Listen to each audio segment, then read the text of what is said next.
Radio check. One, two, three, four, five.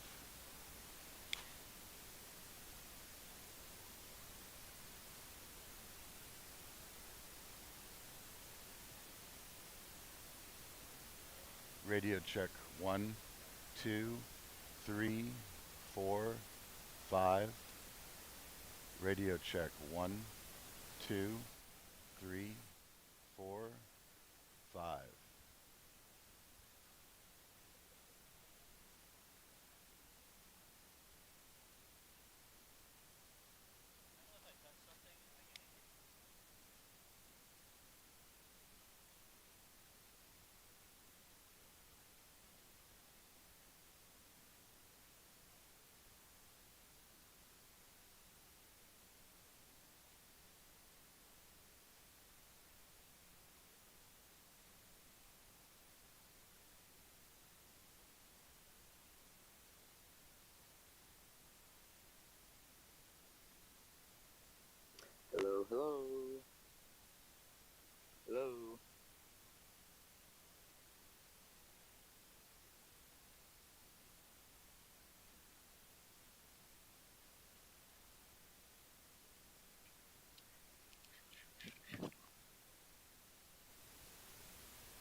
Radio check. 1, 2, 3, 4, 5.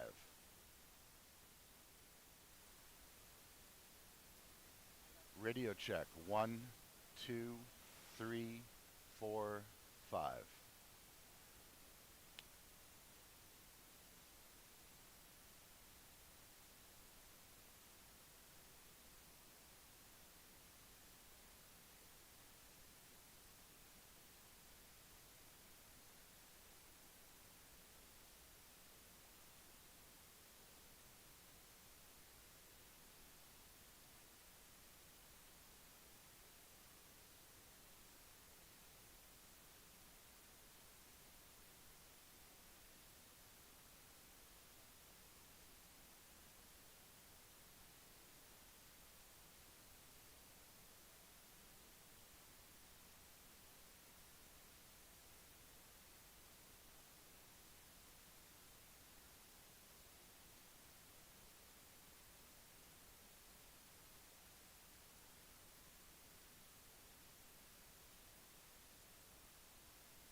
And ladies and gentlemen, good morning and welcome to day number 2 of racing here at the USRowing Southwest Youth Championships at beautiful Lake Natoma. Beginning in about 1 minute will be semifinal number 1 for the men's Youth 8. These are the top 8s from our region racing to make the grand final. Lane 1 will be Marin. Lane 2 will be Los Gatos. Lane 3, San Diego Rowing Club. Lane 4, Capital Crew. Lane 5, St. Ignatius High School. Lane 6, Lake Casitas. And Lane 7, Junipero Serra High School. We're going to turn it over to Adrienne McConnell on the water. She'll be calling the middle 1,000 meters due to the weather situation today. It's keeping our drones down temporarily. And then I'll pick it up for the last 500. So let's go to Adrienne on the water, and she'll make the call right after the races start.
And ladies and gentlemen, now coming into the spectator area is semifinal number 1 of the men's youth eights.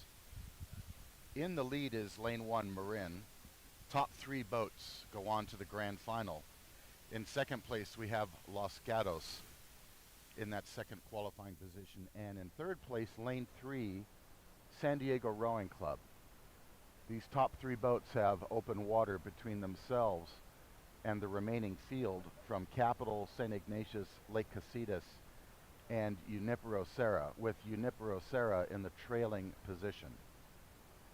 So with the top 3 boats not really threatened by anyone nearby, you're looking at a pretty conservative race here as the crews are not threatened. Again, those top 3 boats looking to advance are Marin, Los Gatos, and San Diego for the men's Youth 8 semifinal number 1, now coming to the finish line, with Marin out in front with a big open water advantage.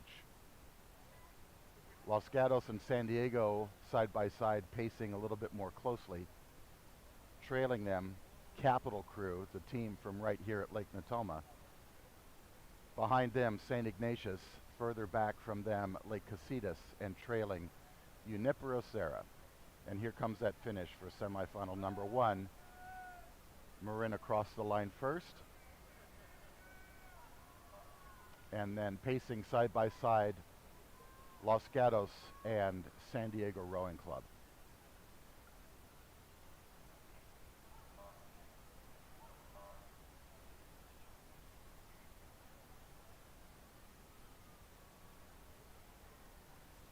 Capital, St. Ignatius, and Lake Casitas, the next 3 boats to cross. And continuing to trail is Junipero Serra.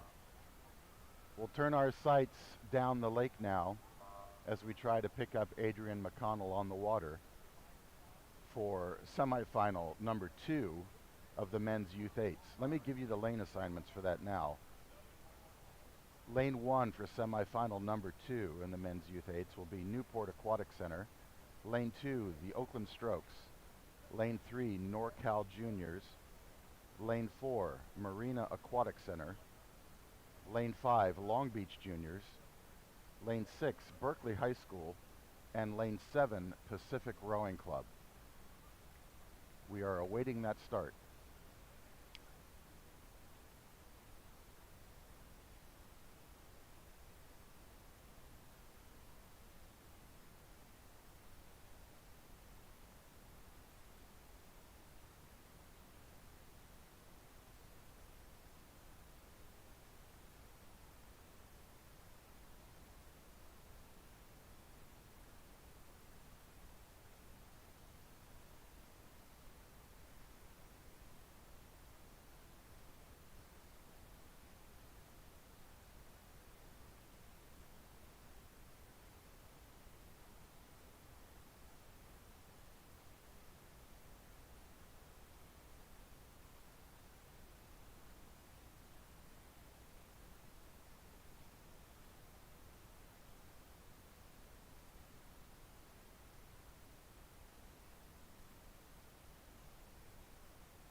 And ladies and gentlemen, semifinal number 2 now underway for the men's Youth 8. Out in the lead in lane 1, it is Newport up about 5 seats over lane 2, Oakland.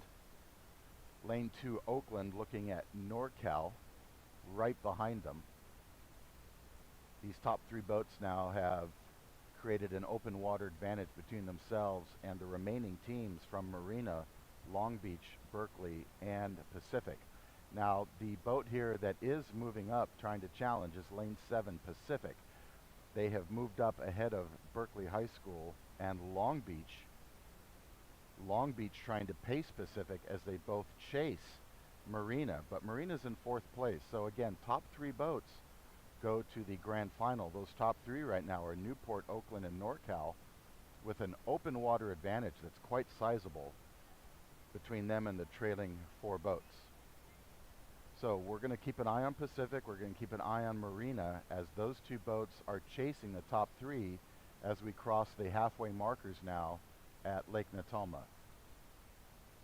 But Newport's doing a superb job here now. They've extended their lead to almost 8 seats over Oakland. Newport at 37 strokes per minute, Oakland at 36. NorCal still in that 3rd qualifying position, but it's Newport and Oakland controlling this race as they move out in front with an increasing open water advantage. NorCal still has the remaining boats well behind them. The closest boat would be Marina Aquatic Center, next to them Pacific Rowing Club, and then trailing Long Beach and Berkeley High School.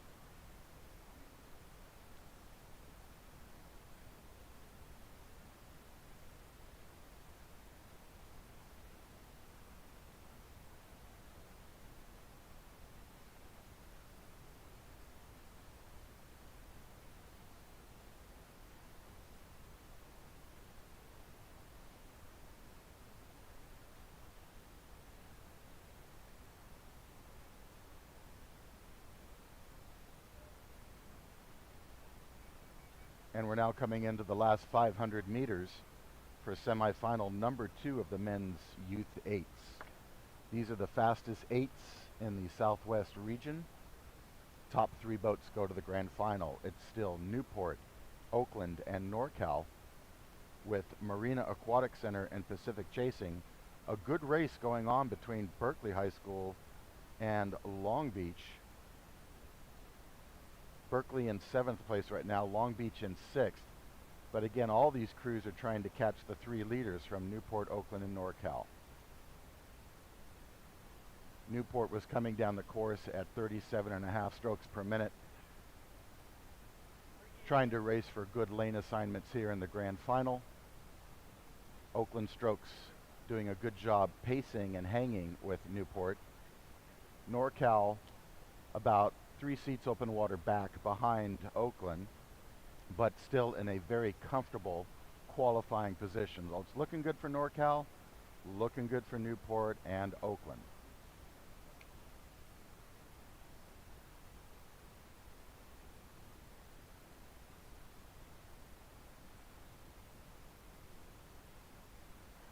And as we come to the line for the second and last semifinal for the men's Youth 8s, we see a charge from Oakland taking on Newport, but Newport still in control. NorCal in that 3rd qualifying position. On the outside will be Pacific in 4th place, having overtaken Marina. And then we go to Berkeley High School and Long Beach in the 6th and 7th place position.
Ladies and gentlemen, the next race that will be coming down the course will be semifinal number 1 for the men's Youth 2v8. These are the second fastest Youth 8s in the region. Again, semifinal number 1 for the men's 2v8s. Lane 1 will be the Oakland Strokes. Lane 2, Marin B. Lane 3, San Diego. Lane 4, Marina Aquatic Center. Lane 5, Los Gatos. And Lane 6, Lake Casitas Rowing. And we are still trying to pick up Adrian McConnell on the water as we work through some technical difficulties. But we do have video feed, so we will get the start and at least get some race call to you.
And ladies and gentlemen, we have a start for semifinal number one of the men's youth 2v8.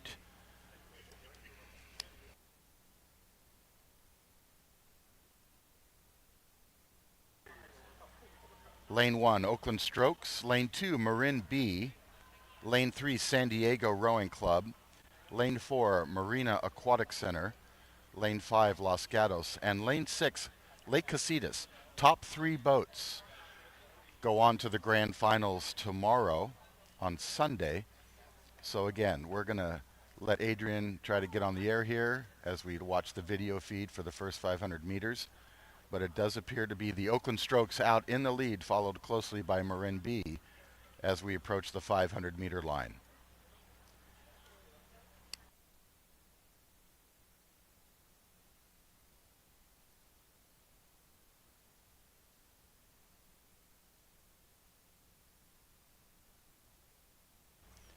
And San Diego Rowing Club in that third qualifying position right now, approaching 500 meters. They're down bow to stern behind Marin B.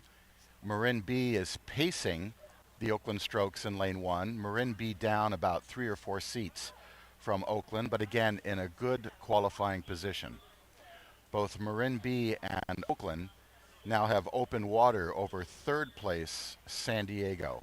In fourth, it's Marina Aquatic Center, back about a length behind San Diego. Behind them, we go to fifth place Los Gatos, and in the sixth place position now, Lake Casitas. These are the men's 2v8s semifinal number one, approaching the halfway markers.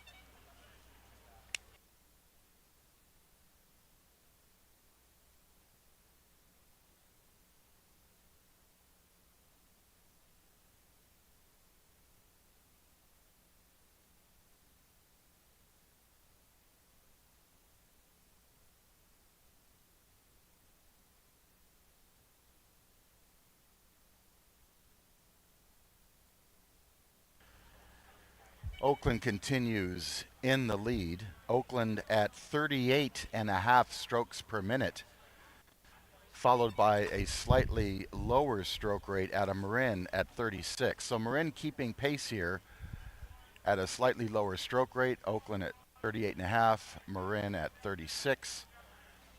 Third place continues to be San Diego Rowing Club in the Red Hall.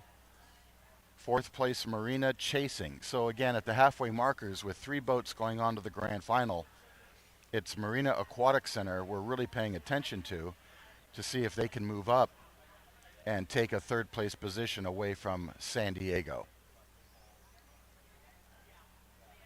So these are the men's 2v8s in any of these given programs. These are considered the second fastest 8s, with the Open 8, the Youth 8, which raced previously, the fastest boat from every program.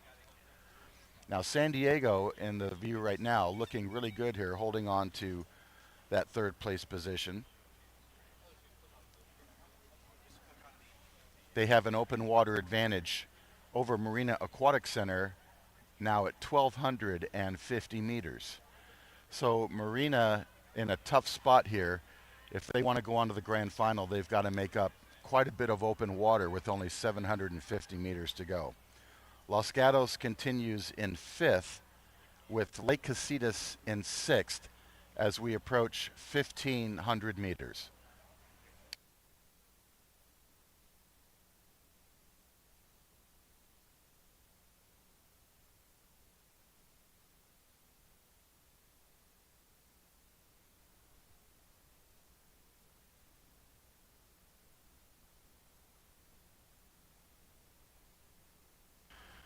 So if you're from the San Diego Rowing Club, you are in a good position right now. You have a solid third place position with lots of open water between yourself and the Marina Aquatic Center crew. So San Diego looking good here in that position to go on to the grand final as they chase Marin B and the Oakland Strokes in semifinal number one of the men's youth 2v8.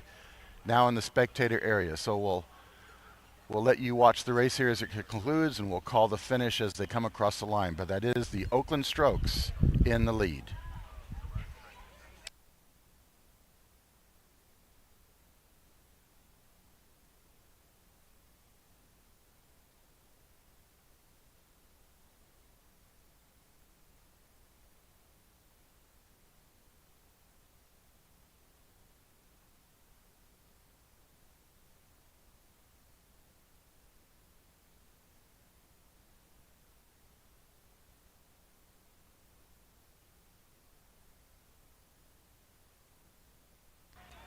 And here comes the finish for semifinal number one of the men's Youth 2v8s with Oakland in a commanding open water finish, followed by the B boat from Marin.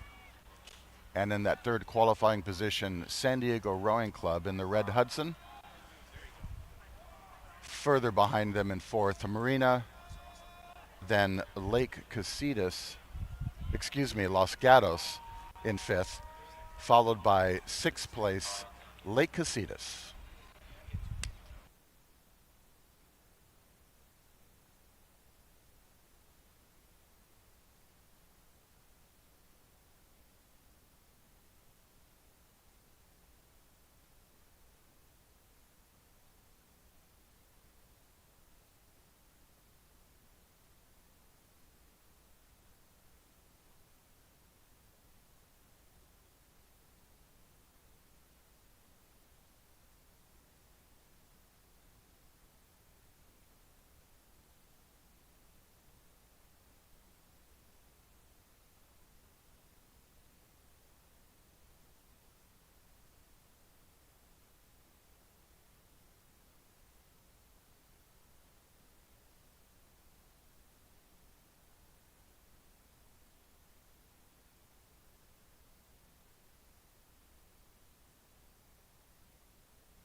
And ladies and gentlemen, we have a start for semifinal number 2 of the men's youth 2v8s. Let me give you the lane assignments here.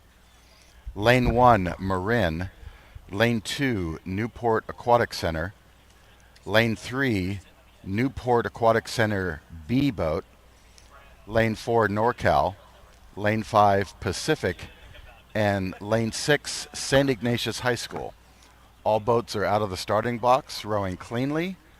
We'll come back shortly with the first call at 500 meters.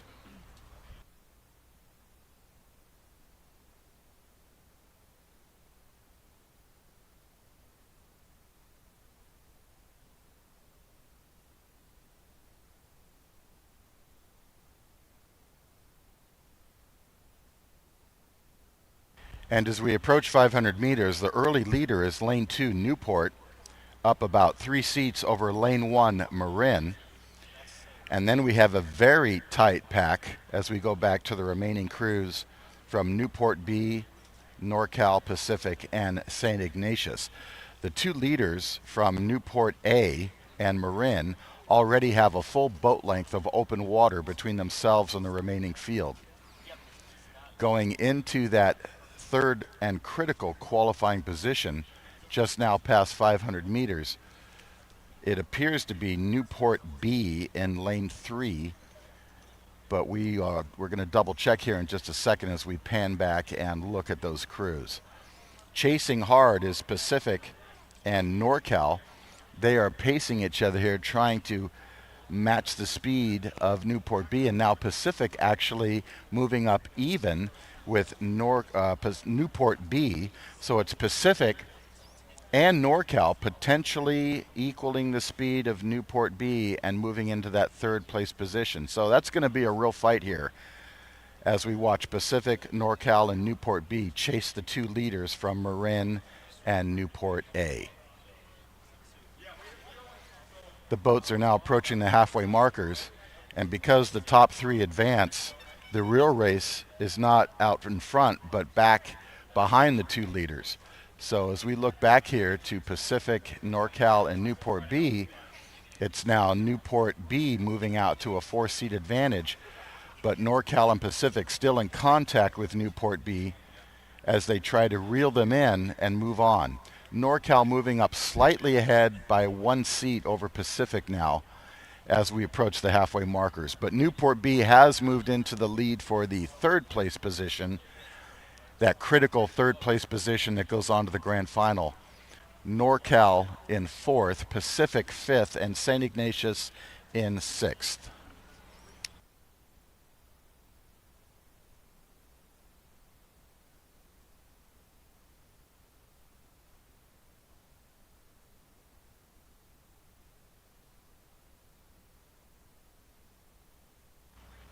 Up front, Marin has taken over the lead from Newport A.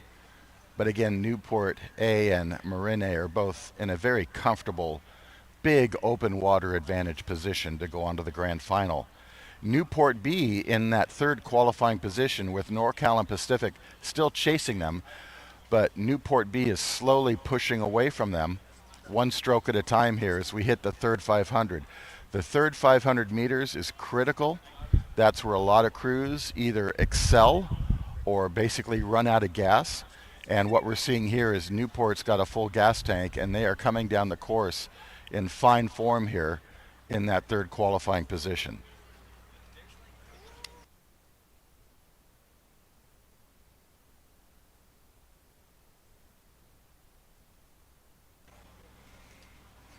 Pacific and NorCal still in the hunt here as they try to chase down Newport B. It's probably going to get a little bit closer in the last 500 as Pacific and NorCal are both finding an extra gear to try to pull in that B boat from Newport. St. Ignatius continues to trail on the back end in 6th place. But as these boats now approach the spectator area, keep your eye on lane 3, 4, and 5. Newport B, NorCal, and Pacific.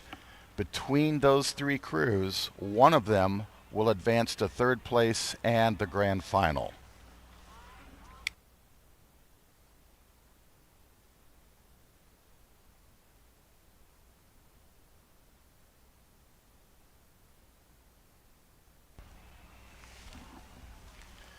Out in front, that is Marin, here in semifinal number 1 of the men's 2v8, followed by Newport A. And then we've got a real race going on here between Newport B, Pacific, and NorCal. Again, that's the race I've been telling you to watch all the way down this course. It's either going to be Newport B in the yellow boat, NorCal right in the middle, or Pacific on the outside taking that third qualifying position. It still is Newport B, with Pacific and NorCal chasing as hard as they can to try to pull them in.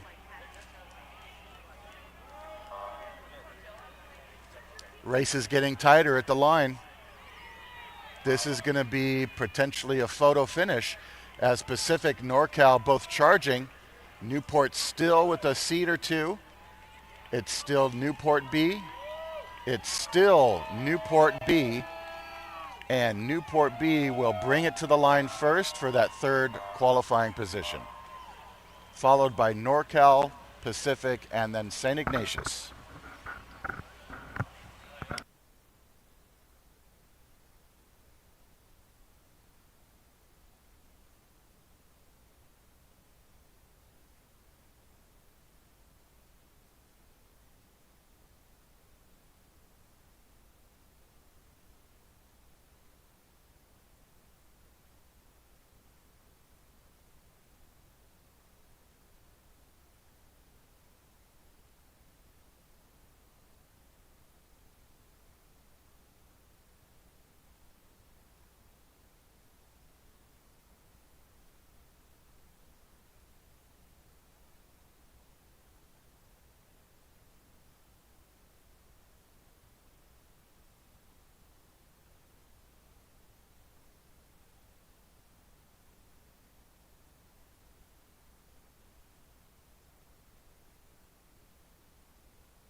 And ladies and gentlemen, we have a start for semifinal number one of the women's U17 doubles. So all of these young women are under the age of 17. They're in a two-person boat with 2 oars each. That is called a double. The race now underway. Lane 1, Redwood Scullers. Lane 2, Waterford. Waterford coming from Utah. Lane 3, Row LA. Lane 4, Lake Las Vegas. Lane 5, Berkeley High School. Lane 6, River City from West Sacramento, California. And lane 7, another boat from Redwood Scullers. Those boats are now on the course, approaching 500 meters. We'll give you that race call after we pick it up at that point. Top 3 boats will go on to the grand final from this semifinal.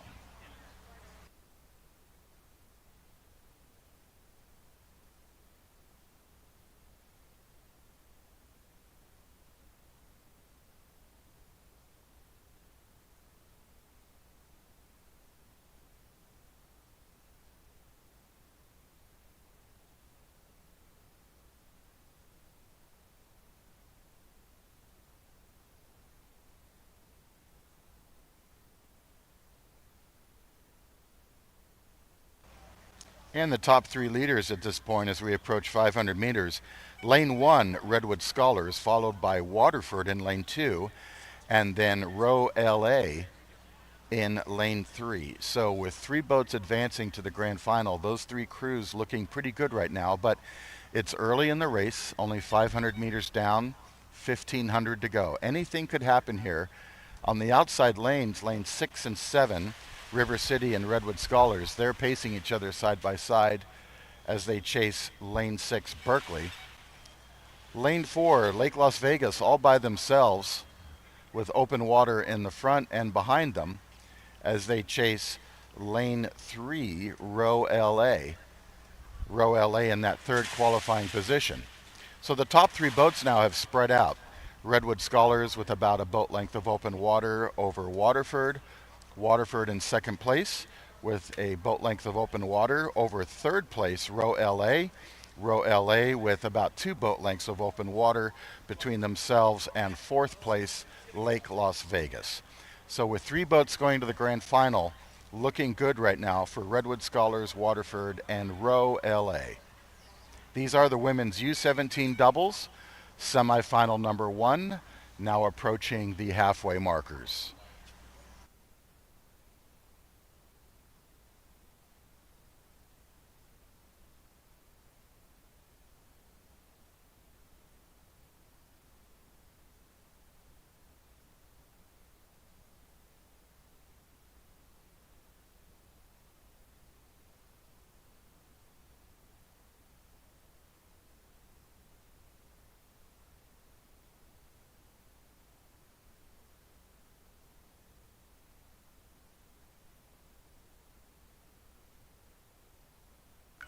All right, here's the call at the halfway markers for semifinal number 1 of the women's U17 double. It's being dominated by Redwood Scholars. They continue to increase their open water advantage as they look to move on to the grand final. Second place continues to be Waterford from the Salt Lake City area of Utah.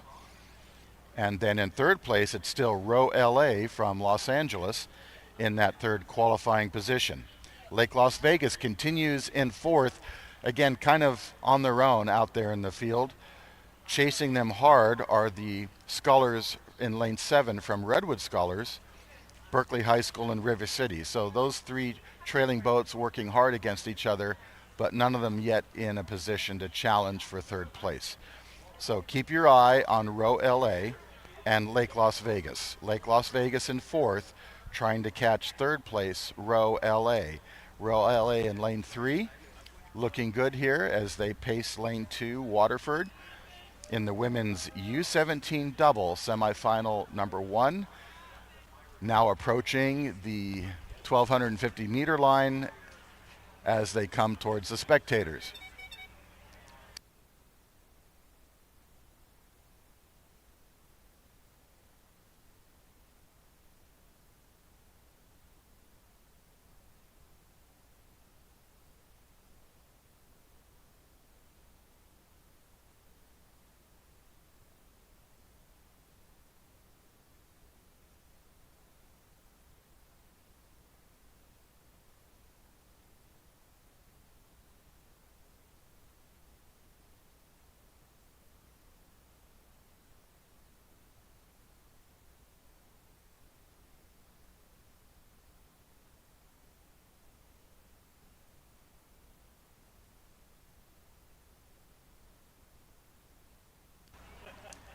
Semifinal number 1 of the women's U17 doubles now approaching 1,500 meters.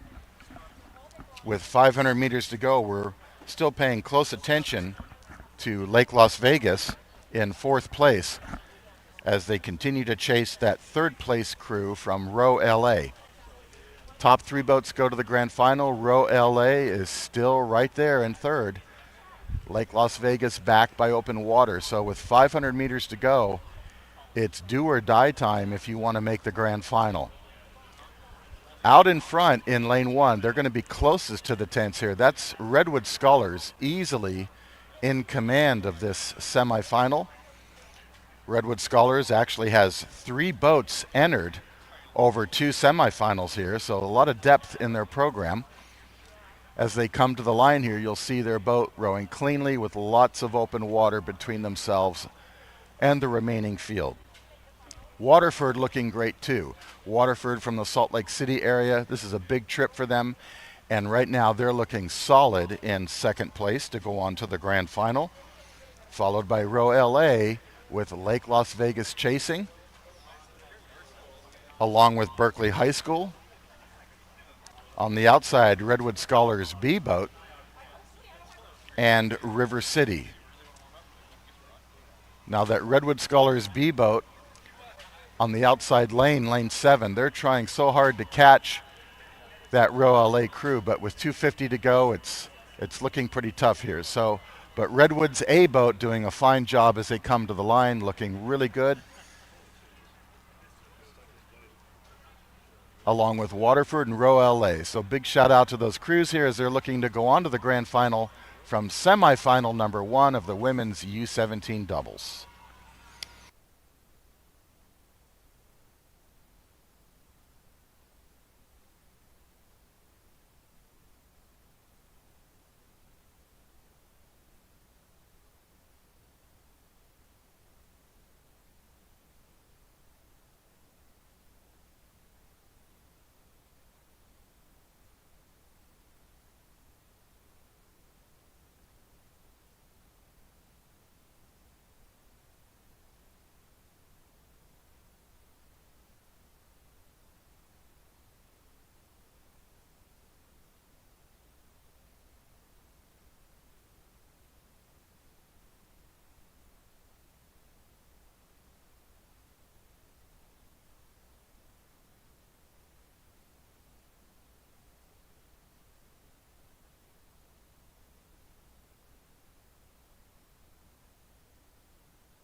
And ladies and gentlemen, semifinal number 2 of the women's U17 double has started and is approaching 500 meters.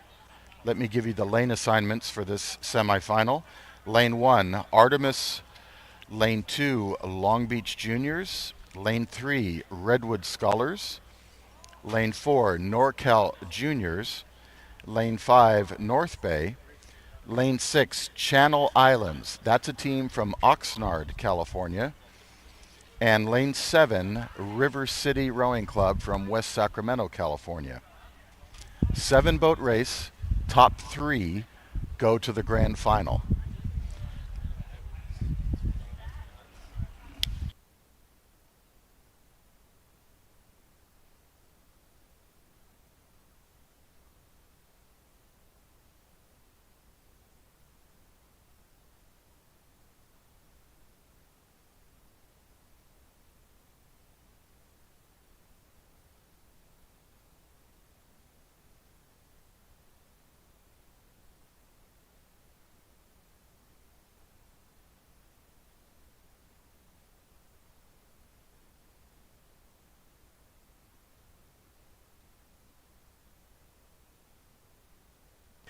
So our early leaders here at the halfway markers for the semifinal number 2 of the women's U17 double, it's going to be lane 1, Artemis Rowing Club, followed by lane 2, Long Beach Juniors. These 2 boats have established a very big open water advantage between themselves and the next closest boat, which is lane 4, NorCal. NorCal is bow to stern ahead of lane 3, Redwood Scullers. So these are the top 4 boats right now, separated by a lot of open water, but it's lane 1 and 2 out in front, followed by lanes 4 and 3. Now, Redwood Scullers in lane 3, they're bow to stern behind NorCal, so we're going to see if they move up on them. Third 500 meters, a lot of action can happen between the boats. Going back to lanes 5 and 6, that's North Bay and Channel Islands. They are side by side pacing each other. And then in the trailing position in lane 7, River City Rowing Club. So 3 boats go to the grand final. The question is, will it be NorCal in lane 4 or Redwood Scullers in lane 3 at this point? These crews are now approaching 1,500 meters. And with the top 3 going on, the real race to watch here is between NorCal and Redwood Scullers in lanes 3 and 4.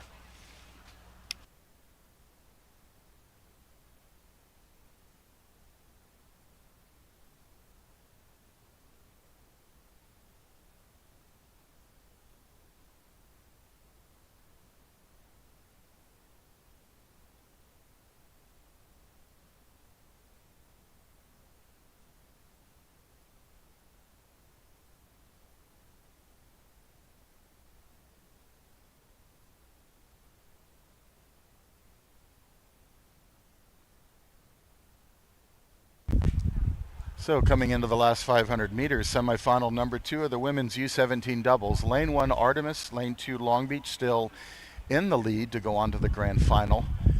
The race to watch is between NorCal and Redwood Scullers in lanes 4 and 3. Now from the finish line perspective here, our camera on the water is now heading back to the starting line. So we're going to make the call from the finish line here. It's very close between lane 3 Redwood Scullers and lane 4 NorCal. In the trailing 3-boat position, we go back to North Bay, then Channel Islands and River City. They are open water back behind these 3 and 4th place crews, and they're not in a position to go on at this point. So will it be NorCal? Will it be Redwood Scullers as they both chase Long Beach and Artemis? Long Beach challenging Artemis a little bit right now. Artemis still in the lead. Long Beach trying to match their speed and test them a little bit before they see them again in the grand final, most likely. On the outside, NorCal and Redwood Scullers in a very hot race for that critical 3rd place position.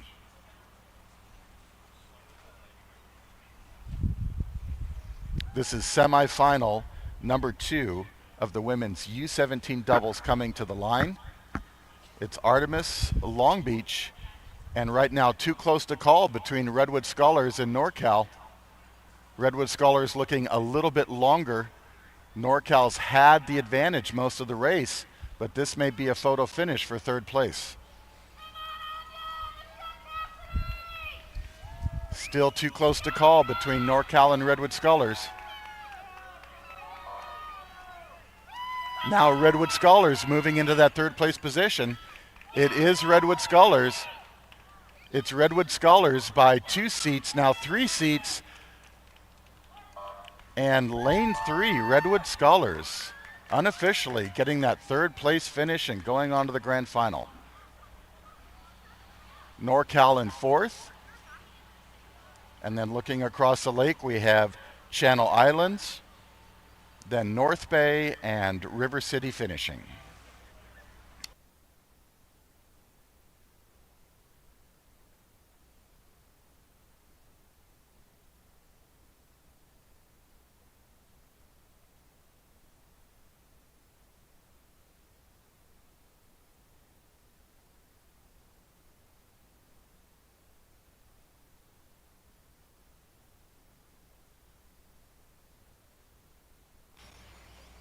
And ladies and gentlemen, we just got word from the starting line that the next race, semifinal number 1 of the men's U16 quad with coxswain, has received a red flag on the start. They're going to have to pull the crews back to the starting line and restart that race. Now we'll see if they're going to restart that race or let the next race behind it go first. We'll keep you informed.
And ladies and gentlemen, your attention please. We've just received word from the referees that they are going to allow semifinal number 2 for the next event, the men's U16 quad with coxswain.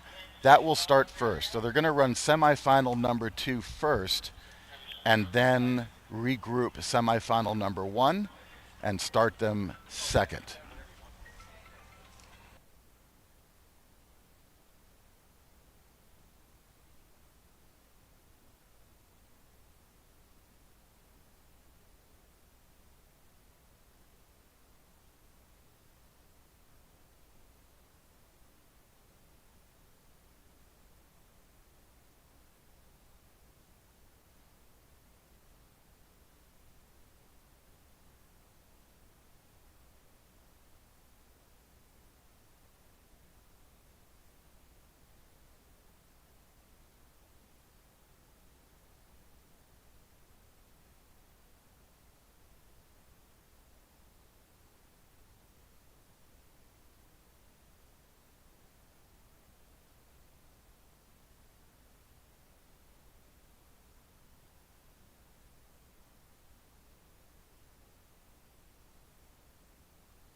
Ladies and gentlemen, and especially coaches, your attention please. The Aquatic Center is requesting any athletes interested or anyone interested in being a stake boat holder at the starting line. They could use a little extra help right now. Please come to the finish line tent and see Dee Dee Birch, who will make arrangements. Again, we need people on the starting line platform as stake boat holders. You get to see the starts up close. It's a great experience. Please come to the finish line tent if you're interested and talk with Dee Dee Birch. Thank you.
And ladies and gentlemen, we have a start for the next race.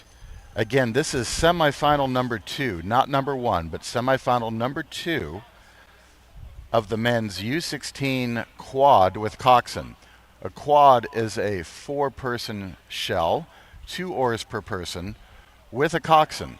The coxswain may be laying down in front of the boat or sitting in the stern.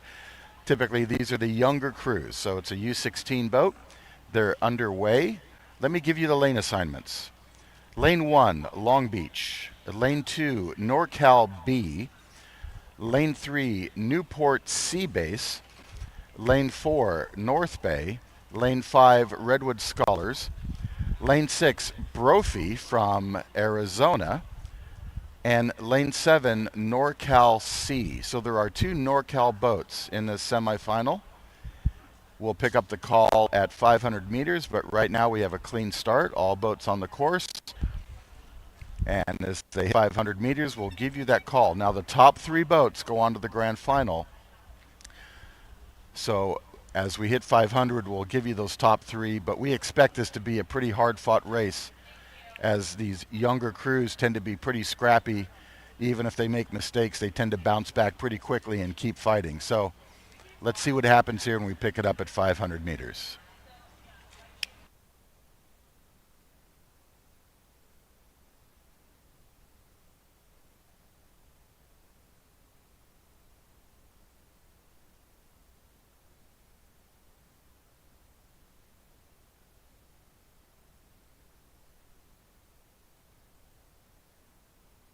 All right, all boats now across 500 meters.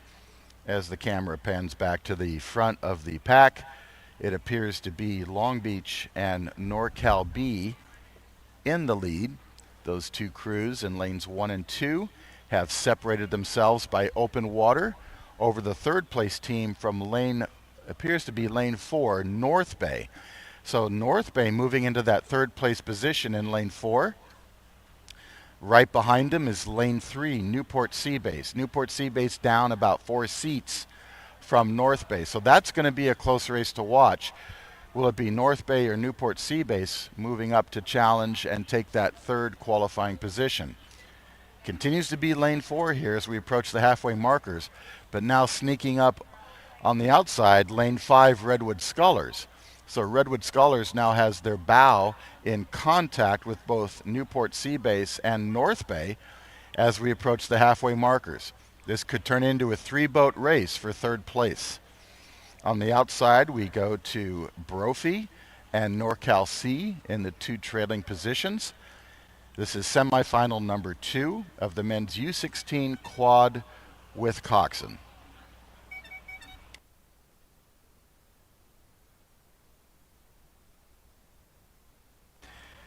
And now the Redwood Scholars boat, that Redwood Scholars boat I told you about in lane 5, they have overtaken Newport Sea Base in lane 3, but they're still down about 1 length from North Bay in lane 4. So North Bay in lane 4 holding on to that 3rd place position, but at the halfway markers, Redwood Scholars is chasing. And now Newport Sea Base taking a power 10 and trying to get water back from the Redwood Scholars, and it looks like they're going to be successful. So going to be a dynamic race here for 3rd place. Again, keep your eye on lanes 3, 4, and 5. The 2 leaders, lanes 1 and 2, Long Beach and NorCal B, they're way out in front, and they're doing a great job. But North Bay, Newport Sea Base, and Redwood Scholars, that's going to be a close one.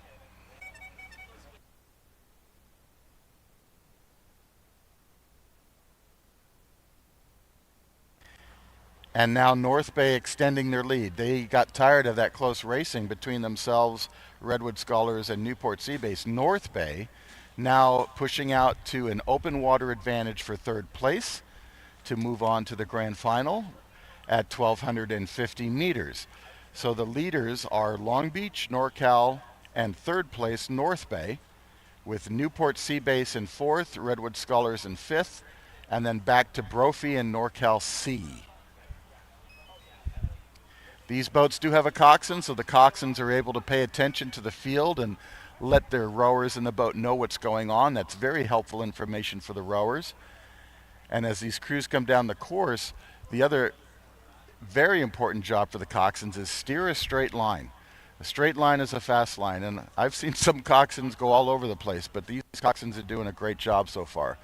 So as we come into the last 500 meters, it is North Bay in lane 4 in that third place position, being chased by Redwood Scholars in lane 5 and Newport Seabase in lane 3.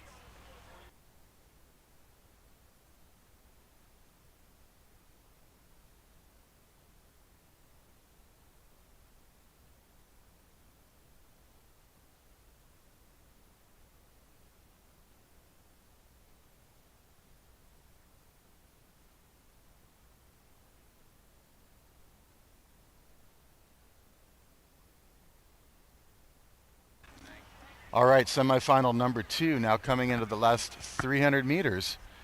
And it is still Long Beach and NorCal B, with NorCal B pushing out ahead of Long Beach now. But these top 2 boats looking good here to go on to the grand final. Water's gotten a little calmer here as the rain is cleared. And then on the outside, or not on the outside, in the middle, North Bay, lane 4 looking great here. North Bay from Petaluma, California. They are in that third qualifying position ahead of Newport Seabase in 4th and Redwood Scholars in 5th. In fact, actually it's Redwood Scholars in 4th and now Newport Seabase in 5th. But they're both chasing 3rd place North Bay. So the men's U16 quads with coxswains now finishing semifinal number 2. NorCal B, Long Beach, and North Bay with Redwood Scholars chasing in 4th.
And ladies and gentlemen, the next race now underway. We've gone back to the first semifinal of the men's U16 quad with coxswain. They are now on the course, rowing cleanly. Let me give you the lane assignments. Lane 1, NorCal. Lane 2, Los Gatos. Lane 3, Marin. Lane 4, Los Gatos B. Lane 5, the Oakland Strokes. Lane 6, Lake Casitas. And lane 7, Utah. We'll pick up that race call here shortly as the crews are approaching the halfway markers. And in the lead by a length is NorCal in lane 1, followed by lane 3, Marin. The top 3 boats go on to the grand final. Marin in lane 3 in second place, being closely followed by lane 2, Los Gatos.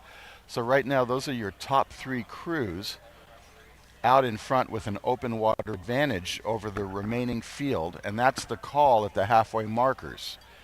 So again, it's NorCal, Marin, and Los Gatos in semifinal number 1 of the men's U16 quad with coxswain in the lead. We're going to see if we can fall back a little bit and get a view of the remaining field. Make a call for the other placements here as the crews come down the course.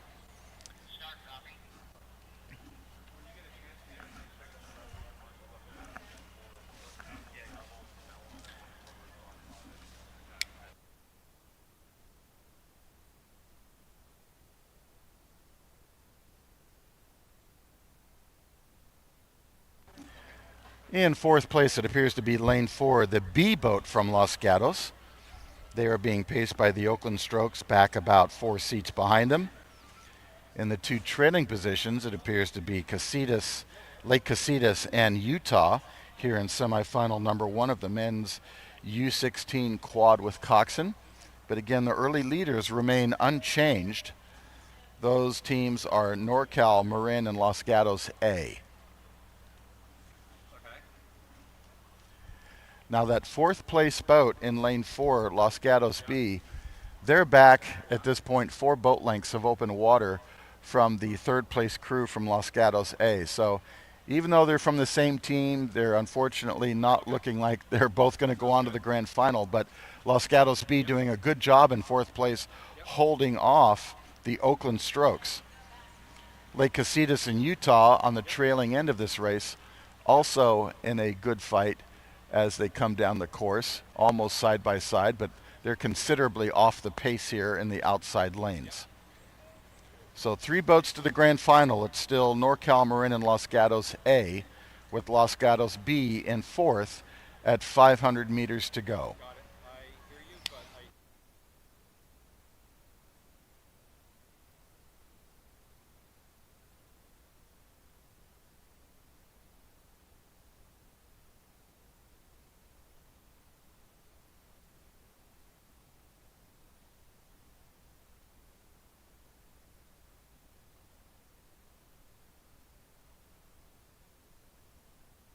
So here comes the finish for semifinal number 1 of the men's U16 quad with coxswain. These are some of the younger athletes in each program. NorCal in lane 1 and Marin in lane 3. Trying to duke it out for first place here, but again, this is just a qualifying event for the grand final.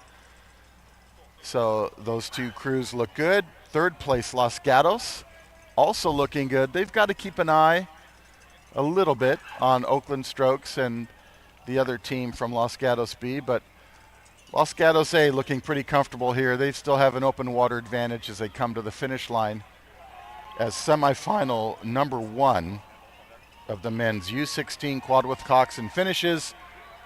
And it's all about NorCal at the line, then Marin B and Los Gatos.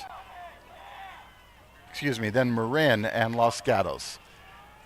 Behind them, Oakland, Los Gatos B, Oakland, then Los Gatos B, and then trailing Lake Casitas and Utah.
And ladies and gentlemen, the next race we have a start. This is semifinal number 1 of the men's U17 4 with coxswain. These are all athletes under the age of 17. There is a coxswain in the boat. This is a sweep event, 1 oar per rower. Top 3 boats go on to the grand final. In lane 1, Pacific. In lane 2, Newport. Lane 3, Long Beach. Lane 4, Marina Aquatic Center. Lane 5, San Diego. Lane 6, Marin B. And lane 7, Pacific B. Right now, early leaders are lanes 1 and 2 with a slight advantage to Newport in lane 2. Pacific in lane 1, pacing. They are pacing Newport well. Moving into that third qualifying position is lane number 4, Marina Aquatic Center. They are closely followed, only 2 seats back, by Long Beach in 4th place. San Diego Rowing Club is only 1 seat back from Long Beach, so this is going to turn into a 3-boat race pretty quickly here for that third qualifying position between San Diego, Marina, and Long Beach. Pacific now moving out to a greater advantage over Newport. Pacific now up 4 seats over Newport as we cross 500 meters. 3 boats go on to the grand final. It is Pacific and Newport in the lead comfortably at this point, but we're going to pay close attention to lanes 3, 4, and 5 as that turns into a closer race for 3rd place for that third qualifying position. Right now, 3rd place is Long Beach with 3 seats over lane 4, Marina Aquatic Center. Marina with 2 seats over San Diego Rowing Club, San Diego in 5th. The 2 trailing boats are Marin B and Pacific B. Really great drone footage here as we come down the course. Pacific in lane 1 continues to try to push away from Newport. Pacific trying to hold on to that 1st place position and get a favorable, in their opinion, or as every coach's opinion, a favorable lane assignment for the grand final. Lane 2, Newport, falling a little bit further behind now, Pacific, and as a result of that, Long Beach in 3rd place, moving a little bit closer to Newport. So Long Beach has established themselves as that 3rd qualifying crew here, being chased by Marina and San Diego. So Long Beach now has an open water advantage that puts them in a much more comfortable position as we now hit the halfway markers. If you're in the Long Beach tent, things are looking really good right now for your crew. 4th place is going to be Marina, followed by San Diego, and then we go back to the 2 trailing boats from Marin B and Pacific B. This is semifinal number 1 of the men's U17 Coxed 4.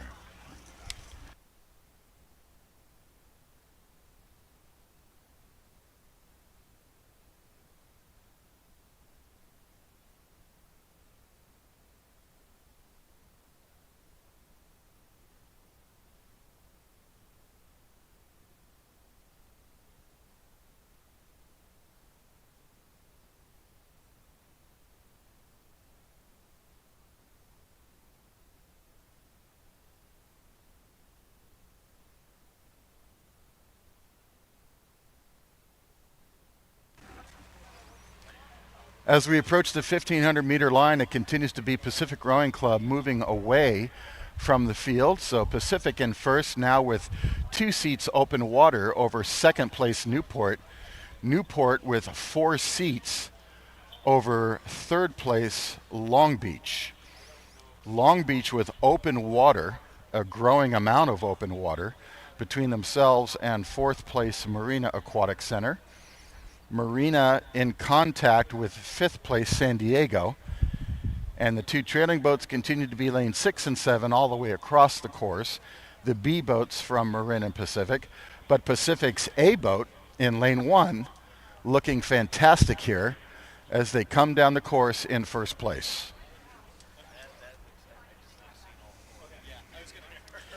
Long Beach now trying to move up and give Newport a run for the money here. Both these teams, Long Beach and Newport, from Southern California, so they're a bit of a crosstown rivalry here. And Newport still in second, but Long Beach chasing hard, trying to move into that second place position as they both chase Pacific, which has a growing open water advantage for first place. So, and there we go. Long Beach just pulling even now with Newport. So these crews are going on to the grand final. That's unofficial, of course, but they're looking good. So this is more about trying to establish a little bit of dominance and seeing what the other crew has before they meet up again in the grand final. And Long Beach now taking the rate up. They just caught Newport off guard, and now they've moved up by 2 seats. Long Beach now in second place over third place Newport. Long Beach still taking water, now up 3 seats. So really bold move here by the Long Beach crew, and it's, as they come to the line, the question is, will they hold on to that second place position, and will Newport take it back? But either way, they're both looking good to go on to the grand final.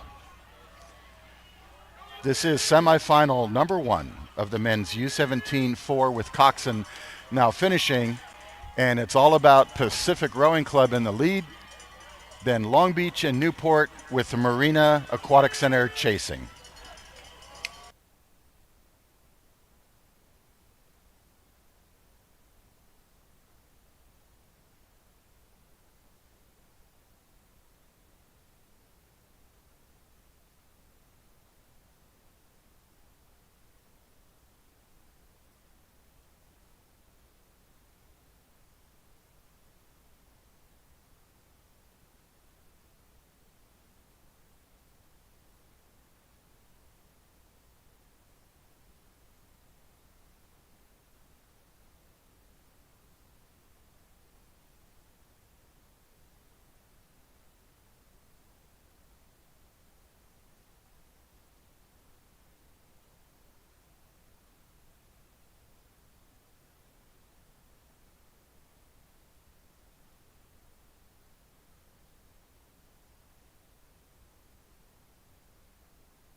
And we have a start for semifinal number 2 of the men's U17-4 with Coxon. Now underway. Let me give you the lane assignments. Lane 1, Marin. Lane 2, Capital Crew. Lane 3, Los Gatos. Lane 4, Berkeley High School. Lane 5, Junipero Serra High School. Lane 6, Oakland Strokes. And lane 7, the B boat from Long Beach. All crews racing cleanly. We have a good start. We're going to pick up the call at 500 meters. Top 3 boats from this semifinal go on to the grand final.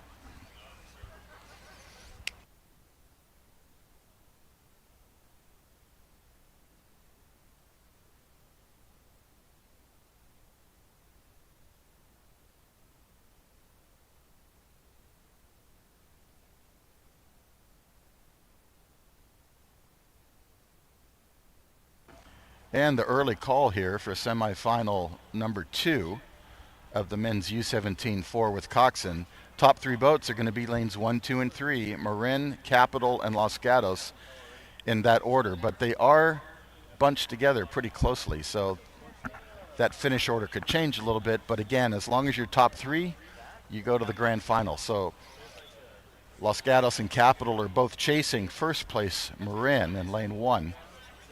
But in the process of trying to keep up with Marin, Capital and Los Gatos have created open water between themselves and the remaining field. Fourth place is going to be lane number 4, Berkeley High School.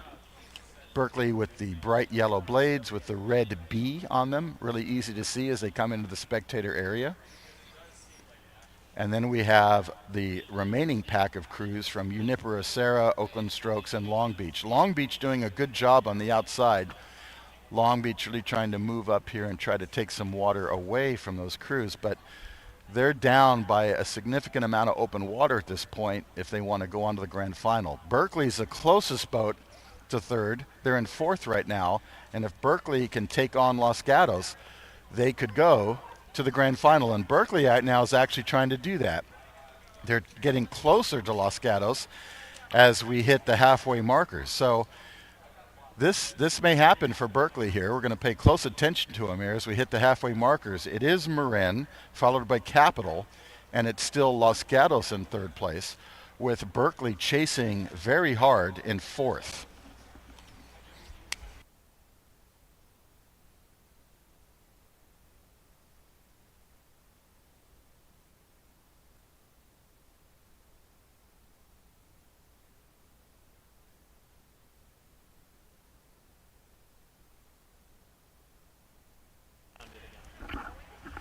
So past the halfway markers, it's still Los Gatos in third. Berkeley's still chasing.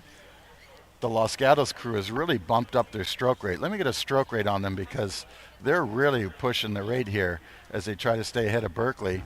And yeah, they're at 37.5 strokes per minute here as they try to stay in that third qualifying position. They do not want Berkeley to take it away from them, but Berkeley very slowly just seems to be edging closer and closer to Los Gatos. And I'll tell you, the Berkeley boat has some really nice catches.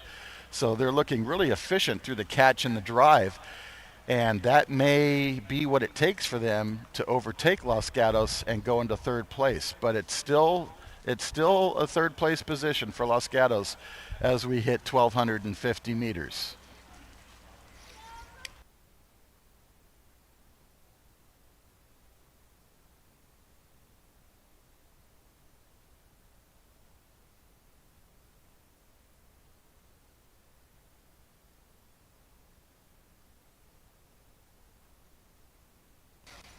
Okay, so semifinal number 2 for the men's U17-4 with Coxon coming into the spectator area. Marin in lane 1 still the easy leader. Capital Crew from here at Lake Natoma in second. Los Gatos still in third with Berkeley, the Yellow Jackets of Berkeley High School, chasing hard, still trying to pull in that Los Gatos boat. And it's still Los Gatos' race, but keep an eye on lane 4, Berkeley. They have the bright yellow blades with the red B on them. On the outside, we go to USRowing, Oakland Strokes, and the B boat from Long Beach. They're in the trailing three positions. So with the top three going on, it's really all eyes on Berkeley right now. Can they move up? Can they overtake Los Gatos and go into third place? If they do, that will be one of the best races we've seen yet this morning, because they would come from behind to overtake a crew, and that is not easy to do.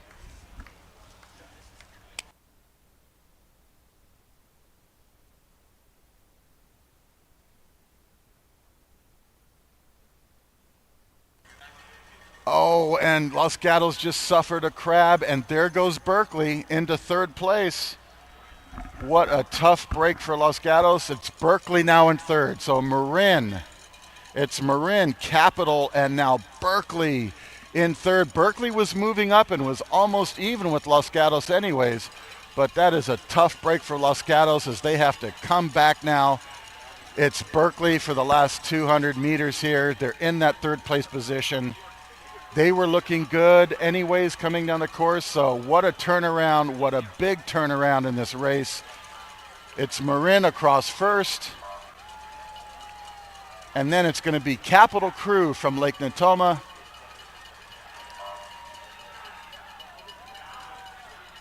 And Berkeley High School with the yellow blades and the bright red B in third. USRowing will be in fourth, Los Gatos fifth, then Oakland Strokes B and Oakland Strokes and then Long Beach B.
All right, ladies and gentlemen, now underway is semifinal number one of the men's youth single. So these are the oldest rowers in the program. It's the highest category. These are the top single scholars from the region trying to make the grand final. Let me give you the lane assignments. Lane 1, Redwood Scholars. Lane 2, Tempe Juniors. Lane 3, Artemis Rowing Club. Lane 4, Los Gatos. Lane 5, Long Beach. Lane 6, North Bay from Petaluma, California. And Lane 7, Golden State Rowing from Oakland, California. It is raining on the course, as you can see. That is, it's a bit chilly. So tough conditions here in terms of maintaining body heat as these crews come down the course. We're going to pick up the call just at or past 500 meters, and that's where they are. Actually, they're at the halfway point. Sorry about that. We'll pull back a little bit here and give you the call of the leader, but it appears to be Lane 1 Redwood Scholars in the lead by an open water margin as we look back to that second place position.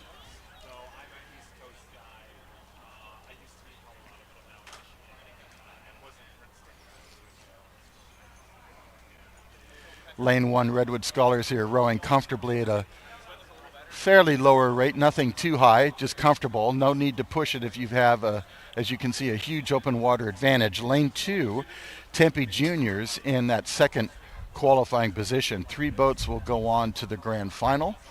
And in third place, Lane 3, Artemis Rowing Club right now in the third qualifying position to go on to the grand final. So those are your 3 leaders here in the men's open single. Now Lane 5 has overtaken Lane 4, so that's Long Beach overtaking Los Gatos. And Long Beach now, because they're in 4th place, they're closest to Artemis and could potentially overtake Artemis and move on to the grand final. So we'll pay attention to Long Beach in Lane 5 and Artemis in Lane 3. The remaining crews from North Bay and Golden State are in the trailing position. Again, top 3 go to the grand final. And right now that's Redwood Scholars, Tempe Juniors, and Artemis, with Long Beach chasing in Lane 5.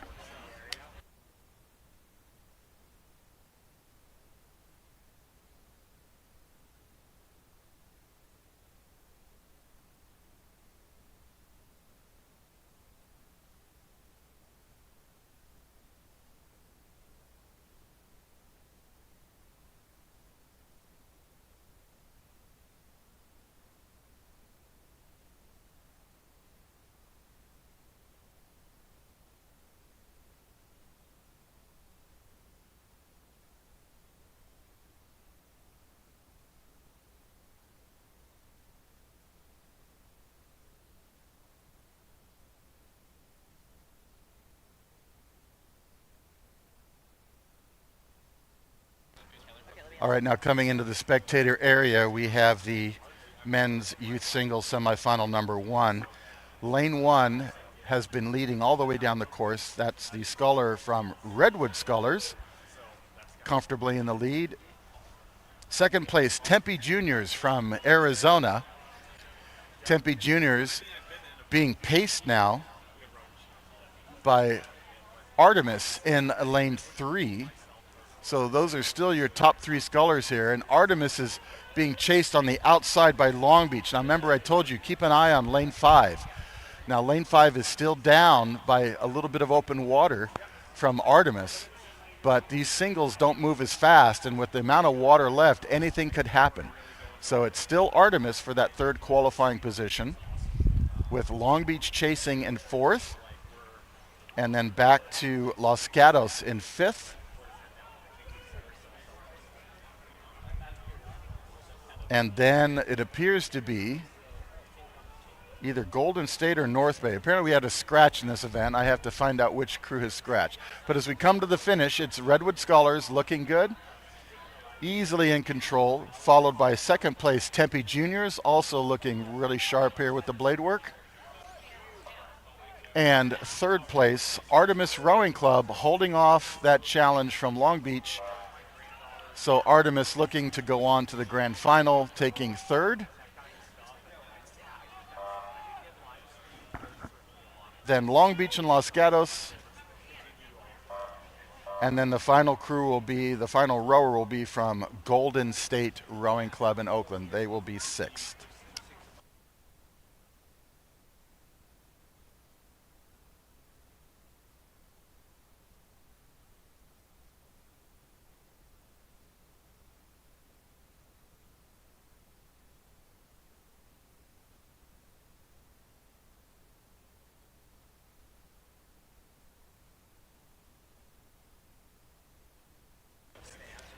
And we now have word that semifinal number 2 is on the water for the men's youth single.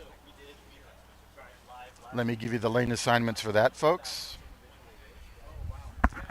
Lane 1, Artemis.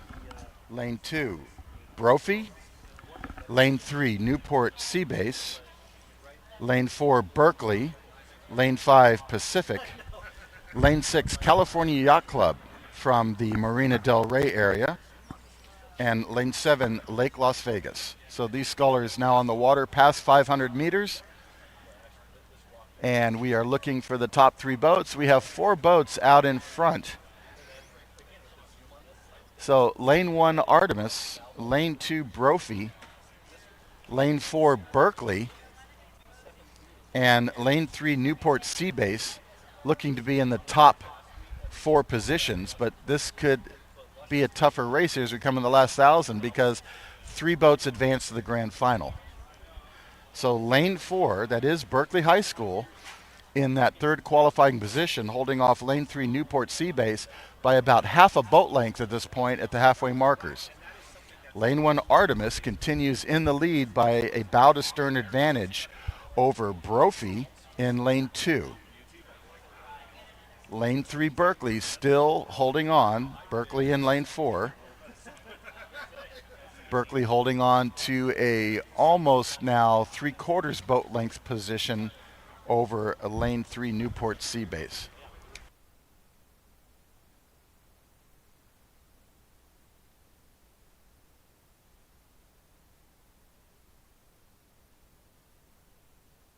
And folks, I'd like to point out this is the lane 4 sculler. That is not Berkeley High School. That is Berkeley Paddling Club, also from the city of Berkeley. So doing a great job here in that third qualifying position as we come into the last 500 meters.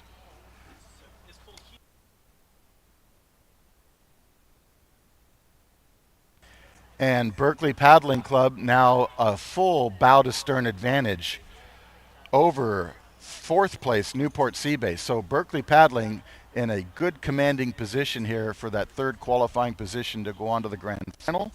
Newport Seabase chasing in 4th. Anything could still happen. We'll keep an eye on Newport Seabase in lane 3, and I'd like you to keep an eye on them too. The 3 trailing crews are from Pacific, Cal Yacht Club, and Lake Las Vegas in the outside lanes. Lake Las Vegas, by the way, has the blue blades with the silver star on them. And you'll see them across the lake as they come into the spectator area. Pacific red blades with a white stripe.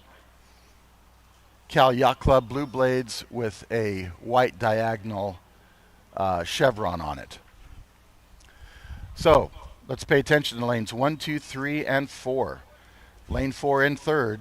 Lane 3 Newport Seabase chasing in 4th. 3 boats to the grand final. It's Artemis, Brophy, and Berkeley Paddling at this point.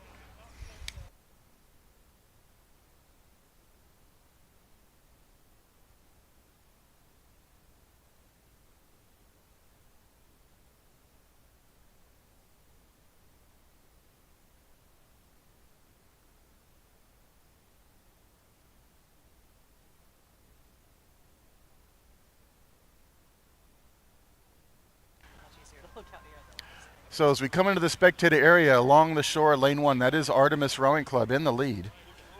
Lane 2 Brophy in 2nd place, but this is going to be a great race between lanes 3 and 4. Berkeley Paddling in lane 4. They're still in 3rd. Newport Seabase in 4th, chasing hard. We then go to the outside lanes for the trading positions from Pacific, Cal Yacht Club, and Lake Las Vegas. 250 meters to go, and Berkeley Paddling keeping an eye on that Newport Seabase boat. But now a big charge coming from lane 2. Look at that, lane 2 Brophy taking on Artemis. So lane 2 Brophy testing Artemis's speed here as they come into the finish. Artemis looking across and responding. Berkeley Paddling in lane 4, still in that third qualifying position, 1 boat length ahead of Newport Seabase. 3 boats to the grand final. And here they come to the line. I'll call it as they cross for you, ladies and gentlemen. Semifinal number 2 of the men's youth single. It's Artemis. It's Brophy in 2nd.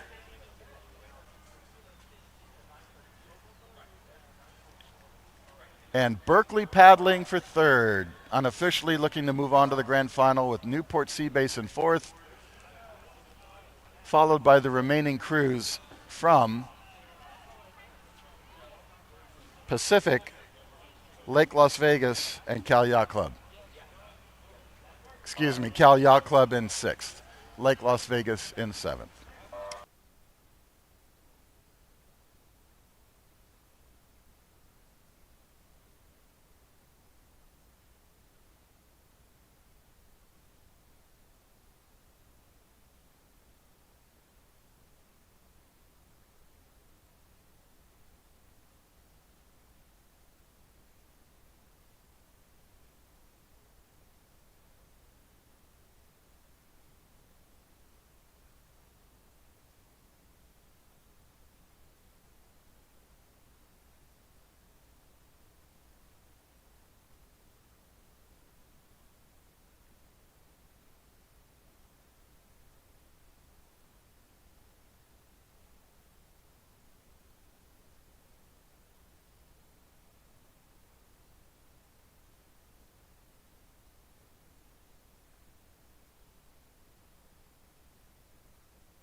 Testing.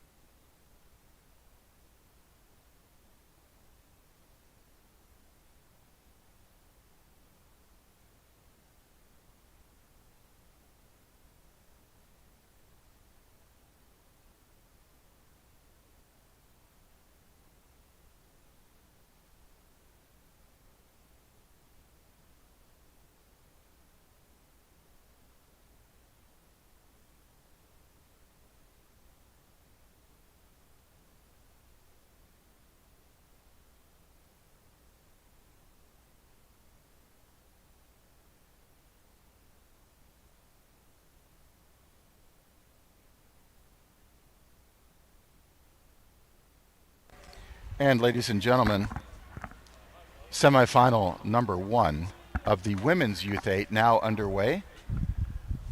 These are the top women's 8s from the region. Top 3 boats go on to the grand final. This is semifinal number 1. Here are the lane assignments. Lane 1, Marin. Lane 2, Long Beach. Lane 3, Capital. Lane 4, Los Gatos. Lane 5, St. Ignatius High School. And Lane 6, Pacific Rowing Club. So these women's 8s are on the water, approaching the halfway markers. Early leader by significant open water is Marin.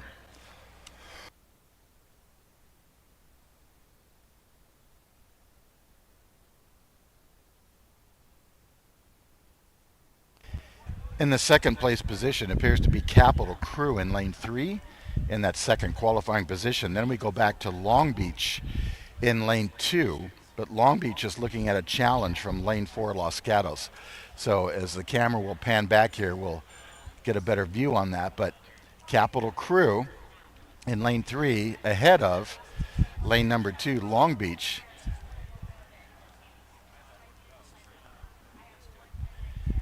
And in fourth place, we're going to lane 5, St. Ignatius. So St. Ignatius is in the closest position to take on Capital Crew. Long Beach and Capital now side by side in semifinal number 1 of the women's Youth 8.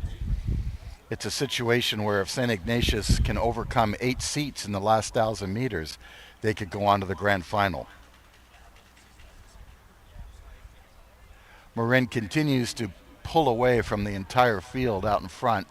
Marin now with 2 boat lengths of open water over second place Capital. Capital now up 2 seats over third place Long Beach. So Long Beach and Capital keep kind of going back and forth in terms of who's ahead, and now Long Beach making a move again and just getting their bow ahead of Capital. But both these crews in a position to go on to the grand final.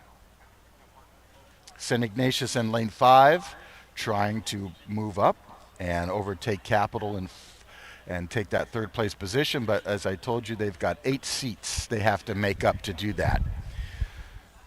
In the trailing 2 positions, we have Los Gatos and Pacific Rowing Club here in semifinal number 1 of the women's Youth 8.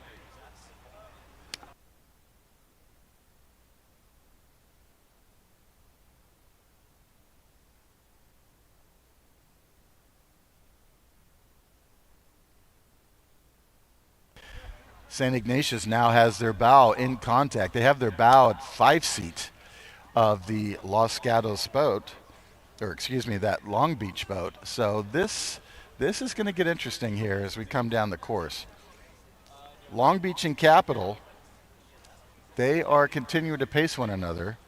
SI continues to try to move up. Los Gatos in 4th, SI actually in 5th. So a bit of a move there by Los Gatos as they overtake the field move ahead of the field into that 4th place position. But the top 3 crews from Marin, Long Beach, and Capital at this point have comfortable open water. So it's looking good for those 3 teams here to go on to the grand final. All boats now at 500 meters to go. Semifinal number 1 of the women's Youth 8. Top 3 to the final.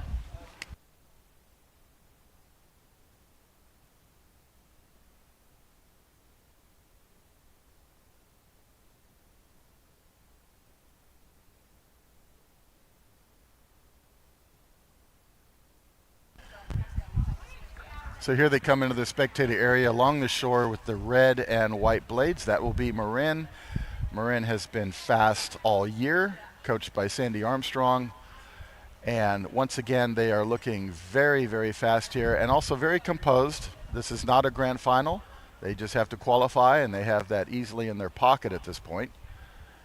Going back to lane 2, Long Beach. Long Beach in that second place position. Capital in third. Capital and Long Beach were trading positions back and forth all the way down the course, but now Long Beach in that second place position. Capital still looking good to go on to the grand final in third. Los Gatos in fourth, SI in fifth, and Pacific Rowing Club in sixth. As semifinal number 1 of the women's youth eights comes to the line.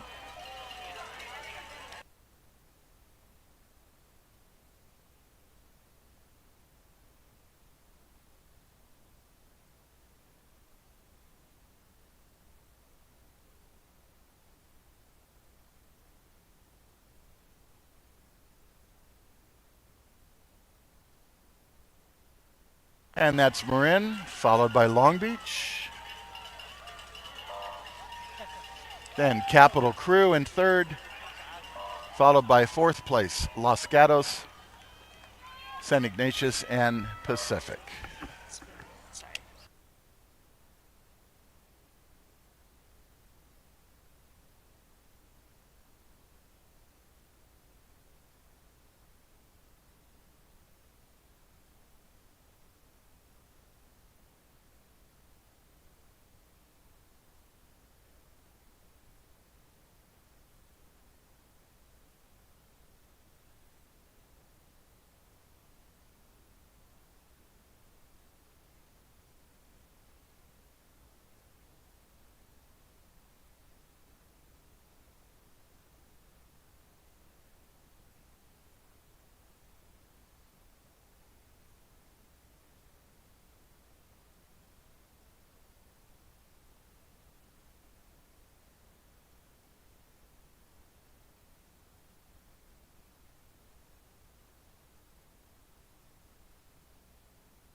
And ladies and gentlemen, semifinal number 2 of the women's youth 8 now underway. We have a clean start, all boats on the course. Let me give you the lane assignments. Lane 1, Newport. Lane 2, San Diego. Lane 3, Oakland Strokes. Lane 4, NorCal. Lane 5, Marina Aquatic Center. Lane 6, Berkeley High School. And lane 7, Lake Casitas. We are now past 500 meters. Top 3 boats go on to the grand final, and the early leader appears to be lane number 1, Newport Aquatic Center. followed closely by lane number 3, the Oakland Strokes. And then in second place, it appears to be San Diego Rowing Club in lane 2. Now, San Diego does not have any open water between themselves and any of the trailing teams. In fact, they're being chased on the outside by teams from Lake Casitas, Berkeley High School, Marina, and NorCal. So this is still early in the race, and we have to see how this plays out here as we approach the halfway markers. But again, the top 3 lanes are lanes 1, 3, and 2, Newport, Oakland, and San Diego, as we approach 750 meters into the race. This is semifinal number 2 of the Women's Youth 8. These are the best 8s in the region, now racing to make the grand final tomorrow.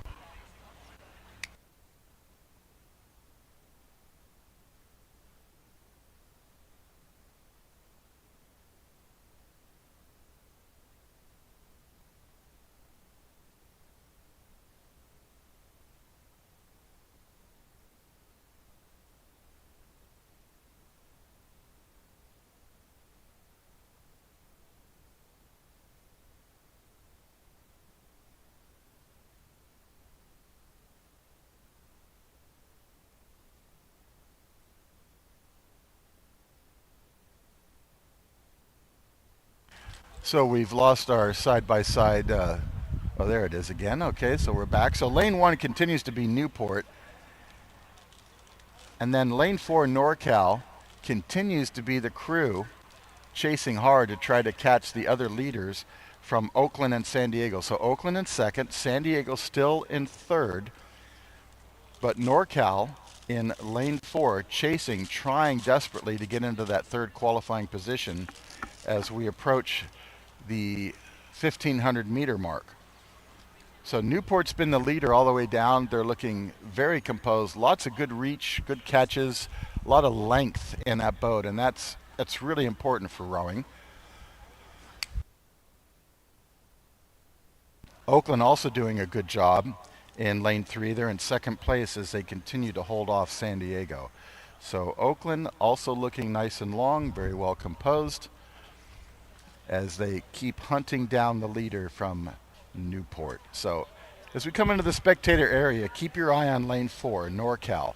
NorCal's in fourth place. They've got to catch San Diego in third if they want to go on to the grand final. So again, NorCal in fourth. They're in lane 4. San Diego with the red and white blades. They have white blades with double red stripe. They are in third. So if San Diego stays in that position and holds off NorCal, they go on to the grand final.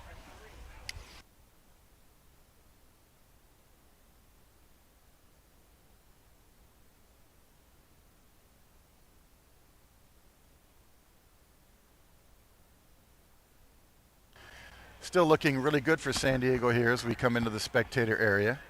Newport in the lead, followed by Oakland, then San Diego. NorCal in lane 4, they're still down. They still have enough water to make a difference, but they'd have to pull off a pretty amazing sprint to overcome that gap. So it's NorCal chasing third place San Diego. San Diego looking to possibly overtake Oakland, but Oakland still looking strong here and chasing Newport in second place. So Newport, Oakland, and San Diego with fourth place NorCal chasing. Then we go to Marina Aquatic Center, Berkeley High School, and trailing Lake Casitas Rowing.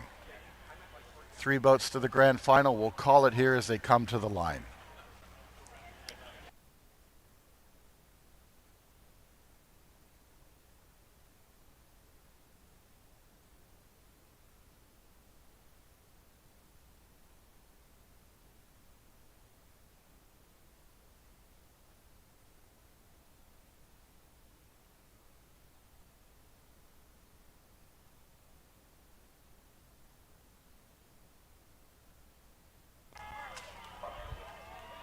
And first across, Newport.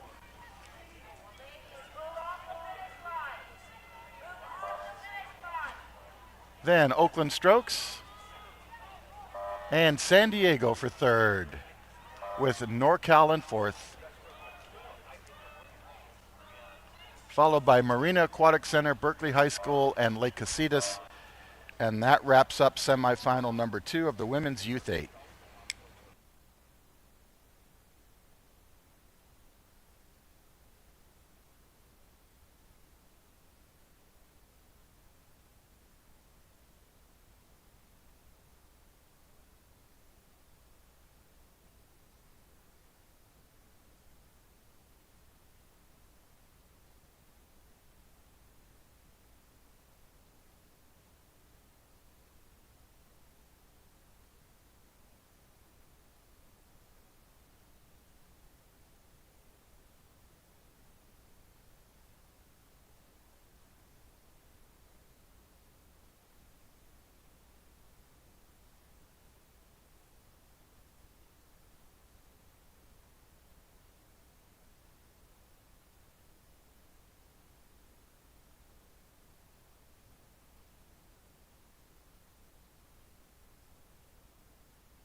And we've received word that the next race is now underway. This is semifinal number 1 for the women's 2v8. These are the second fastest women's 8s in the region. So you can think of it, the old days we called it a JV8, but now they call it a 2v8. So it's the second fastest varsity 8 in all of these respective programs. That semifinal now underway. Here are the lane assignments. Lane 1, Newport. Lane 2, Newport B. So 2 Newport boats in lanes 1 and 2. Lane 3, Capital. Lane 4, Los Gatos. Lane 5, St. Ignatius. And lane 6, Berkeley High School. All boats are now past 500 meters, approaching the halfway markers. And as we watch this field, top 3 boats will go to the grand final.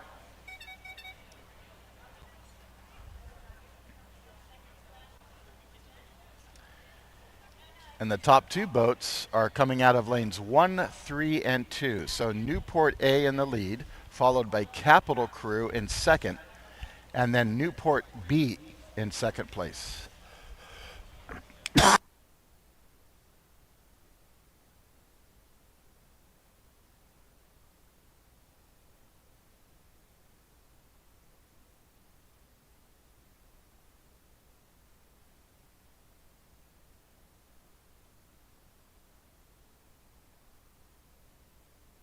So semifinal number 1 of the women's 2v8 now past the halfway markers, and the leader continues to be lane number 1, Newport. Capital Crew in lane 3 in second place, but they hot on their heels is lane 2, Newport B in third. So Newport B and Capital in that second and third place position. They're both looking good here to go on to the grand final as they hold off challenges from Los Gatos, St. Ignatius, and Berkeley High School.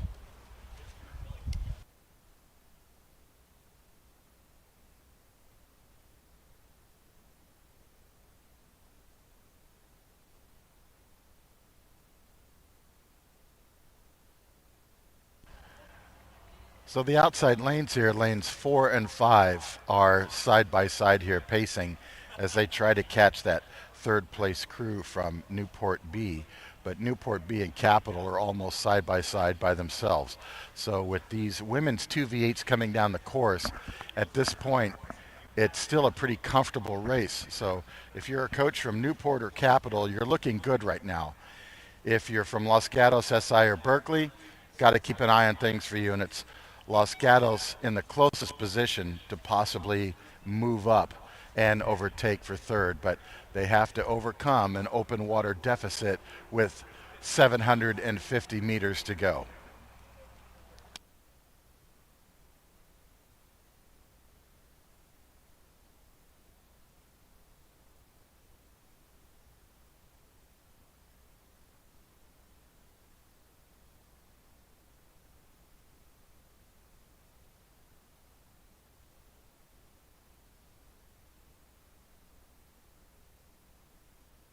So the leader, Newport, at a very comfortable stroke rate. And when I say comfortable, the coaches will understand this. They're at 32.5 strokes per minute. For a varsity 8 race, that's pretty comfortable. But that's because Newport's in the lead, and they know that they're looking good and they're not being threatened. So why waste the energy? Save it for the grand final.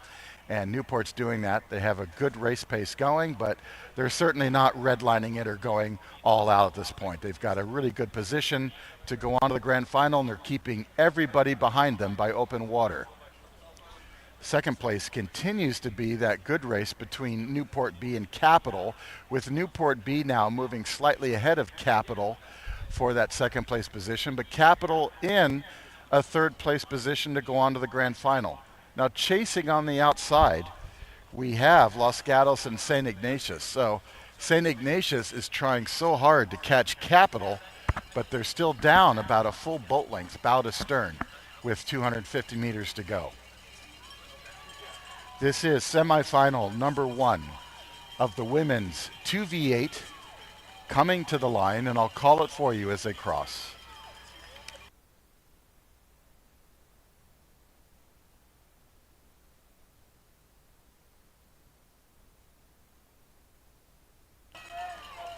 All right, and here we go. That's Newport. That's their A boat. And here comes their B boat. How's that for depth in a program? And then in third place, the hometown team from Lake Natoma, Capital Crew. And then Los Gatos SI, close finish there between them. And then will be Berkeley in 6th with the Yellow Blades coming to the line now.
And ladies and gentlemen, now underway, semifinal number 2 for the women's 2v8. Here are the lane assignments. Lane 1, Marin. Lane 2, Oakland. Lane 3, San Diego. Lane 4, NorCal. Lane 5, Long Beach. Lane 6, Marina Aquatic Center. And Lane 7, Pacific Rowing Club. All crews now approaching 500 meters. And as you heard in the earlier race, top 3 go to the grand final. Right now, the early leader is Lane 1, Marin. Marin looking good here as they push out with a greater amount of lead from the trailing boats. Lane 2, Oakland and San Diego also right there for second and third place. As we look at Lane 4, that's NorCal. Lane 4, NorCal back a little bit, trying to get back in the hunt, but NorCal still in a position to get third place here. So the leader, Marin, and second place, Oakland, between themselves, they have an open water advantage over San Diego and NorCal. San Diego and NorCal actually are getting closer and closer together, almost side by side, bow ball to bow ball here.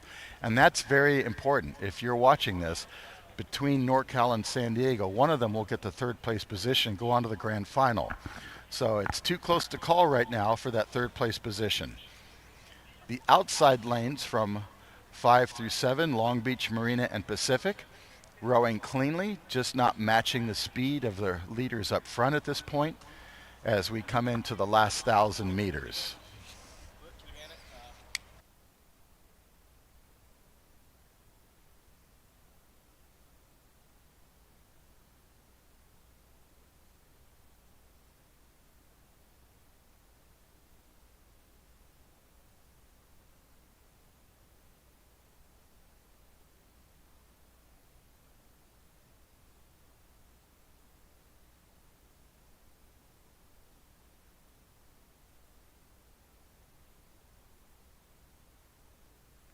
Marin continues to push out to a greater margin here. Now open water over the remaining field. Oakland Stroke still in second. Oakland and Marin had that open water advantage over the remaining field. That continues. So looking good for Marin and Oakland to go on to the grand final. The race we're trying to watch here very closely is between lanes 3 and 4, San Diego and NorCal. But San Diego now pushing a little harder to try to get away from both NorCal and Long Beach and solidify their third place position. But it's not going to be easy here as NorCal is looking very tough and will be a challenging crew to San Diego all the way down the course.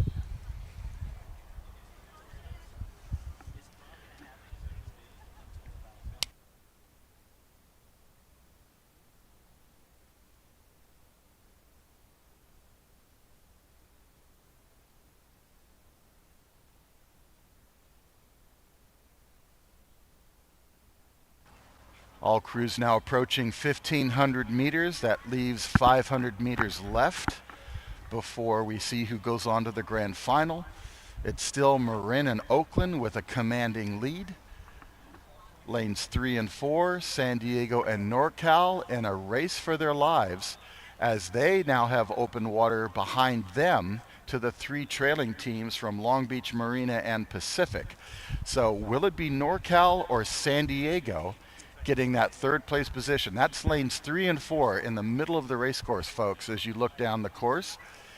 Lanes 3 and 4 right in the middle, side by side. And actually now I'm going to give a slight advantage to NorCal, possibly a seat or two here as they move up to try to challenge San Diego. So NorCal's got a deep program, lots of kids, and that gives the coaches lots of boating opportunities here to build speed within their program. And NorCal right now looking good. They are in that third place position with San Diego falling back to fourth. So it's Marin, Oakland, NorCal, then San Diego, followed by Long Beach, Marina, and Pacific as we come into the last 300 meters. This is semifinal number 2 of the women's second varsity 8.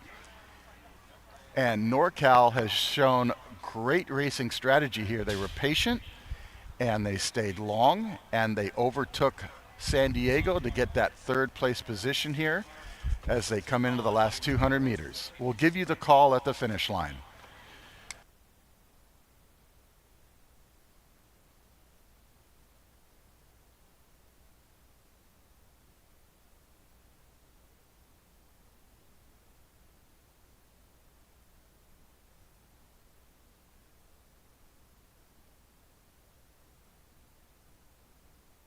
All right, here we go. And Marin. First across the line. Then Oakland for the women's 2v8 semifinal number 2. And then lane 4, NorCal for third. So great race for NorCal. Then 4th place, San Diego.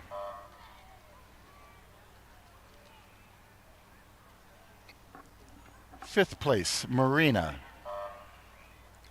Then Long Beach and Pacific, and that wraps up semifinal number 2 for the women's 2v8s with Marin, Oakland, and NorCal unofficially going on to the grand final.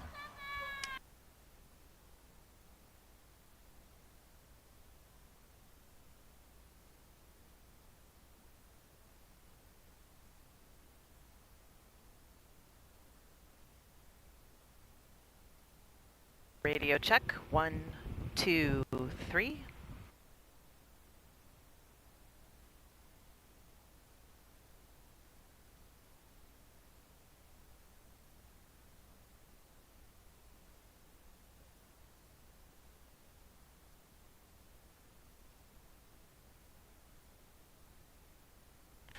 And we have word the next race is underway. This is semifinal number 1 of the women's U16 quad with coxswain.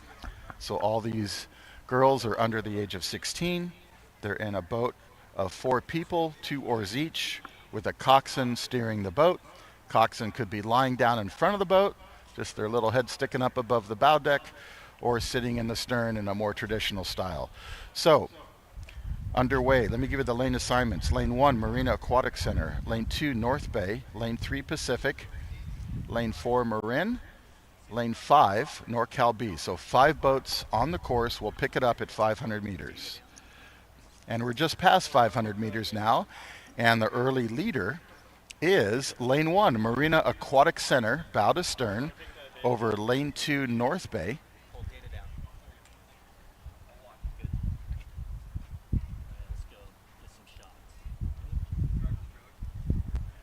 And Pacific Rowing Club in third. That is the early call here for the women's U16 Cox Quad. 3 boats go on to the grand final.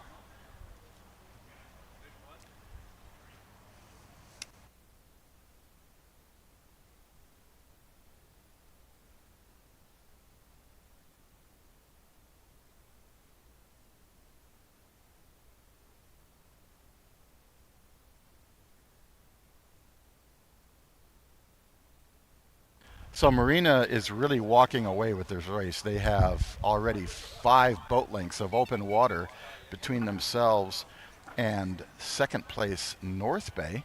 North Bay doing a good job holding off third place Pacific, but again, Pacific in a good position.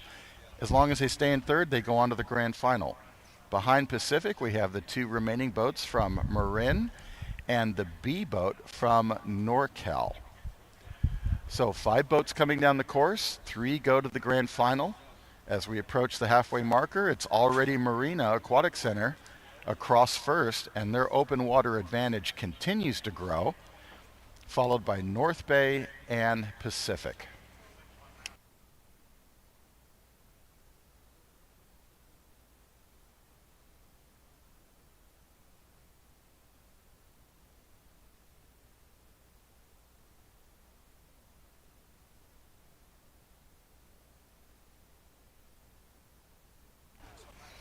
The Marina Aquatic Center women here are racing this race almost like it's a grand final. They just keep taking more and more open water from the field. When they come into the spectator area, they're going to be all by themselves out in front. So if you're in that Marina tent, get your cowbells ready, because your women are looking very fast right now in the U16 quad with coxswain.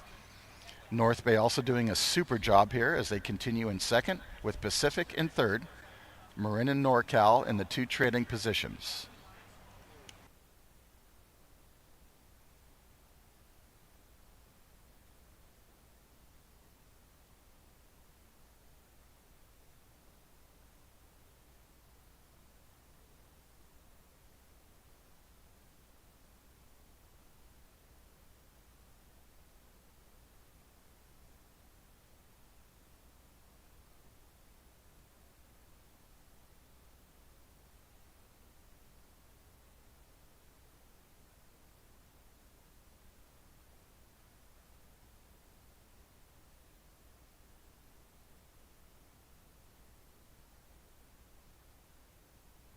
All right, here we are approaching 500 meters to go, officially called the 1500-meter line. Semifinal number 1 of the women's U16 quad with coxswain. Marina in lane 1, they're on a Mac attack here. They're coming down the course like a rocket all by themselves. You're going to see them go by, and then you're going to like look for everybody else and like, oh, there's the rest of the field. They're way back there. So in second place, North Bay and Pacific, they continue both in a good position to go on to the grand final. Then Marin in fourth, and on the outside, the B boat from NorCal in fifth.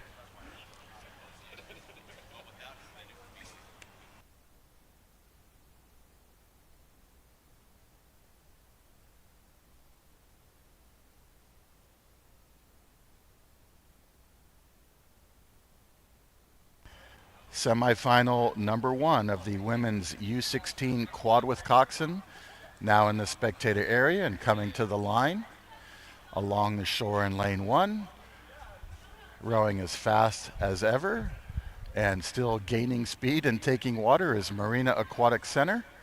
Then back to North Bay from Petaluma, California, rowing on the Petaluma River.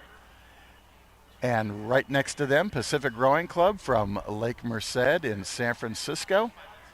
And then back to Marin and NorCal B. All these young women under the age of 16 doing a super job. As they come to the line, unofficially, it's Marina, North Bay, and Pacific. And we'll turn our eyes down the course for the next semifinal.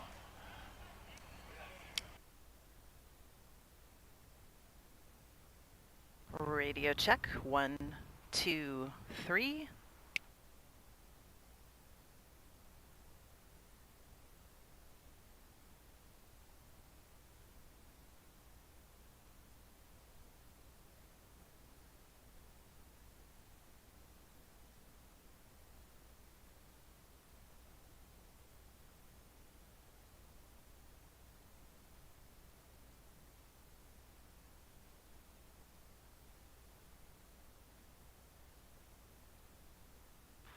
On the water, radio check. 1, 2, 3.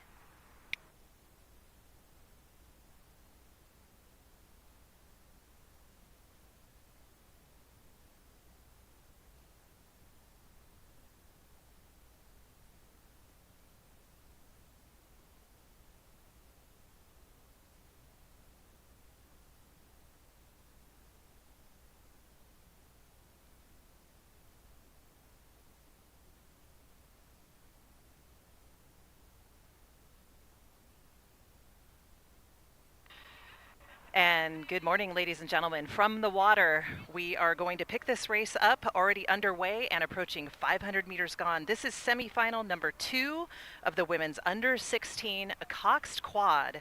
And we will find our crews in lane order. In first place, rowing out of lane 1, it will be NorCal. NorCal sitting with a 1-length advantage over lane 2, Los Gatos.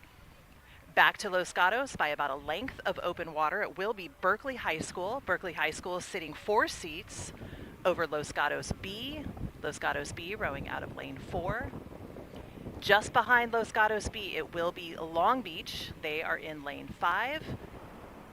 And then back to Long Beach by about 2 lengths of open water, it will be River City. So again, as Bob talked about earlier, these boats are coxed boats. So there is a coxswain in the bow of the boat. For River City, there is a coxswain actually in the stern of the boat. You don't see too many of those boats anymore. It's a great boat, though, for beginning rowers, as the coxswain can see all the way down the race course. And so the advantage here is that the coxswain can let the rowers know exactly what's happening out on the race course. They can also steer the boat, which, if you're a new rower, is pretty important to not have to worry about that. But with a fully buoyed course like we have here on Lake Natoma, it's a great course to steer. All boats rowing cleanly, boats rowing well, and NorCal continues to take water away from the rest of the field. So they now have about a half a length of open water for the first place position, just shy of 1,000 meters gone.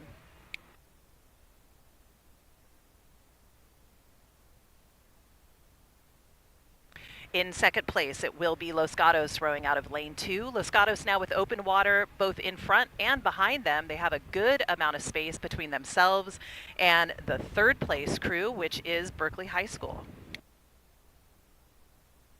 Berkeley High School, a scholastic program, one of the few scholastic programs remaining in California. So great to see them out here. They're always a very competitive program. They have actually qualified for the Scholastic National Championships later this month in Oak Ridge, Tennessee. So well done to Berkeley. We're just past 1,000 meters. And right now it is the crew from NorCal that continues to get a little bit more space away from the rest of the field. Los Gatos looking comfortable in lane 2.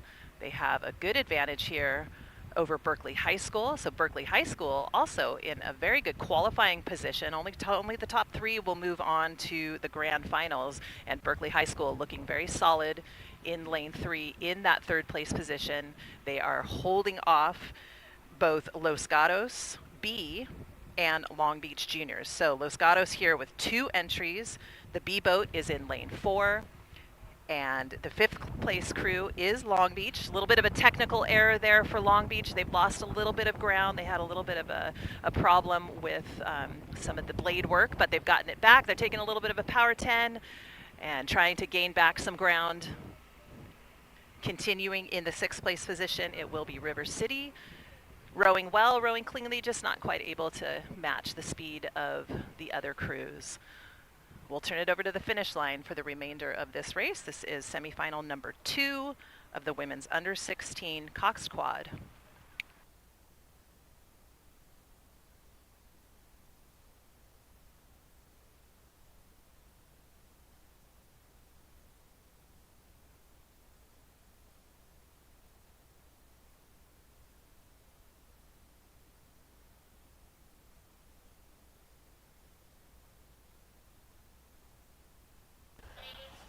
All right, semifinal number 2 of the women's U16 quad with coxswain, now in the last 500 meters. Now, one thing I'm going to be curious about, ladies and gentlemen, this NorCal boat, they're doing the same thing that Marina Aquatic Center did in the semifinal just before this one. They're rowing down this course like a rocket. They've got great speed, and I'm sure it's going to be a great showdown in the grand final between these 2 crews. That's unofficial, of course. They have to make the grand final still, but if they do, NorCal and Marina are looking really fast. So NorCal here just continues to take open water away from the rest of the boats.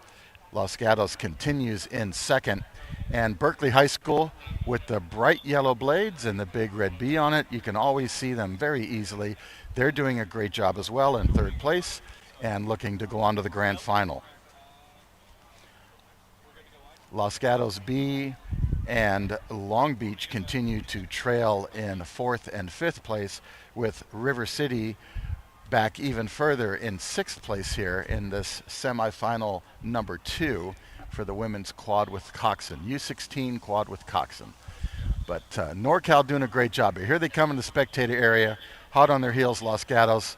A little further back, Berkeley High School with the yellow blades, and we'll give you the final call at the line. Top 3 boats go to the grand final.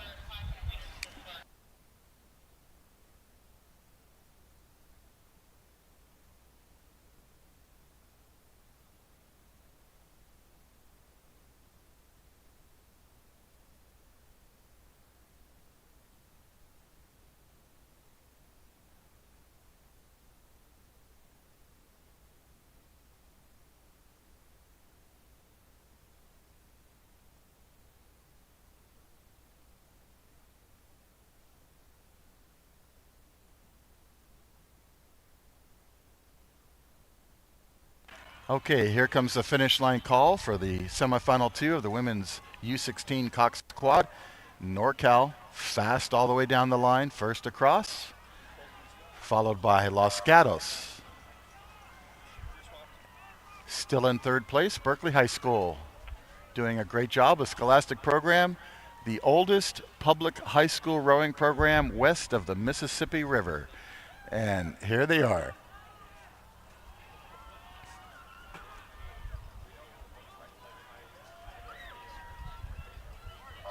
That's third place for Berkeley, looking good. then followed by the B boat from Los Gatos, Long Beach, and then finally River City.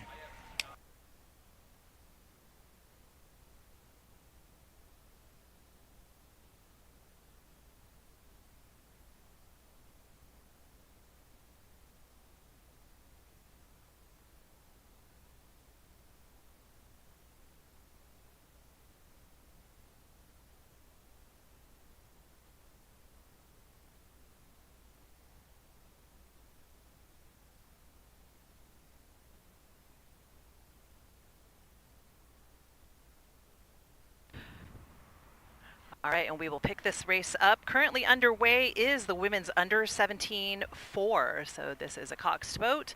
Back to the sweep events. This is semifinal number 1 out of 2.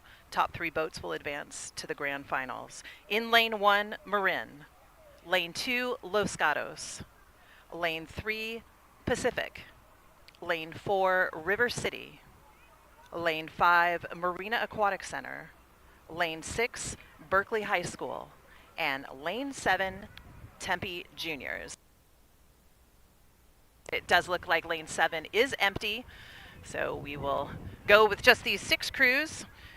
Berkeley High School again in lane 6. But your leader right now with about 3 seats over the rest of the field will be Marin. So Marin looking at a 3-seat advantage right now over lane 2, Los Gatos. Marin rowing at a comfortable 33 strokes a minute. Looking good with that long stroke, lots of confidence and relaxation out of the Marin crew. They're looking at a challenge though from Los Gatos. Los Gatos trying to come back and gain a little bit of ground back as we approach 1,000 meters. These two boats pushing each other so hard that they now have open water over the remaining crews. In third, it will be Pacific rowing out of lane 3. They have a 4-seat advantage over lane 4, River City. So nice little battle heating up here between Pacific and River City for that third qualifying spot, but right now Pacific holding on to the advantage for that third place position. River City continuing in 4th, back to them by about a length or so of open water. It will be Marina Aquatic Center. Marina kind of all by themselves there. They've got a lot of open water in front and behind them. Couple lengths of open water back, it will be Berkeley High School. So Berkeley High School in 6th. But up front, just past 1,000 meters in, Marin now taking a little bit of a jump and extending their lead out over Los Gatos. They now have about a stern advantage. But Los Gatos, that is a tenacious crew. A lot of energy and emotion coming out of that boat right now as they try to see if they can gain a little bit of ground, maybe take away a little bit of space from Marin. But the Marin women have taken that stroke rate up. Looks like they're leaving nothing on the table here in this third 500, putting themselves in a good position to qualify for the grand final tomorrow. So Los Gatos in 2nd. Also doing nicely and on the move is Pacific. They have really taken quite a jump at that third 500. There was a bit of a push to bring the stroke rate up. This is a very nice looking boat here from Pacific. A lot of energy and really nice clean blade work, a lot of horizontal catches, just very, very good movement coming out of that boat. And they're showing that here as they come into the final 500. They are at a bit of an elevated stroke rate, so we'll see what they need to do with that sprint. Again, sometimes when we hold that stroke rate up a little bit higher through the body of the piece, doesn't give you that much space to bring the stroke rate up for a sprint. But right now, Pacific looking pretty solid in that third place qualifying position. We'll keep our eyes on them as they come down to the line. But it is all about Marin against the shoreline now with a bit of open water over Los Gatos. Los Gatos in 2nd. Pacific in 3rd. Behind Pacific by a bit of open water, it will be River City. Back to River City by open water, it continues to be Marina Aquatic Center in 5th, and then finally Berkeley High School in 6th. Well, Adrian, thank you for that call for the middle 1,000. And this is really perfectly staggered when you see from the drone footage. There's almost an equal distance between every crew. Basically, their position matches their lane assignment. Marin first in lane 1, Los Gatos in second, lane 2, Pacific in third, lane 3, and so forth. Now, the interesting thing is you called that Marin was making a move, but the interesting thing is both Marin and Los Gatos are at 34 strokes per minute. So the question is, well, why is Marin out in front? Well, they had a really good start. They had a very aggressive first 500, but right now both boats are kind of pacing each other, so it comes down to strategy. And Marin had a really good start, good first 500, and they got the jump on the field. So all boats still looking good, rowing cleanly. We've got Marin now coming into the spectator area. Los Gatos still in second, Pacific in third. And Pacific made a big push, as you heard, in that third 500. And they've gotten a little bit closer to Los Gatos as a result. So good race for them. Top 3 go to the grand final. River City continues in fourth, Marina fifth, and Berkeley High in sixth. Lane 7 is empty. Just to remind the spectators here, lane 7, no crew at this point. So with the 3 going on, the top 3 right now, unofficially, Marin, Los Gatos, and Pacific for the women's U17 4 with Coxon.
All right, we've got a pretty quick turnaround on racing here this morning. We've just got 8 minutes in between each race. So we'll pick it up at 500 meters gone with this next semifinal. It will be the women's under 17 4 semifinal number 2. Top 3 boats will advance out of the semifinal into the grand finals tomorrow. In lane 1, Oakland Strokes. Lane 2, Newport Sea Base. Lane 3, San Diego Rowing Club. Lane 4, Newport Aquatic Center. Lane 5, NorCal. Lane 6, Newport B. And Lane 7, Casitas. So we have all 7 boats out here. A lot of action, a lot of overlap. We're not quite to 500 meters gone. But right now, the crew with a little bit of an advantage, just barely, maybe by about a seat, will come out of lane 2. That's Newport Sea Base. So Newport Sea Base taking a great start, jumping out of the gates hot, with San Diego Rowing Club right next to them off of their starboard side. And then along the shoreline, it will be Oakland Strokes. So those 3 crews, as we approach 500 meters gone, very close to each other. Again, slight advantage going to Newport Sea Base, maybe just by about a seat over Oakland Strokes. Newport Sea Base in third.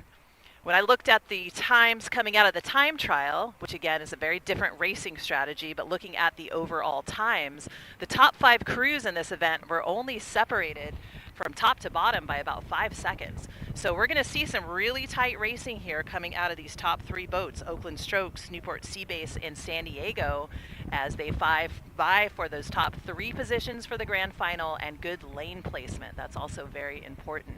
But right now, Sea Base doing a nice job holding on to that top spot. They have now a 2-seat advantage over Oakland Strokes. Oakland Strokes is the defending champion in this event, coming out of last year. But now with these age categories, it's kind of hard to tell whether or not there is carryover from one year to the next, as you have a variety of athletes moving up from their first year of rowing, but you could also have some very seasoned athletes with perhaps 3 or 4 years of rowing under their belt, as we have so many kids starting in middle school these days. But now back to the racing action. Newport Sea Base doing a great job. They're still holding off Oakland. Oakland very patient though. So I'm looking at their stroke rate. It looks to be about 33 strokes a minute. So very patient, not quite at 1,000 meters gone. San Diego Rowing Club still in third, sitting bow to stern over Newport. And then back to Newport by quite a bit of open water it will be Newport B, followed by NorCal, those two crews side by side. And then in the 7th place position, we'll move over to lane 7. That's Casitas Rowing. They are back by a bit of open water.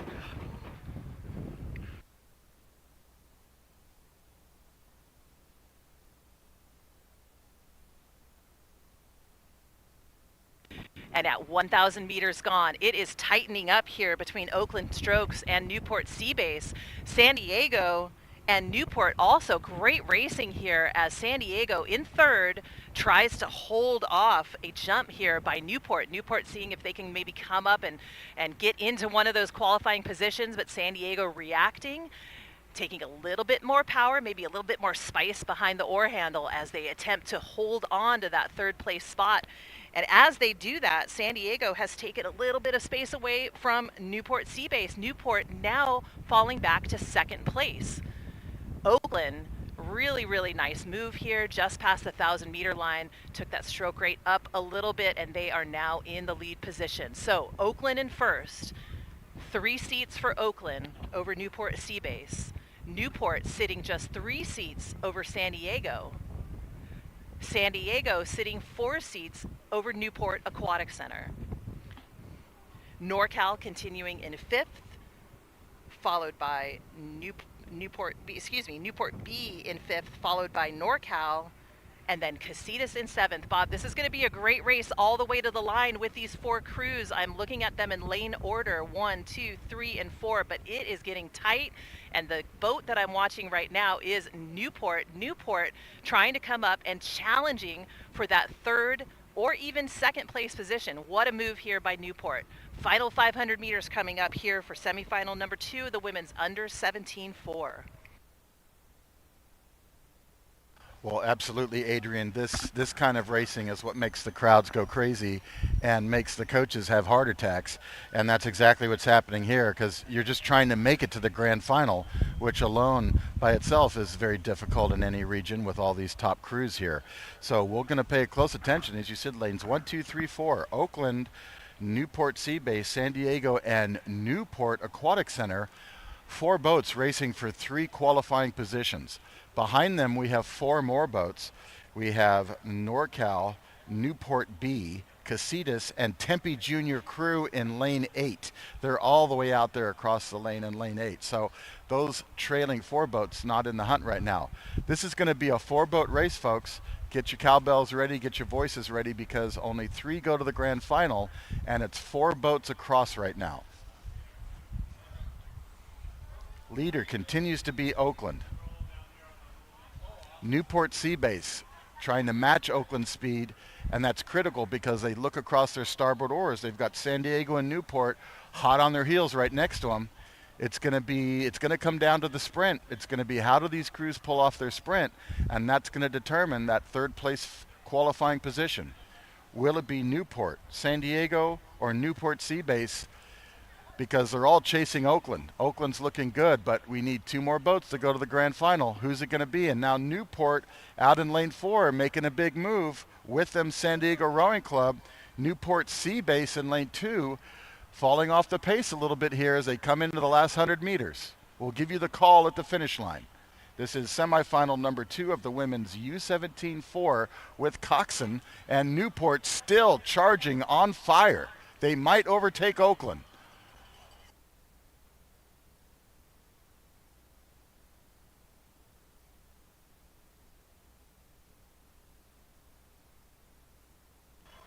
All right, here's the finish. What a race. It's going to be Newport at the line. They took over the race. Oakland for 2nd, San Diego for 3rd, Newport Seabase for 4th. So 3 boats to the grand final. That looks to be Newport Aquatic Center, Oakland, and San Diego.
All right, and we're back again on the race course with our small boats. On the course right now, we're looking at a 7-boat race here for semifinal number 1 of the men's under 17 double. In lane 1, Oakland Strokes. Lane 2, North Bay. Lane 3, Brophy Prep. Lane 4, Oakland United. Lane 5, Los Gatos. Lane 6, Utah. And lane 7, Lake Las Vegas.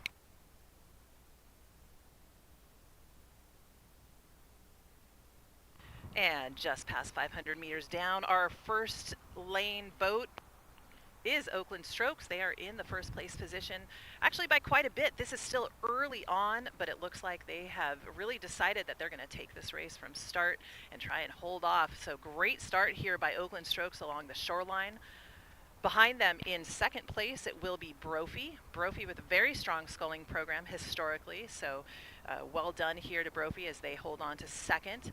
They are sitting about 2 seats right now over lane 5, Los Gatos. So those are your top 3 boats: Oakland Strokes, Brophy, and then Los Gatos. Behind Los Gatos, bow to stern, it is going to be lane 2, that's North Bay. North Bay sitting bow to stern over both lane 4, Oakland United, and lane 6, Utah. In 7th place, sitting in lane 7, it will be Lake Las Vegas. So all boats still fairly close to each other. The only boat that's really moved away quite a bit is that Oakland Strokes boat out in front. So we're going to keep our eyes on the rest of the field as there is still a good amount of overlap between at least these 5 boats. So Lake Las Vegas just a little bit off the pack, but I'm looking at a lot of crossover here between Brophy, Oakland United, Los Gatos, North Bay, and Utah. Here comes Oakland at 1,000 meters gone as their bow first across that marker. Now with about 2 to 3 lengths of open water, and now at that 1,000-meter line, Brophy, they have been in the second place position. They decided to take kind of a move right there at 1,000 meters to solidify that second place spot. So the race right now is going to be between North Bay and lane 5, Los Gatos. So great race here heating up between North Bay and Los Gatos. And with these small boats, it is generally the bow person, the person that's sitting closest to the finish line, that is giving the direction, that is kind of serving as the coxswain, but then also the steers person. So a really difficult position to hold, and they've got to be savvy enough to look all the way across the lanes to make sure that they know exactly what's happening with their closest competitor. So Los Gatos, I can see that bow person looking across to the North Bay boat, and he is talking to his steersperson to that stroke seat and saying, come on, let's go. We've got to do it now. And there they go. So Los Gatos, great job here as they pull their boat up just a little bit further away from North Bay. But as we just saw in the previous race, it is not over till it's over. So we're going to keep our eye on North Bay. In 4th, back to North Bay, it is going to be our 5th place crew. That is Utah. Utah rowing on the South Jordan part of the greater Salt Lake, so really cool to see Utah out here. And they are sitting with a bit of open water over lane 4, Oakland United. So Oakland United currently in that 6th place position. Oakland United had previously been called Oakland Tech, where it was just that high school, but now Oakland United is drawing from all Oakland high schools, so another scholastic program, and really well done to them as they are rowing very cleanly and staying with the pack. In 7th place, it will continue to be Lake Las Vegas. And we'll turn it over to the finish line as we watch the remainder of this semifinal number 1 for the men's under 17 double, with Oakland leading the pack.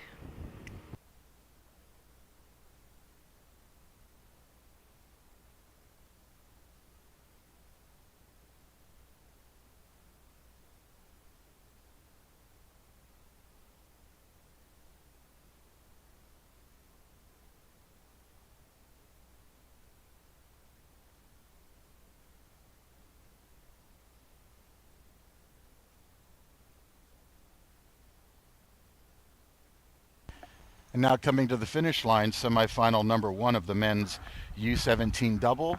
All these rowers under the age of 17, 2 rowers, 2-person boat, 2 oars each. That's a sculling boat for you. And as you heard from Adrian, Oakland in the lead, and it's been a commanding one. It's been an easy one. And they continue in that lead with top 3 boats going to the grand final. Brophy from Arizona, the Tempe Lake area in Arizona. They are in that 2nd place position. They continue to have the rest of the field behind them. And in that 3rd place position, outside to Los Gatos holding off 4 boats behind them. The closest competitor to them is going to be lane 2, North Bay. North Bay trying hard to charge on the inside, but then also on the outside, Utah in lane 6 trying to move up, but they're all chasing Los Gatos, who's in 3rd. So here's Oakland across the line. Brophy looking good for 2nd place as they come to the line now. Los Gatos in 3rd, still holding off a field. Oh, and a big problem. Oh, Utah caught a big crab, boat stopping crab, or stuck in the water. So it's Los Gatos coming to the line for that 3rd qualifying position. Then we have North Bay for 4th. Oakland United for 5th. And going by Utah right now is Lake Las Vegas as the Utah boat tries to recover. That's a tough break for the Utah boat, losing an oar like that. But they're going to finish the race, and there they go. You've got to get the boat across the line to make it official, so go Utah.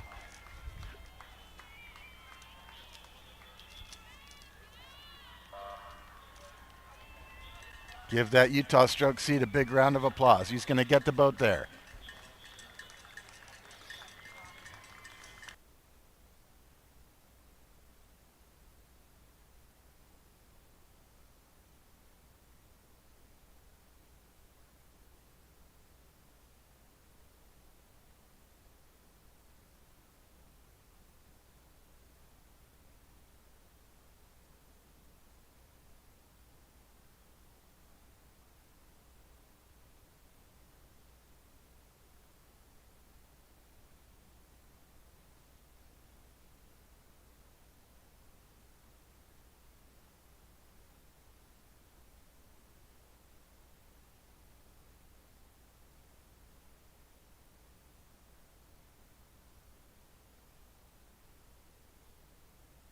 All right, and we are already at the halfway point here with semifinal number 2 of the men's under 17 double. Again, with 7 boats on the course. In lane 1, Redwood Scullers. Lane 2, Artemis. Lane 3, Artemis B. Lane 4, River City. Lane 5, River City B. Lane 6, Brophy. And lane 7, Los Gatos. And basically we're going to find these boats in lane order. So we're looking at a lead here by Redwood Scullers rowing out of lane 1. They have about a seat or 2 of open water over Artemis A rowing out of lane 2. Back to Artemis A is their teammates in lane 3, so that is the B boat from Artemis. Obviously, they know each other's race plan pretty well. They know the strategy. So the placement, though, between those 2 Artemis boats is about a length of open water. Those are your top 3 boats. Only 3 will move on to the grand final. And it is looking pretty clear that, barring some sort of disaster with 750 meters left, those will be your top 3 boats that move on to the Grams. It is Redwood Scullers and then the 2 boats from Artemis. Now, back by several lengths of open water, it is the rest of the field. In lane 4, River City holding on to a 2-seat advantage over their teammates, River City B. And then in 6th, it will be Brophy Prep. Brophy had a boat in the previous semifinal, so this is likely their B boat. Back to Brophy by a couple lengths of open water. It will be our 7th place crew, Los Gatos. All boats now approaching 1,500 meters. Redwood Scullers along the shoreline continuing to hold on to that top spot. Looking to have a fairly relaxed stroke rate. Again, sometimes the strategy, depending on what's happened with the crew and kind of how their placement is to just do what you need to do in order to get into that grand final, because you've got a lot of racing ahead of you. And right now, Redwood Scullers looking very relaxed, nothing urgent, as well as the boats from Artemis in a very good position to qualify for the grand finals. And then in lane order, it'll be River City A for 4th, River City B for 5th, Brophy for 6th, and then Los Gatos in 7th.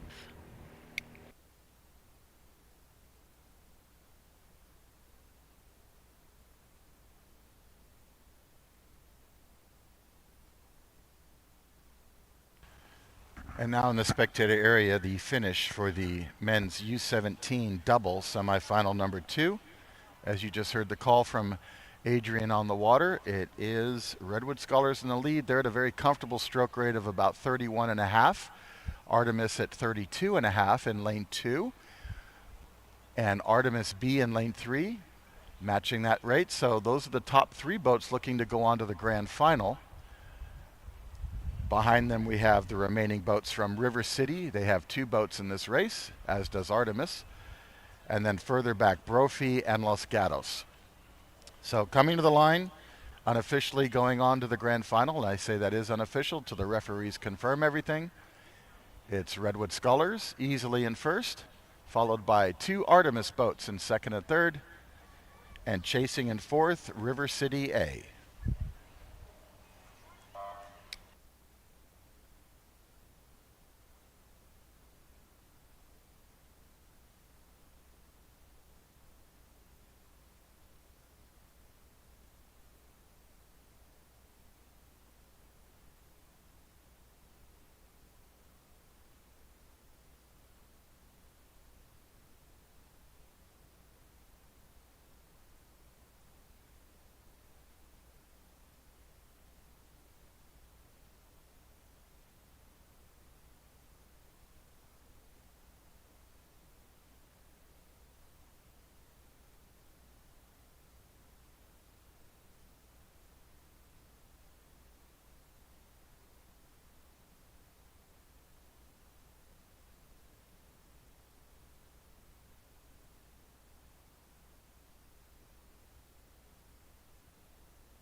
All right, and we're looking at the last couple races of this morning session here, and it's a good one. We've got the women's youth single on the water, semifinal number 1. We've got 5 boats with lane 1, Waterford, lane 2, Lake Las Vegas, lane 3, Newport Seabase, and lane 4, Waterford B, and lane 6, Mission Rowing.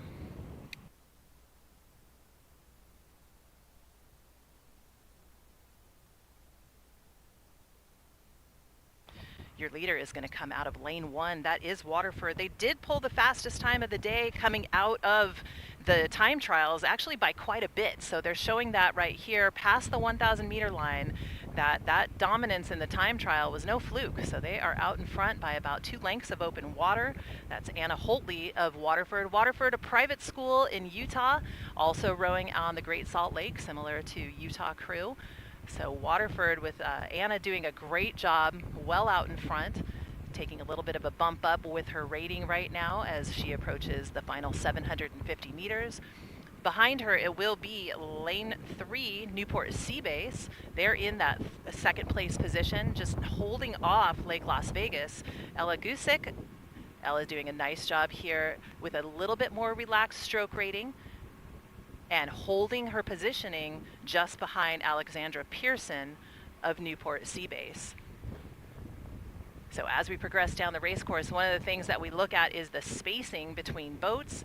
And sometimes the strategy is just to be the hunter and then turn your move on at different markers along the race course. So we'll watch that as Ella is just kind of chipping away a little bit. She's getting a little bit closer to Pearson of Newport Seabase. Again, top 3 boats will qualify. So these 3 boats, Waterford, Lake Las Vegas, and Newport Seabase, in good qualifying positions. But again, you want to have the best race possible, really learn how to execute perfectly so that when you turn it on for that grand final, you are ready to go. And each time you race, it gets a little bit harder. Now, those top 3 boats are well out in front. It's almost like a completely different race as we push back to our 4th and 5th place crews that are actually right very near each other. This is Waterford B and then Mission Rowing. So Waterford B with a bit of an advantage for the 4th place position. And then Mission out of San Diego area, Grayson McLeod doing a nice job just behind the B boat of Waterford, Kira Stockham. So coming into the final 500 meters, Anna Holtley of of Waterford doing a nice job just holding on to her positioning there along the shoreline, followed by Newport Seabase and then Lake Las Vegas. And folks, while we wait for these scullers to come into the spectator area, just to give you an idea, these hulls they're rowing in weigh only about 29 pounds. And in some cases, the hull is skinnier than the width of the rower's hips. So you can step into this boat and flip in a heartbeat. So to see these scullers coming down the course with such beautiful balance is really a testament to their skill and years of experience in these boats. So not an easy boat to row and certainly not an easy boat to balance, but they're making it look very, very easy. Now that lead sculler from Waterford coming from the Jordan River in Utah, she's really coming down the course clean and long at a pretty comfortable stroke rate. No one's really pushing her or challenging her yet. That'll come later in the grand final. And as you heard from Adrian, Lake Las Vegas and the Newport Seabase boat also looking good here as they have the rest of the field behind them. Waterford's B boat ahead of the boat from Mission Rowing. Mission Rowing is from Santa Barbara and Lake Cachuma, and their lake recently went from only about a third full to overflowing, so they finally got some water to train on. And here they are racing. Great to see them here at Lake Natoma. But back to the finish for semifinal number 1 of the women's youth single. The top women's scullers from each program. It's Waterford. It's all about Waterford, and Anna Holtley is making it look very easy here as she comes to the line. She'll be first across, followed by Newport Seabase and Lake Las Vegas for the top 3 positions. That is unofficial, but we hope to see him again in the grand final.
All right, and we are already underway and almost at the halfway point here with the semifinal number 2 of the women's youth single.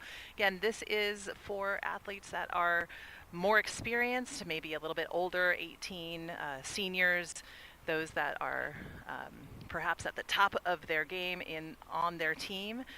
And we've got another 5 boats here coming down the race course at you. In lane 1, California Yacht Club. Lane 2, Tempe Juniors. Lane 3, Xavier Prep. Lane 4, Cal Yacht Club B, and Lane 5 Community Rowing of San Diego.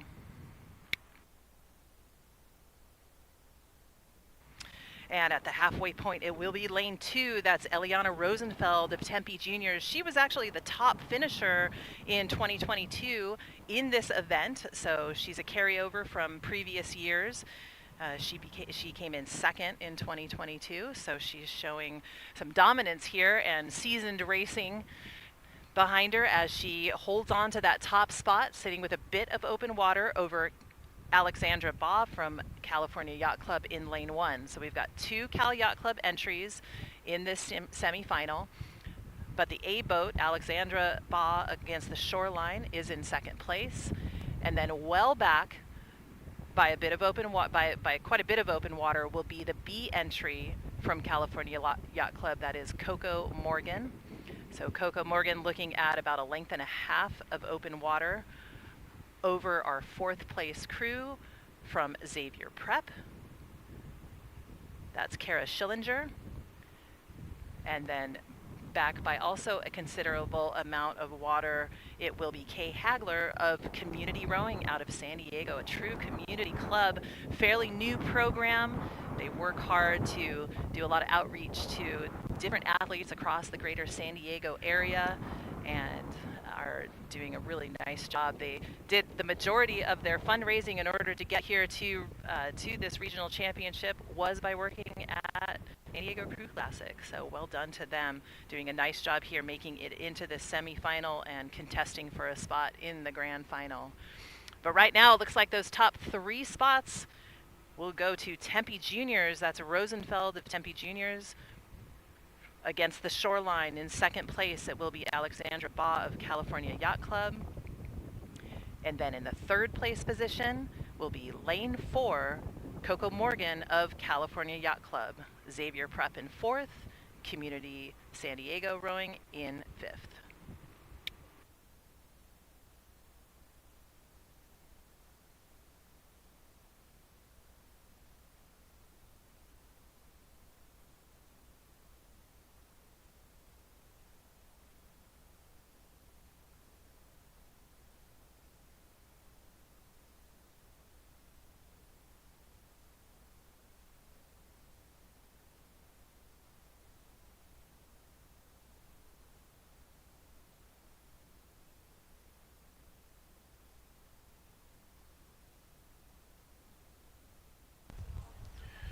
So this will be the last finish before we take a 1-hour break for lunch.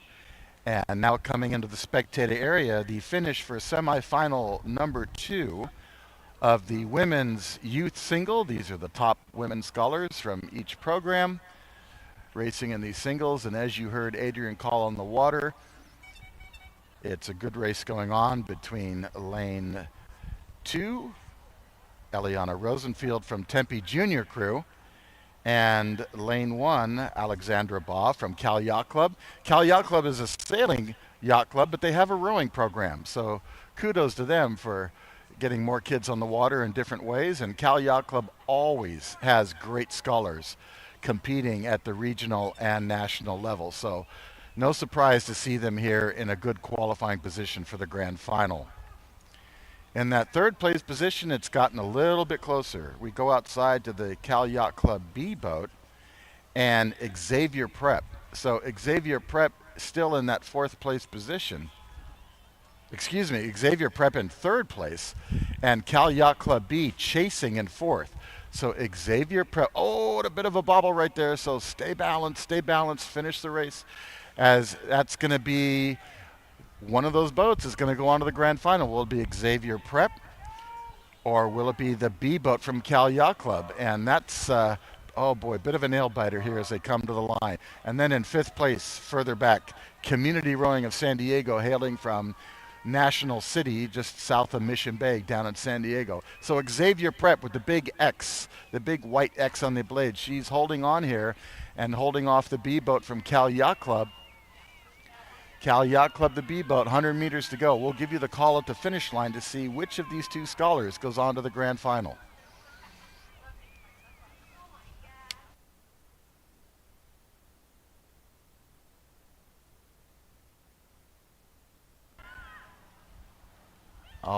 right, and it is Xavier Prep across the line third. That's unofficial.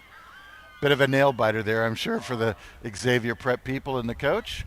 But good racing from both those young women. And Cal Yacht Club B in fourth. And still coming down the course is the sculler from Community Rowing of San Diego. So after she crosses the line, we'll take a 1 hour break and then come back for more racing. So let's give her a cheer on as she comes to the line, and then we'll take our break.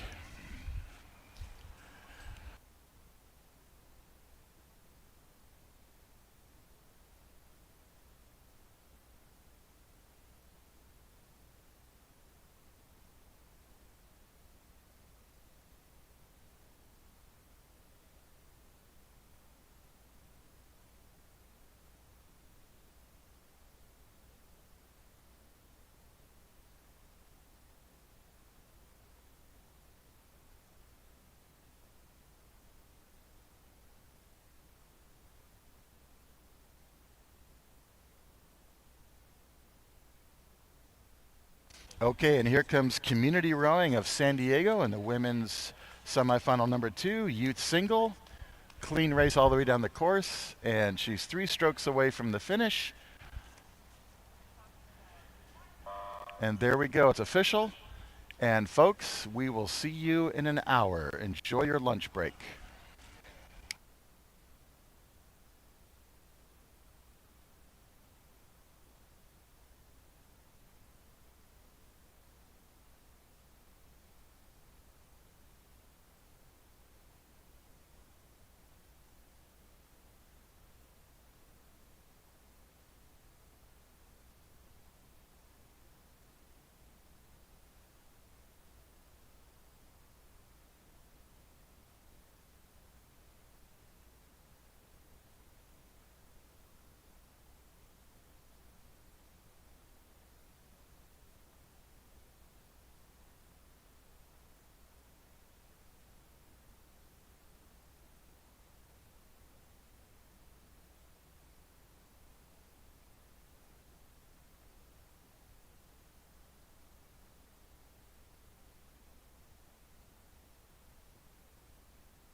And from the top of the race course, welcome back to the afternoon session of racing here at Lake Natoma, the U.S. Rowing Southwest Youth Championships. This is a day of semifinals. Boats will progress directly into the grand finals, or they will be wrapping up their regatta. On track right now, it will be the men's under 17-8. This is semifinal number 1. We've got 5 boats on the course here. In lane 1, Marin. Lane 2, Pacific. Lane 3, Capital. Lane 4, Sarah. And lane 5, Oakland Strokes. Now, coming out of the time trials, Marin did have the fastest time of the day, and they also are the defending champion in this event. But one of the things that we know with these age group events is that the mix is sometimes a little bit different from year to year. So it's not necessarily that there's a lot of carryover with athletes between years, but rather the consistency in coaching and programming. And indeed, Marin doing a great job. Well out front at just 500 meters gone. They're looking about half a boat length of open water over the rest of the field. Behind them, it will be Pacific. Pacific in second place, sitting 4 seats over Capital. So Capital in third, back to Capital by about 1 or 2 seats of open water. It will be Junipero Sarah High School, again a Scholastic program. They will regularly compete at Scholastic Regionals, which then goes on to the Scholastic National Championship in Oak Ridge, Tennessee, later on in May. Just behind Sarah, it will be Oakland Strokes.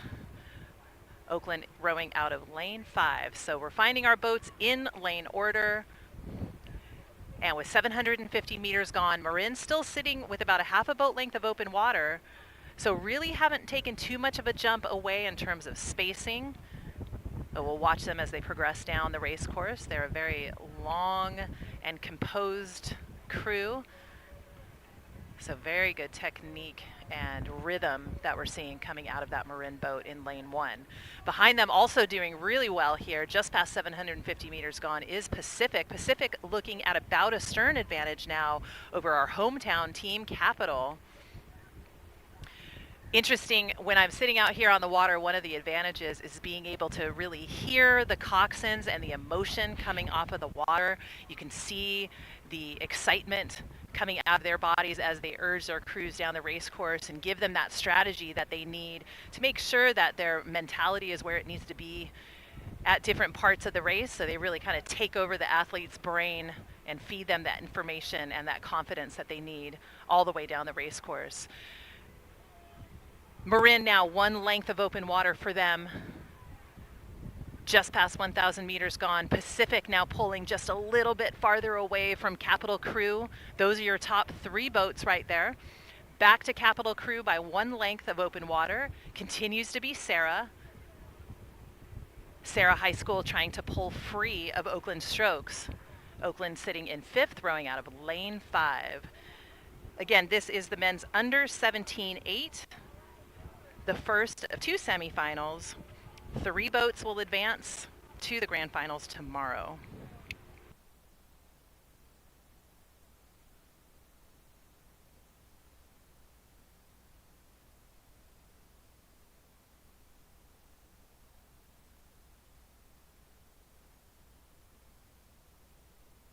And I have Marin clocked at 34 strokes a minute. Again, we talked a little bit about how confident and impeccable technique really coming out of this boat. We do have not the most perfect conditions. I mean, it's nice, but it's not as glassy as it was this morning.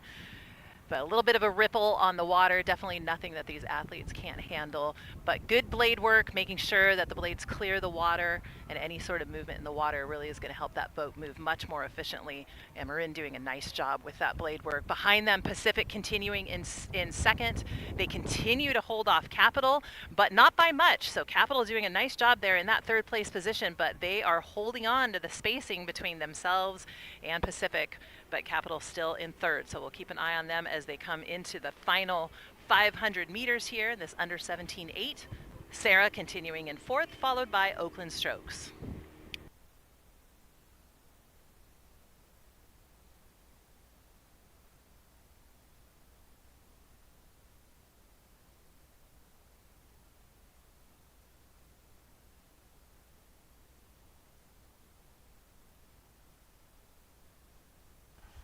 All right, folks, as you heard from Adrian on the water, here comes the finish for semifinal number 1 for the men's U17 eights. All these young men under the age of 17.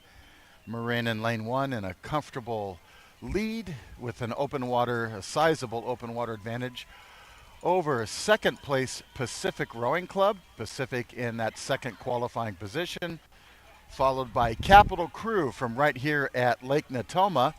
Capital Crew in that third qualifying position. Then we go outside to Sarah High School and the Oakland Strokes for the fourth and fifth place position.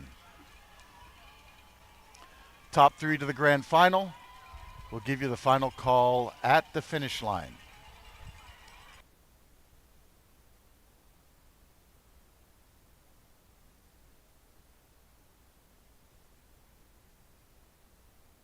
And there's Marin across the line. A hard-charging Pacific Rowing Club in second. And Capital Crew in third. That's unofficial, with Sarah High School and Oakland Strokes chasing. We'll turn it back to Adrian on the water, where she'll pick up the start of semifinal number 2 for the men's U17 eights.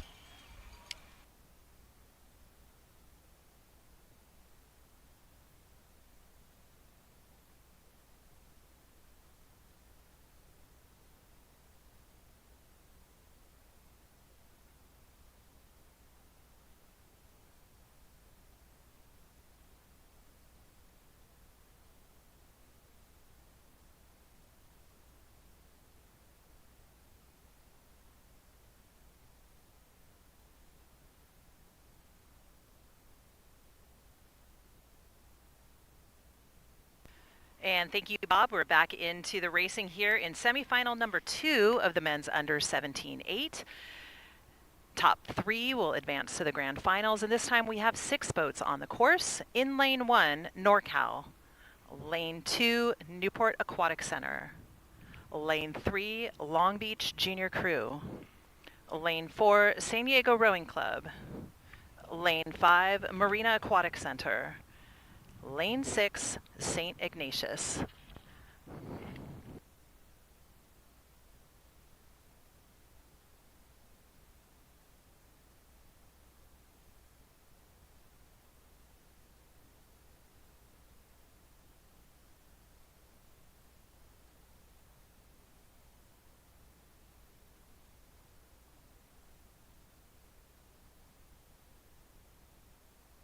All right, and as we approach the first 500 meters gone, it will be NorCal with their bow first out in front. They look to have about a length advantage already, and it's still pretty early on here. So NorCal looking to maintain some dominance right from the very start.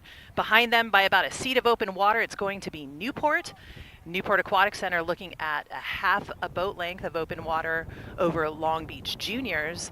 And then tight racing here between Marina Aquatic Center and San Diego. Marina with a slight advantage for that third place position. So it's interesting to note, and again, still very early on here, between San Diego and Marina Aquatic Center, right down in the center of the lanes, lanes 4 and 5, they are pushing each other so hard that they're actually eating away a little bit of the lead that Long Beach Juniors has. So Long Beach Juniors in third, but watching the lead that they have kind of shrink as Marina and San Diego go after each other. We're going to keep our eye on Marina Aquatic Center out in lane 5 because they have now pulled themselves into the fourth place position and continue to kind of inch forward into Long Beach. In front, NorCal continues in first, Newport behind them in second.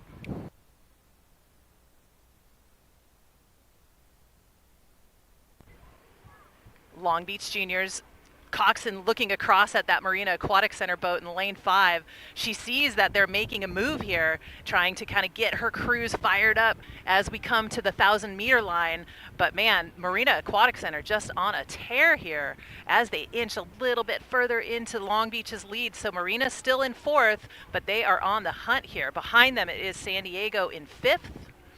And then our sixth place crew will be St. Ignatius. St. Ignatius rowing out of lane 6. They are a scholastic crew. It's a private school in San Francisco. St. Ignatius generally doesn't start rowing until about February. So for them to be this speedy, making it into this semifinal, it is just a testament to the strength of the athletes that they develop at St. Ignatius. So doing a nice job here and currently occupying that 6th place position. But more of a lead even as NorCal just takes this race from start to finish. They had a boat length lead at about 300 meters into this race, and now they are walking away with open water here as they continue to push away from Newport. Newport elevating their stroke rate, see if they can take back a little bit of ground, so we'll keep an eye on them, but they do have quite a bit of open water behind them as well as in front of them. So great racing here between Long Beach Juniors and Marina.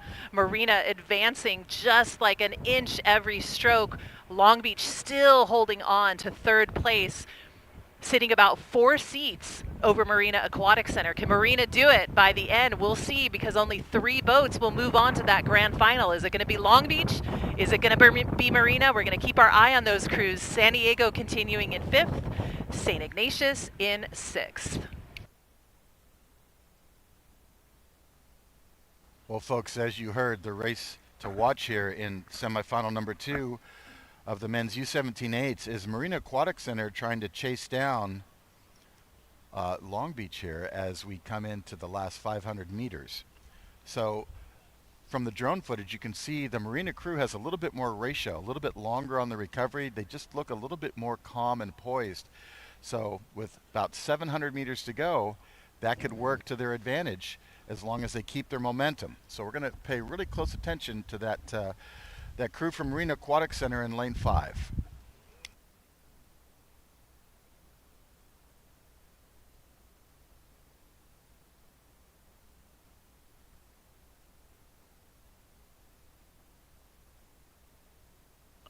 Now, NorCal has been in the lead. They've come down the race course unchallenged. Really nobody close to them, and they've had outstanding boat speed. No problems technically, so they're looking very dominant here as they are in the 1st place position and want to go on to the grand final. Newport Aquatic Center in 2nd. But look at that Marina Aquatic Center crew out there in lane 5. They've got the blades that have like red and purple, maroon and purple. They are challenging. They are challenging the crew in lane 3, Long Beach, for a qualifying position. Will it be Long Beach or will it be Marina? Now, right now it's still Long Beach, but Marina is desperately trying to catch up with them and try to get that 3rd coveted position to go to the grand final. But right now the money is still on Long Beach and the yellow unis as they come to the line, but Marina is charging, so keep an eye on them. That's going to be the race. NorCal now across the line. They have 2 boat lengths of open water over 2nd place Newport Aquatic Center. And now all eyes on the Long Beach boat with the yellow unis, and Marina in lane 5 chasing. San Diego Rowing Club in the red hull in 5th, and then back to St. Ignatius. It is going to be Long Beach. That's unofficial, but Long Beach holding on for that 3rd place finish. That concludes, as we wait for the last boat here, this will be the end of semifinal number 2 for the men's U17-8s. Next up, in my opinion, some of the most exciting racing, the men's pairs.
And thank you, Bob, for that handoff. And I agree. One of my favorite events is the pairs.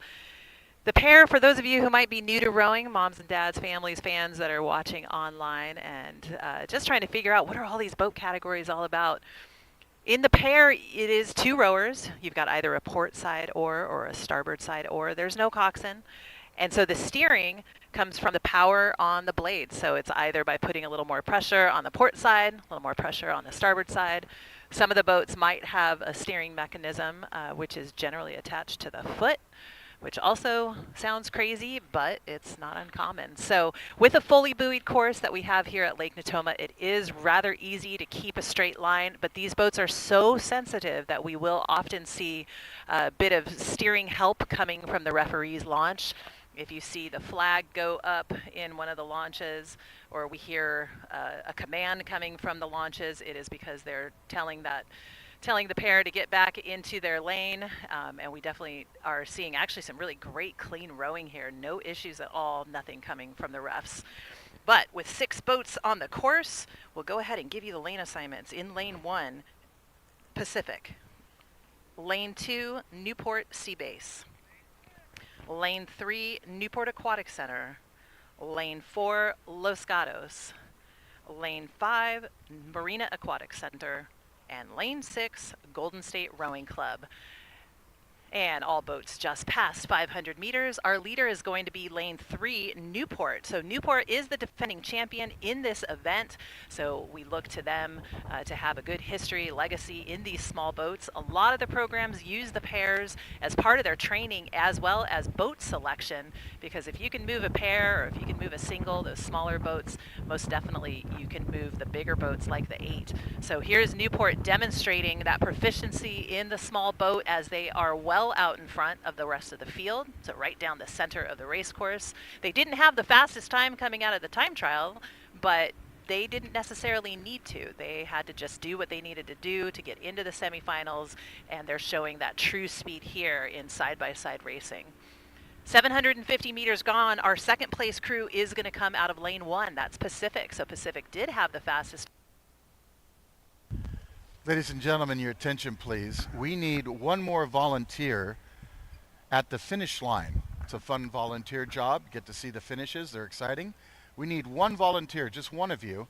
If you would please come to the finish line and speak with Dee Dee Birch about volunteering at the finish line. Thank you very much. New unisuits that look pretty awesome. It is black with hot pink stripes down the side.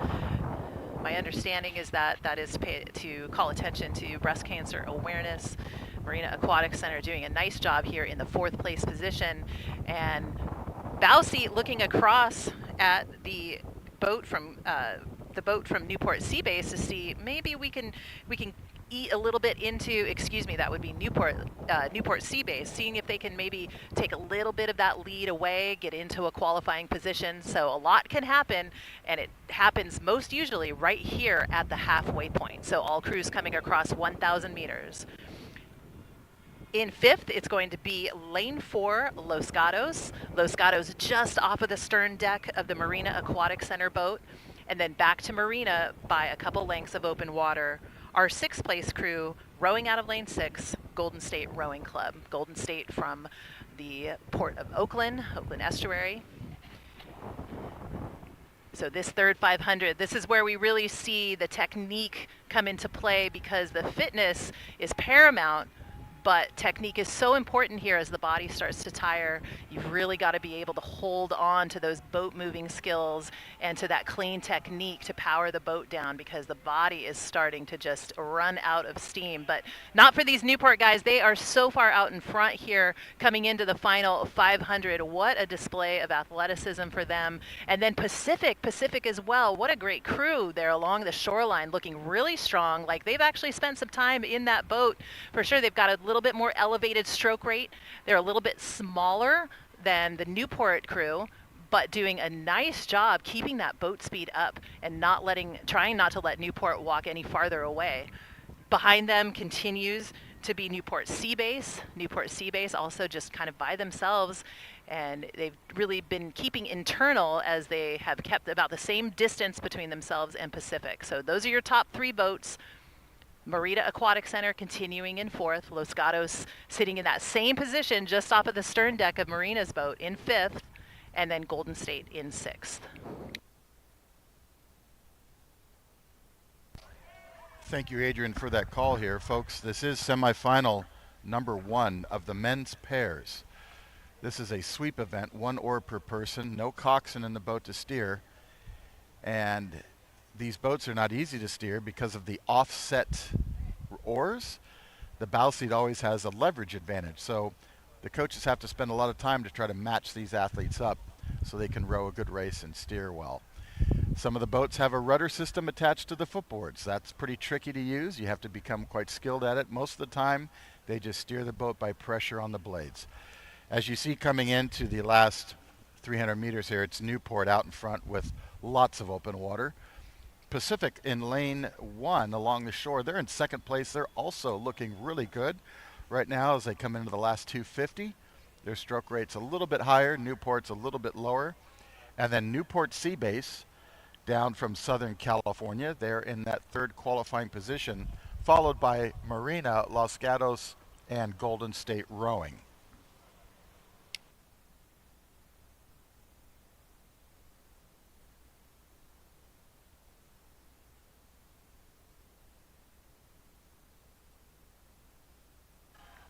If we see any steering issues, it tends to be when the crews are sprinting, because that's when the leverage offset of bow seat can really come into play. But right now, having spent a lot of time rowing pairs myself, these oarsmen are all doing a pretty good job as they come down the course and into the finish line area. Newport first across the line.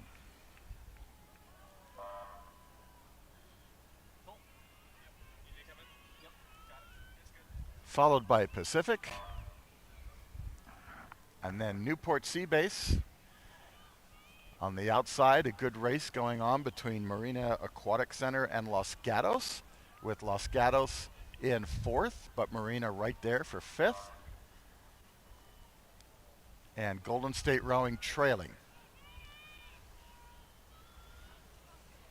This is the finish of semifinal number 1 for the men's youth pairs. We'll turn our attention back to Adrian on the water for semifinal number 2.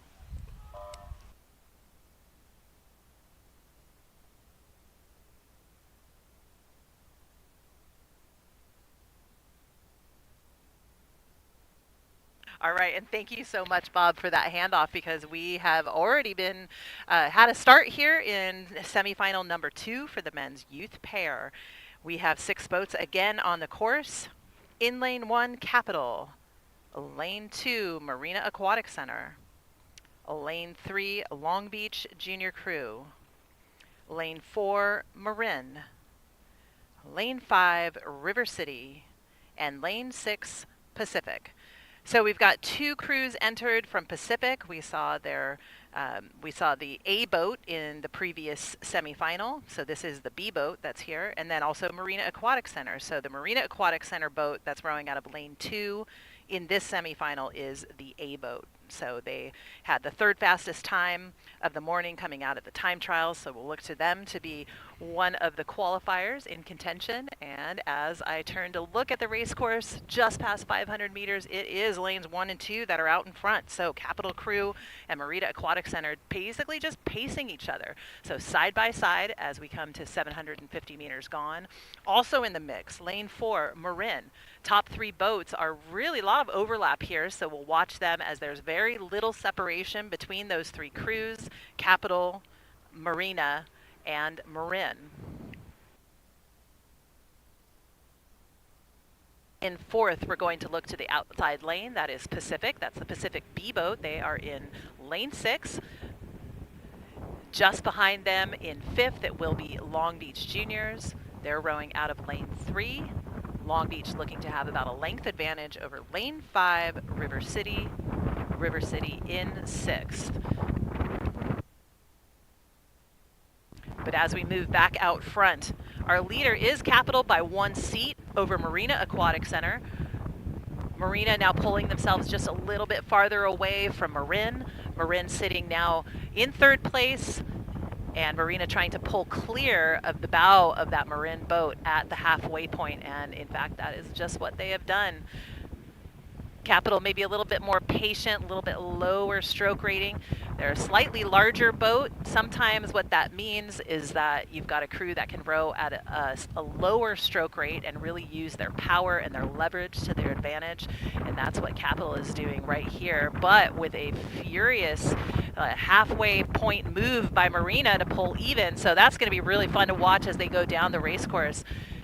Between Capital and Marina, there is just inches of difference. Had these two crews going after each other and pulling a little bit further away from Marin. Marin continuing in a solid third place position. So again, 3 boats will move on to the grand finals. And now here's Marina. Marina taking over for the lead.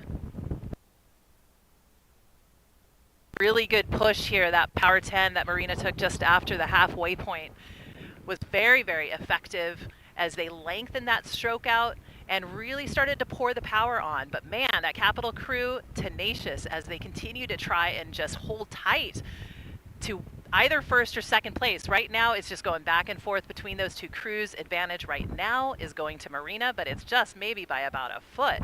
So we'll watch that sprint as they come into the final 500 meters. Keep your eye on lanes 1 and 2. And then out there in the center, Marin, that they are definitely still within contention. So we'll watch. I mean, we've got quite a bit of water left. They're in third place, but they're elevating that stroke rate. We'll see what they're going to bring in this last 500 meters. Bow seat just took a look behind him. He's like, let's go. Let's get on it. Let's go. A little bit of a bobble in the Capital boat. It lost just a little bit of ground there, and we've got really beautiful conditions, but sometimes the excitement can take over. Not anything that really stopped their boat, but they did lose just a little bit of ground, and Marina taking advantage of that, continuing in the lead. In fourth, it continues to be Long Beach, followed by Pacific, and then finally River City. Final 500 meters here of the second semifinal for the men's youth pair. This is a nationals qualifier tomorrow, so we'll be really excited to see what that brings here in the Southwest region. So folks, with only 300 meters to go, the Capital boat's at 40 strokes a minute, the Marina Aquatic Center boat at a more conservative 33. So that gives Marina an extra gear to go to when they need to. This Capital boat's been at a 38 minimum stroke rate all the way down the course, and now they're pushing again to 40. This is just a semifinal to go on to the grand final, but that's a high rate to maintain, and they're doing it, but they've got to watch their steering now. They've got to watch that. Capital boat's got to watch their steering as they come into the end here. Marina's still with them. Marin's still in third. And then we go back to the trailing teams from Long Beach, Pacific, and River City. So Capital along the shore at the higher rate. Marina right next to them at the lower rate. And again, we're just trying to get into the grand finals here. Marin also at a 33. Understroking the Capital boat by a sizable amount, but maintaining speed with them as these top 3 men's pairs come to the finish line.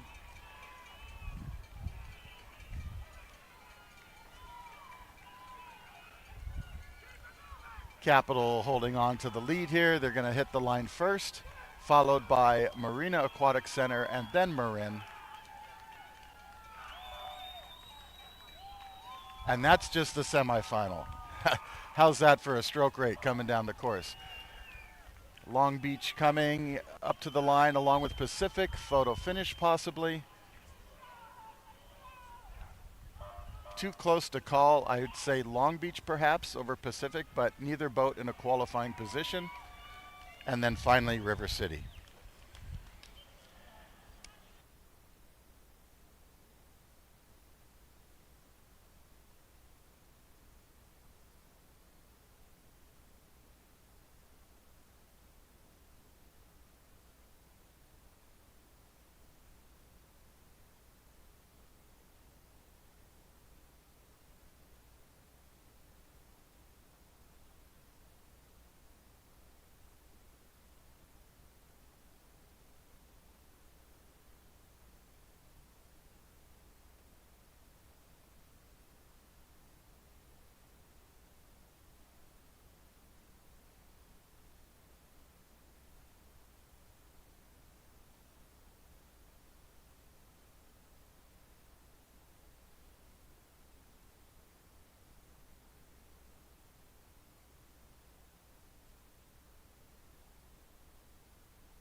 All right, ladies and gentlemen, and again with the small boats, we are looking at two semifinals coming up, and this is for the women's under 17 single.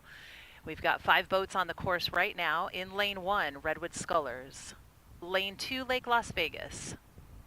Lane 3, Marina Aquatic Center. Lane 4, Artemis.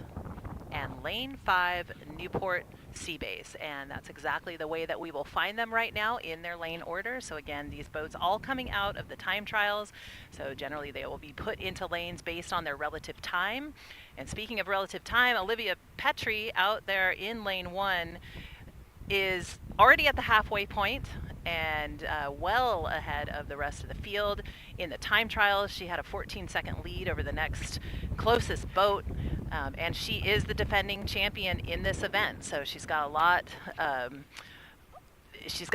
history behind her, a lot of expectations. She's 15 years old. She represented the United States at the World Championships in the Junior Worlds last year. So we're going to look to her to have some very, very good base speed. Of course, at this juncture in the race, she's not contested at all. So she's looking very comfortable holding to a nice low, efficient stroke rate coming down the course. What a place of honor to be able to kind of look down the race course, feel as if you've got control of this race from start to finish, and she's just kind of ticking it along here. So once she gets into the spectator area, come on down, because this is a great display of oarsmanship. Behind her, it is actually pretty tight here between lanes 2 and 3. So Lake Las Vegas, Isabella Juarez next to Shannon Stewart from Marina Aquatic Center. Right now, Lake Las Vegas with a slight lead just by about a foot over Shannon Stewart of Marina Aquatic Center.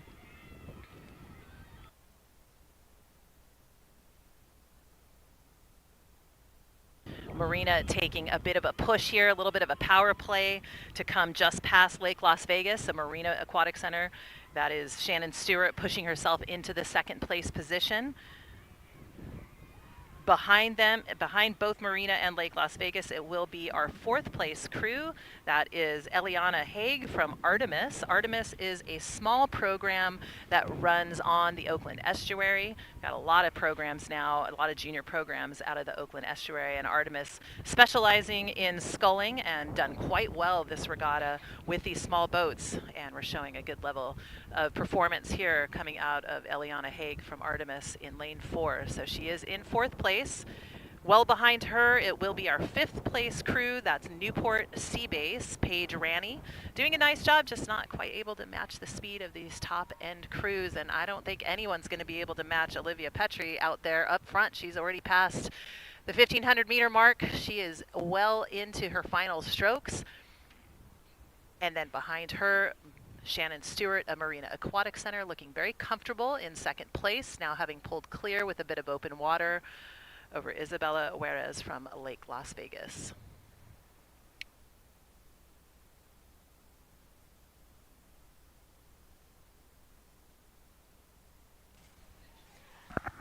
All right, folks, this is the finish coming up here, coming into the spectator area for semifinal number 1 of the women's U17 single. All these young women under the age of 17. These are girls that want to advance and go to the national championships. So right now they have to make the grand final.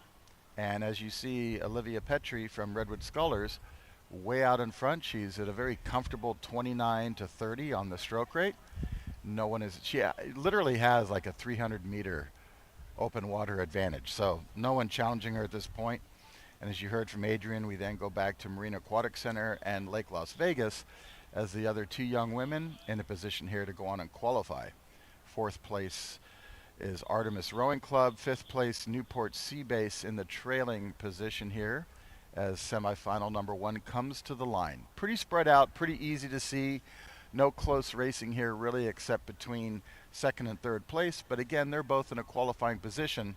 So cheer them on, certainly. But it's not for medals yet. That happens tomorrow. And let's see how they finish the race here. We'll give it the call at the line.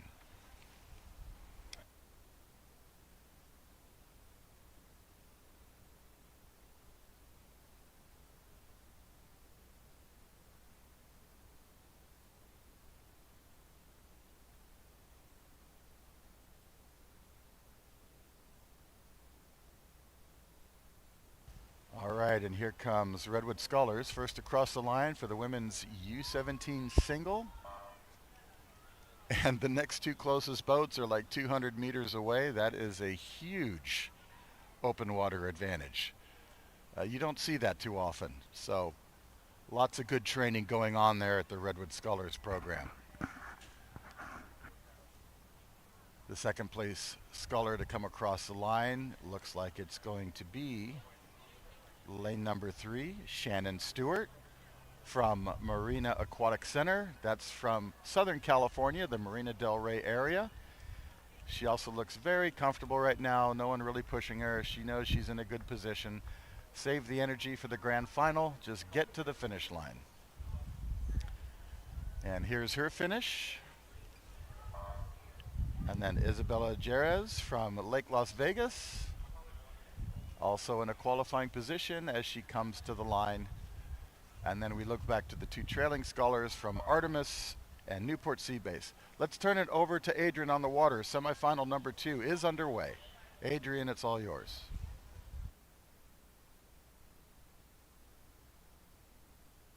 All right, and thank you so much, Bob, for that handoff. We are almost at the 1,000-meter line here in semifinal number 2 of the women's under-17 single. In lane 1, California Yacht Club. Lane 2, Redwood Scholars. Lane 3, Los Gatos. Lane 4, Cal Yacht Club B. And lane 5, North Bay. Pretty spread out field here as we approach 1,000 meters gone. Maren Bruce of California Yacht Club is your leader. She's got a bit of open water over Stella Lynn Frankel of Redwood Scholars. These crews coming out of the time trial separated by about 15 seconds. And again, there's only so much stock that we can take in the time trial because, again, the goal is to just qualify for the semifinals, obviously get good lane placement, but not necessarily indicative of the top end speed of a boat. Lindsay Bader out of Los Gatos is your third place crew. There is a lot of separation between all of these 5 boats. Of note, with Los Gatos, they've really come up in competitive levels with the sculling boats. Last year, they had that amazing sculler in coming out of the youth women's single that won the national championships, went on to row for Harvard this year, and really capitalizing on that dominance in the sculling categories. So Lindsay Bader doing a nice job here, currently in the third place qualifying position. Behind her by about 1.5 lengths of open water, it will be the B boat, Sophia Milik of California Yacht Club. Very tall girl here, rowing with a nice, long, relaxed stroke, seeing if she can capitalize on her length and power to come up into one of those qualifying positions. Back by a bit of open water in 5th, it will be Natalia Yatako from North Bay. North Bay is a small rowing club out of Petaluma, California.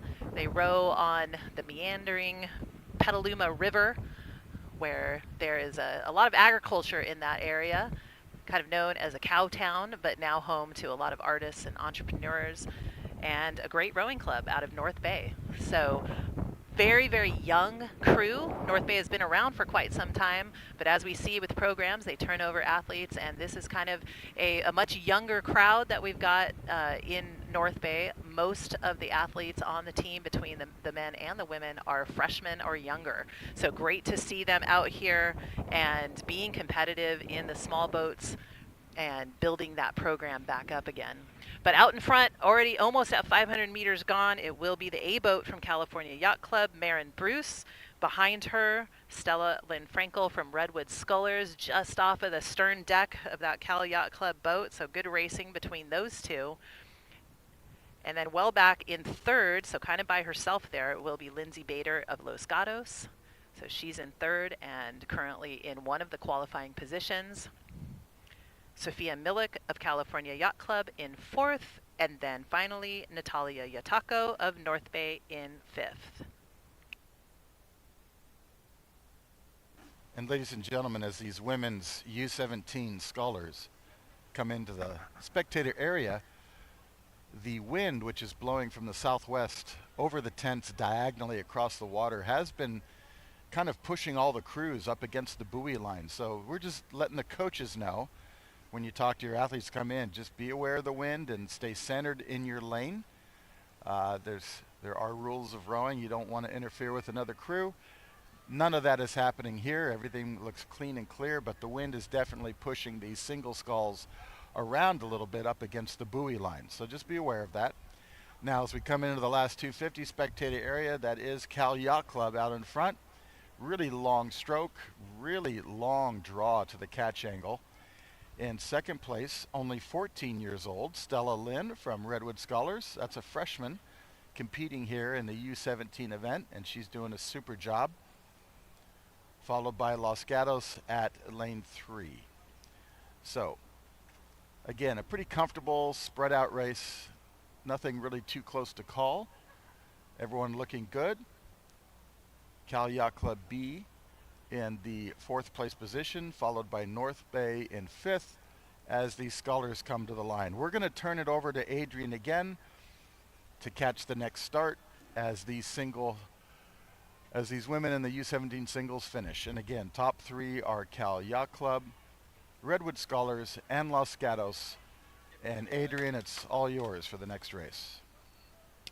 And thank you, Bob. Racing never stops here at Lake Natoma because we are already underway with a start in the men's youth quad, one of the fastest boats that we're going to see on the water just behind the men's youth 8s. So really excited to see these races coming down at us as the Southwest has perpetually been a top competitor, a podium finisher at the Youth National Championships.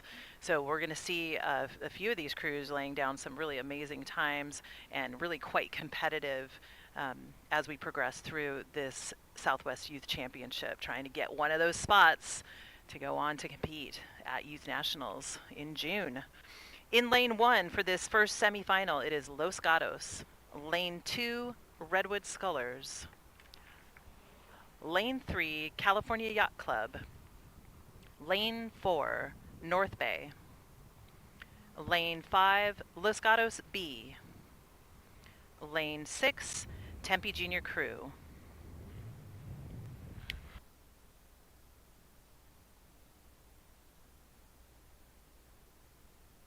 And we're just coming up to 500 meters gone, and right now we are looking at Los Gatos with the lead.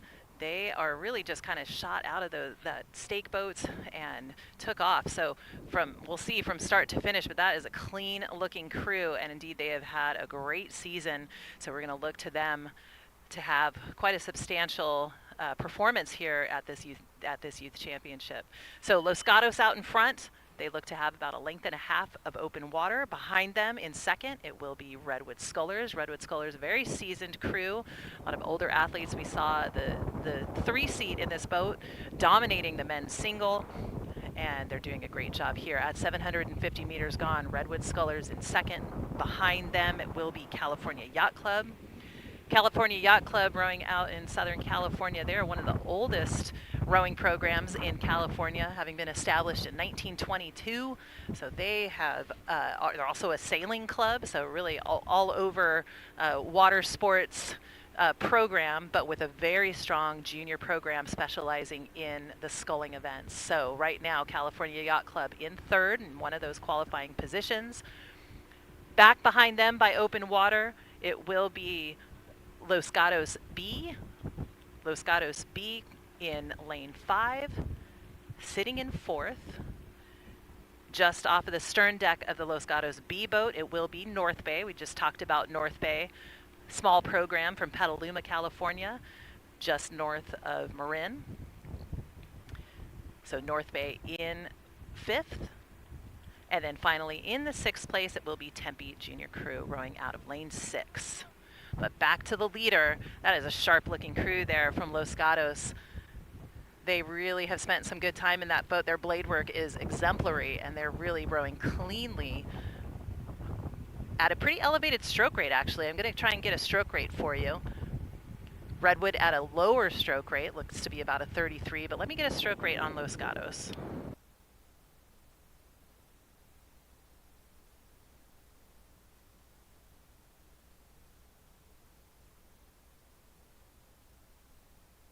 Yep, I knew my eyes were not deceiving me because I just clocked them at 39.5 strokes a minute. That might sound pretty high. It's not uncommon in the big boats. And like I said, the quad is almost as fast as an 8. 40 strokes a minute is definitely high, but if you've got the technique, if you've got the fitness, and you can hold on to that, then hey, it's working. It's working for Los Gatos right now, so we'll see how much more they're going to come up in that sprint. If in fact they need to sprint, they might not need to. But again, the strategy sometimes here is just to execute a great race plan, and that's what Los Gatos is doing. Behind them as well, Redwood Scullers looking very comfortable in that second place position. They're still holding on to about a length or so advantage over Cal Yacht Club. Cal Yacht Club in third, with Los Gatos B chasing, North Bay in fifth, and then Tempe in sixth. So folks, as you just heard from Adrian, this is semifinal number 1. Now coming into the spectator area, that Los Gatos boat charging down the course. And Adrian, I don't know about you, but those look like brand new competition level C2 blades to me. That looks like the new, one of the new secret weapons out there for coaches. It looks like a new blade design, and I think it's certainly helping their boat as they come down the course here. Los Gatos at a good rate, a lot of front end speed. They're getting a lot of power out of the front end of their stroke. Redwood Scullers chasing in second, Cal Yacht Club in third, and those 3 boats have lots of open water between themselves and the remaining field from Los Gatos B, North Bay, and Tempe Juniors. So this is semifinal number 1. These are the top scullers. These are the fastest men's quads from each program. They can either steer with a rudder system attached to the footboard or just by pressure on the blades themselves. So as you watch Los Gatos come to the line here, they are certainly challenging everyone as they have a renewed and very vigorous sculling program. They've been doing a great job, and you can see that right here as they come to the line. They've actually dropped the stroke rate a little bit at this point. They realize they're in a good position. They're going to the grand final, and what's the rush, right? Save it for the grand final. So it's Los Gatos, followed by Stanford Redwood Scullers, and then Cal Yacht Club.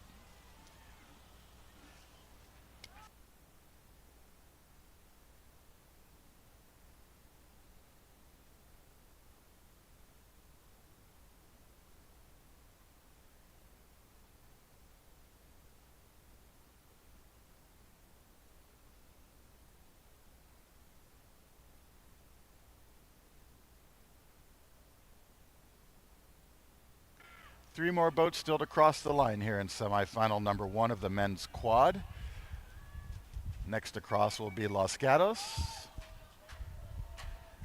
That's their B boat. Followed by North Bay from Petaluma. Also known for their great Gravenstein apples up there, Petaluma area, California. And then the trailing boat from Tempe Juniors.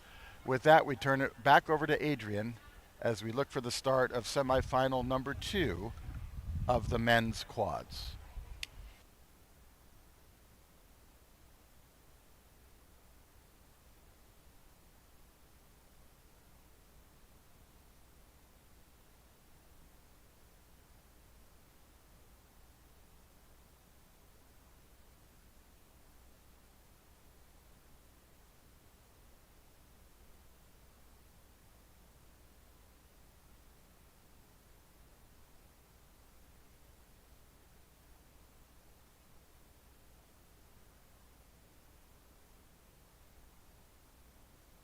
All right, and we still are awaiting a start here in semifinal number 2 of the men's quad. Boats still getting into alignment. So we haven't been able to get that close to the start to give you, if you're watching on the live stream, to get you a view of what it looks like here, but very unique that we have a floating start platform here at Lake Natoma. It's put up every spring for these championship races. So we've got an official in a tower that's able to look down and give commands to the crews as they line up. We have also an official helping the boats get into alignment. And then we have a starter on the side that looks at the bows across, making sure that they are perfectly straight across, perfectly aligned, getting the boats ready to go so that we have a fair start. So they're still aligning up there, making their final motions. So let's give you the lane assignments. In lane 1, Long Beach Junior Crew. Lane 2, Oakland Strokes. Lane 3, Newport. Lane 5, Waterford Crew. Lane 5, Brophy Prep. Lane 6, Oakland United Rowing. And Lane 7, Community Rowing of San Diego.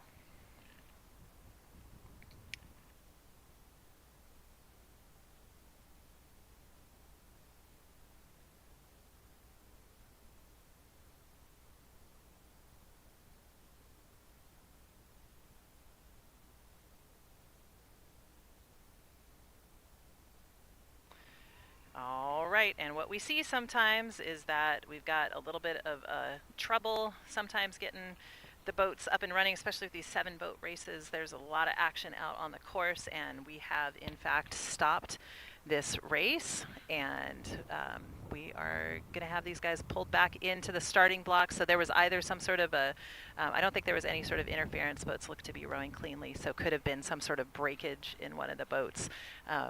I won't guess any further, but we are stopping this race, and they'll be pulled back into the starting blocks, and we'll come back with an update.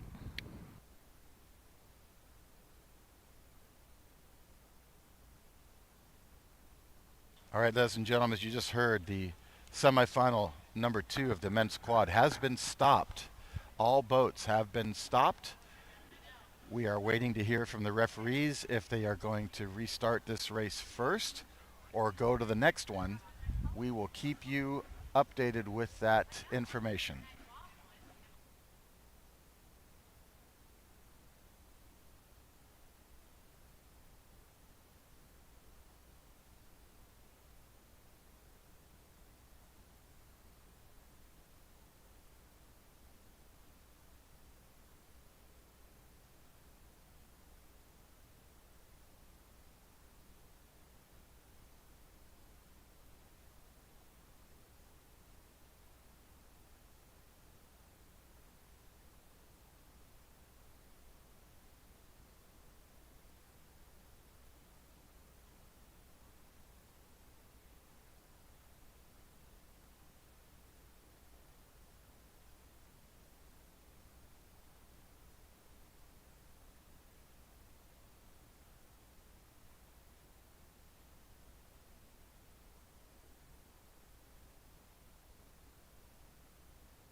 And ladies and gentlemen, we're still awaiting word on what's going to happen next. It appears they're also doing some quick repair work on the starting platform.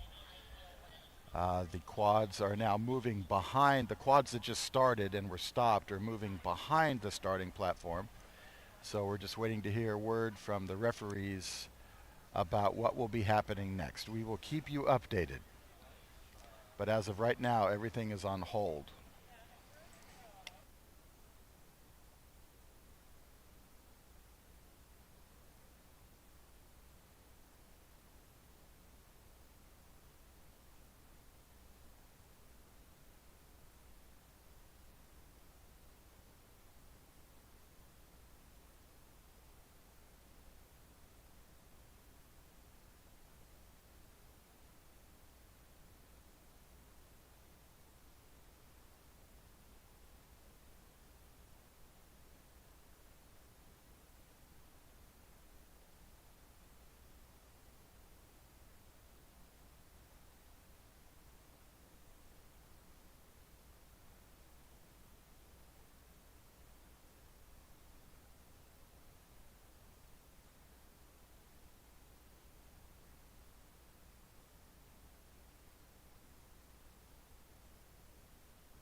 So, ladies and gentlemen, we now see on the drone footage there, moving all the starting lane fingers back, and we're hearing that the quad semifinal number 2 is going to be delayed due to a broken rigger that's going to be replaced, possibly. And it sounds like we're going to bring up the women's U17 8s next. And in fact, there they go now. They're loading into the platform. So next up will be semifinal number 1 of the women's U17 8s as they start heading into the platform area now to load up.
And ladies and gentlemen, now loading into the starting platform.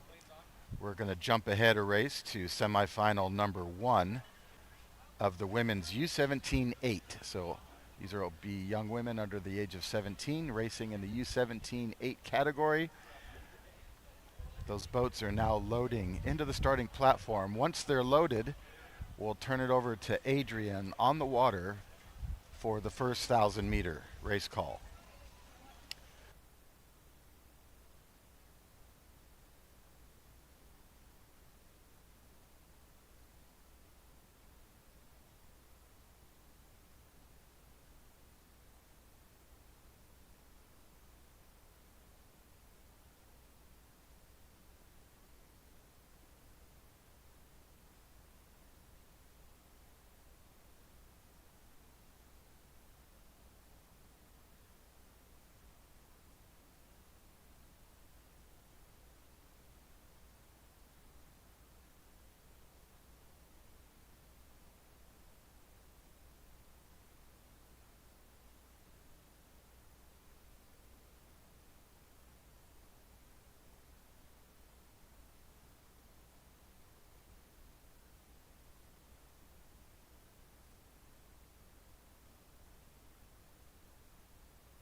right, and we have had a start. Again, we're jumping ahead on the schedule to attend to some repairs in the men's youth quad. So we've jumped ahead to the women's under 17-8.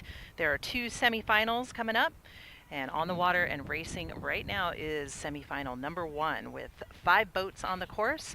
In lane 1, Marin. Lane 2, Oakland Strokes. Lane 3, Marina Aquatic Center. Lane 4, NorCal. And lane 5, Capital Crew.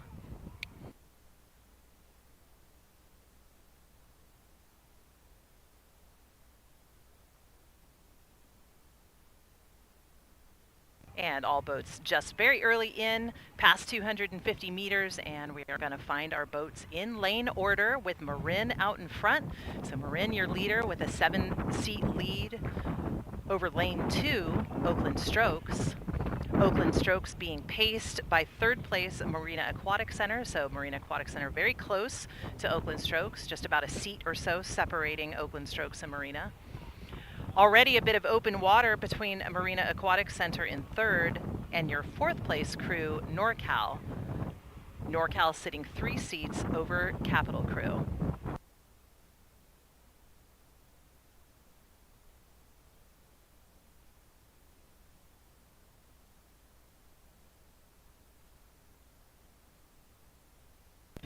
It will be Marin with their bow first across that 500-meter line. They have inched just a little bit further away from their competition in lane 2 from Oakland Strokes. So Marin having pulled the fastest time of the day coming out of the time trials.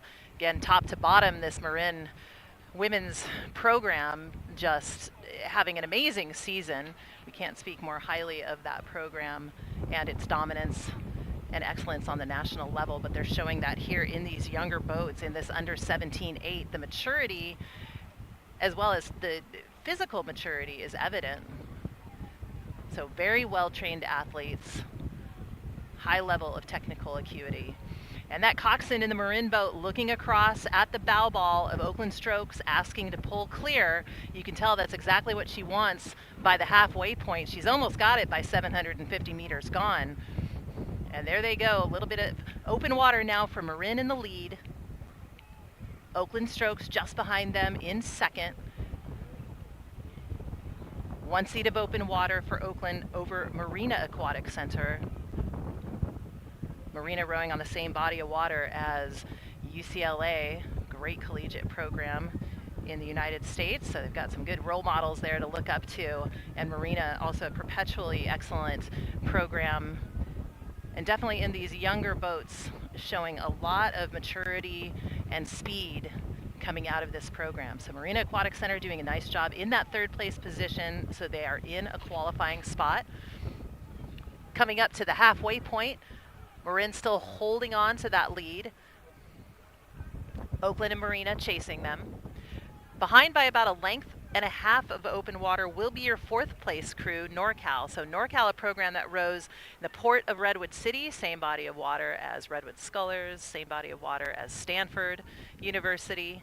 So a lot of action there in that port of Redwood City because all of those programs with a ton of boats, and NorCal here with, I think, the most entries of any crew in the Southwest region. So NorCal doing a nice job here in that 4th place, sitting about 7 seats over Capital Crew. Capital also with a very large program. We often see them with a number of boats in each category, and a testament to the depth of that Capital Crew program. Bob, we'll turn it over to you for the remainder of this first semifinal in the women's under 17-8. Well, thank you, Adrian, and folks, for you spectating here at the tents. And if you're watching online, Adrian's call there spot on. And as you're seeing, the boats are pretty equally spread out. The stagger is pretty equal between the boats. About a half a boat length of open water between 1st, 2nd, and 3rd place boats here as they come down the course. These are the women's U17-8s. Marin in the lead, Oakland in 2nd, Marina Aquatic Center in 3rd, then NorCal and Capital. The closest race going on here is between NorCal and Capital in the outside lanes, but the Marin boat, the Marin, Oakland, and Marina Aquatic Center boat all separated by about the same amount of open water as they come down the course. Marin pushing a little harder now, trying to get more open water as they continue to push away from Oakland. Marin understroking Oakland, so Oakland at a slightly higher rate, but still in a good position, and Oakland looking behind themselves to the third place qualifying boat, Marina Aquatic Center. So that's the call as we come past 500 meters. We'll pick it up again here as we come into the last 300.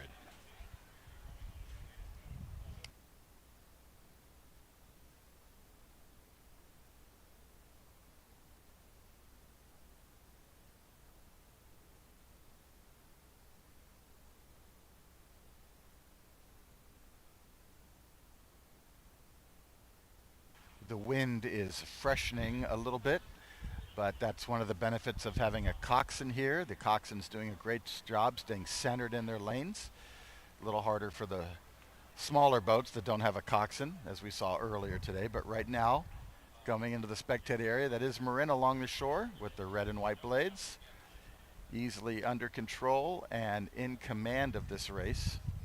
Top three boats to the grand final. These are the women's U17-8 semifinal number 1. Behind Marin, Oakland. Behind Oakland, third place Marina Aquatic Center.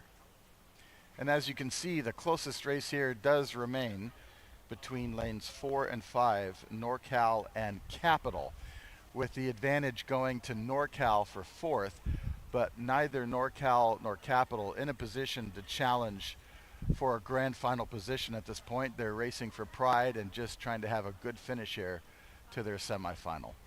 So we're going to turn it back over to Adrian here as she calls the next semifinal, number 2 of this event, as Marin comes to the line, followed by Oakland and Marina. Adrian, it's all yours for semifinal number 2. All right, and thank you, Bob. Yep, we are underway and just approaching the first 500 meters here of semifinal number 2 for the women's under 17-8.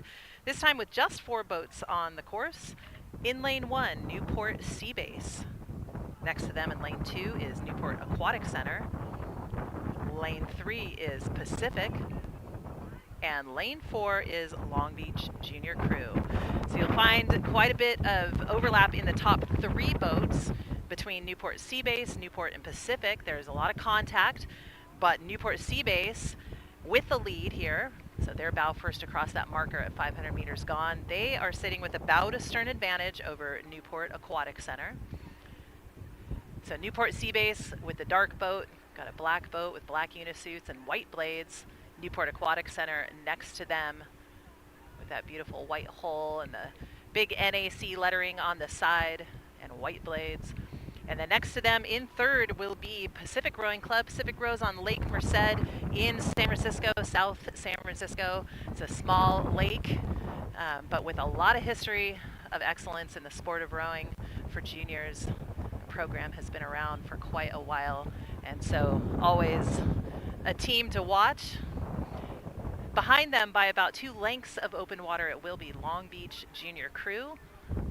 Long Beach doing a nice job. This is, again, as this under 17 boat, one of the things that, we don't know is what level of athlete we're looking at. So across the board, it could be novices, could be athletes that are in their first year of rowing, it could be athletes that have 4 years of rowing under their belt. So it's kind of cool in some ways with this age group category. You really keeps you guessing. So there is a good amount of competitiveness in junior rowing these days with athletes starting at a much younger age. And it's awesome to see these different age group categories out here, giving athletes a lot of different opportunity to compete. But we're going to keep our eyes on these 2 boats up front between Newport Seabase and then their neighbor down the river, or down the back bay there in Newport Aquatic Center, because these 2 boats battling it out just before 1,000 meters to go. So Bob, you've got your hands full here. It's just a 4-boat race, but man, what a race from up front between Newport Seabase and Newport, as Newport Aquatic Center attempts to pull even with Seabase for that lead. Just behind it will be Pacific in third, and then Long Beach Junior Crew in fourth. Well, Adrian, thank you for that call. From my point of view here with the drone footage, the Newport Aquatic Center boat clearly has the momentum. They're understroking Newport Seabase. They have a longer recovery, a little bit more ratio in the boat. Newport Seabase is fighting hard, but uh, as I've told the crowd earlier, third 500 is where you really shake out who's fast and who is struggling. And Newport Seabase right here, they're still good. They're in second place now, but they're at a higher stroke rate, whereas Newport Aquatic Center is understroking them. So strategically, that gives Newport Aquatic Center an extra gear, so to speak, if they want to go higher. Third place continues to be Pacific Rowing Club from Lake Merced in San Francisco. Pacific Rowing Club open water ahead of Long Beach. So only 4 boats on the course. 3 go on to the grand final. So here they come into the last 500 meters. And we're just going to make the call again as they get into the spectator area. But it's Newport Aquatic Center continuing to take water away from Newport Seabase. But Newport Seabase in second, still easily in a qualifying position for the grand final, along with Pacific. Pacific continues to push away and try to get a little closer to Newport Seabase. We'll come back with the call as we get into the spectator area.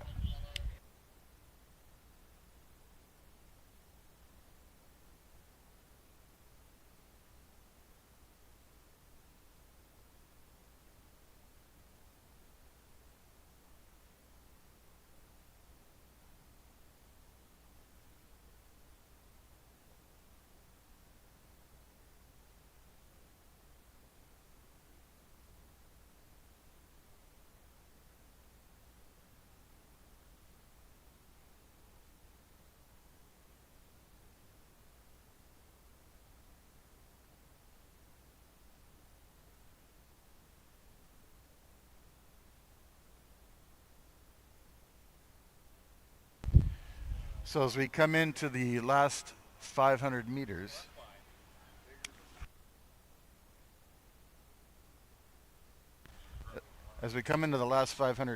Newport Aquatic Center continues to extend their lead, pushing away from Newport Seabase. Newport Seabase still in second, Pacific in third, as they come into the spectator area with Long Beach in fourth.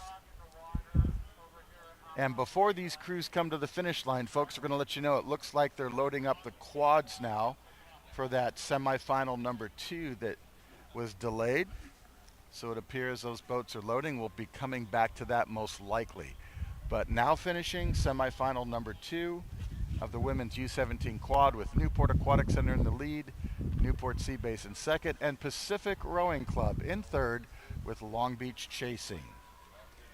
Adrian, we'll turn it over to you now. What's going on down there at the starting line? Well, Bob, we're just getting our boats back into the starting blocks. So, you know, if as an athlete, and you might be able to attest to this, but it does, getting that false start or that it got so much adrenaline and so much excitement to get off the start line. And when a race is stopped, it's really a time to, like, deep breath. Like, how can we better? These crews really only got 10 strokes or so offline, maybe 15.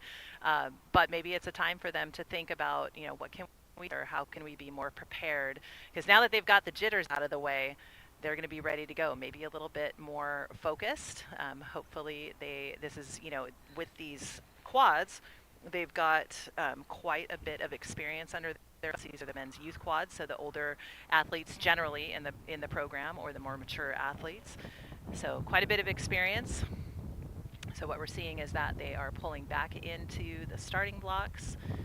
We are without a lane 7, so my understanding is that that might be where one of the it could have been breakage that was unable to be repaired, which is unfortunate. So we'll just be coming down the course with 6 boats. And let me give you those lane assignments again.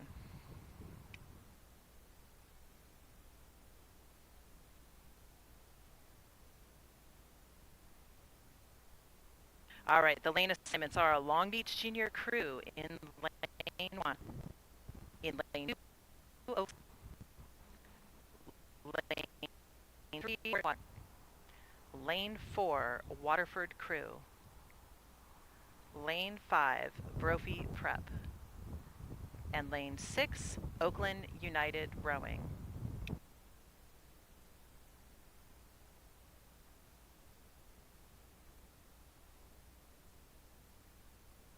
And as the sun has peeked out from the clouds finally, we've got a little bit of wind, really not anything to cause any sort of issues, but just not as easy for the aligner to get the boats perfectly aligned. So generally what they will do is go to a quick start where they try to kind of quicken up the process. As soon as they have alignment, they get set and go. So we're waiting for that. We're looking for the green flag to go up on the start and get everyone off and running.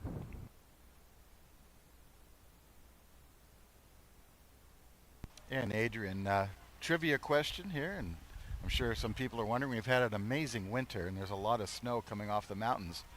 But right now, the U.S. Bureau of Reclamation is releasing 8,000 cubic feet per second out of Nimbus Dam. So that explains some of the really fast times we're seeing today. So we expect to see that continue here through the weekend.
And we've had a start. So boats are coming out of the starting blocks. And for those of you, again, watching from home, what you're going to see is a series of short, very high strokes to get the boats running. That boat is at a dead stop, and so they've got to try and get up speed as quickly as possible. And then they settle into what we call that base rhythm or base pace, which is generally about 6 to 10 beats lower than those first starting strokes. So out of the gate with a lot of efficiency and power, it is going to be the crew in lane 1. That's Long Beach Junior Crew. So at 250 meters, they already have a 4-seat advantage over lane 2, Oakland Strokes. In lane 3, it's going to be Newport there in that 3rd place position. Back a little bit of open water, it will be lane 4, Waterford. We had Waterford out of the gate with a good start, but then the little bit of a technical bobble. They were in that 3rd place position, but now they have fallen back to 4th. But that looks like a determined crew and rowing really cleanly. They're trying to kind of catch up and get back into one of those qualifying positions. Behind Waterford, it is pretty tight here between Oakland United Rowing in lane 6 and Brophy Prep. Brophy Prep, an all-boys preparatory private school, always doing really quite well in the small boats, small sculling boats. Oakland United Rowing, a program run out on the Oakland estuary with some great coaching. They now draw from all Oakland area schools, so an awesome program because there is definitely a lot of space for more rowers in the Southwest region, and it's awesome to create those opportunities. They're also rowing in the boat that has my favorite name that I've seen so far on boats, Purple Rain, R-E-I-G-N. But back to the leaders, it is Long Beach Junior Crew with those yellow unisuits. You can see them coming from a mile away. They are looking at about a half a seat lead of open water between themselves and Oakland Strokes. Back behind Oakland Strokes by a half a length of open water continues to be Newport, with Waterford chasing in 4th. Behind them, Brophy and Oakland United continuing to pace each other for that 5th or 6th place position.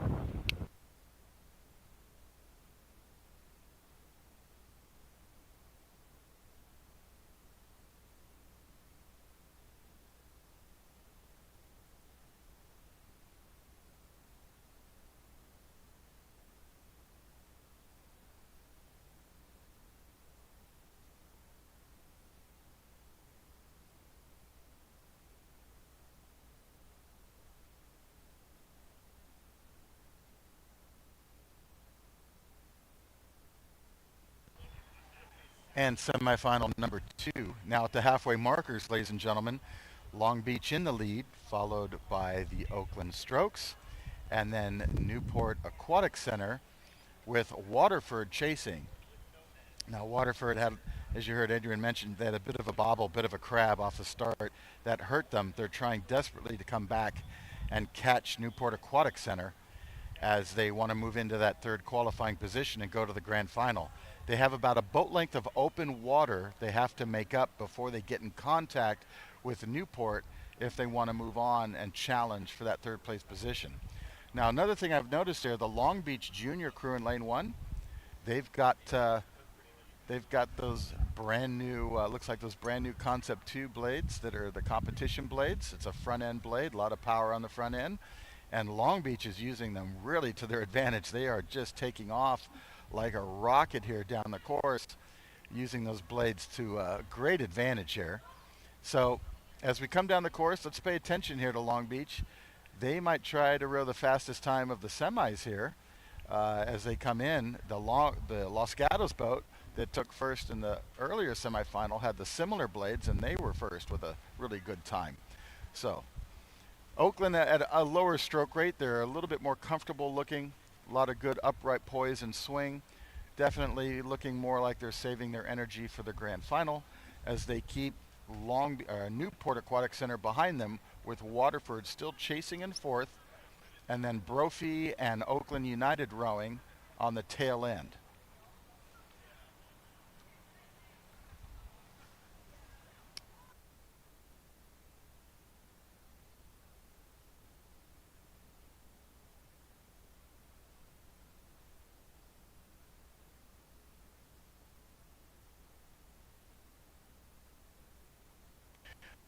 Okay, so with less than 500 meters to go, Long Beach Junior Men's Quad be first into the spectator area.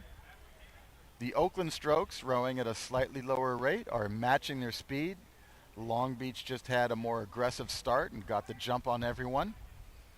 Further back, it's still Newport Aquatic Center. They're falling behind a little bit more from Oakland, but Newport still in a position to move on to the grand final. Top 3 boats advance, and all Newport has to do is keep Waterford behind them, and Waterford's very aware that time is running out, and if they're going to catch them, they got to do it now. So 400 meters to go. Keep an eye on Waterford in lane 4 to see if they can make up that distance. But it's all about Long Beach and the yellow unisuits in lane 1 as they come to the line, charging down the course just like Los Gatos had in semifinal number 1.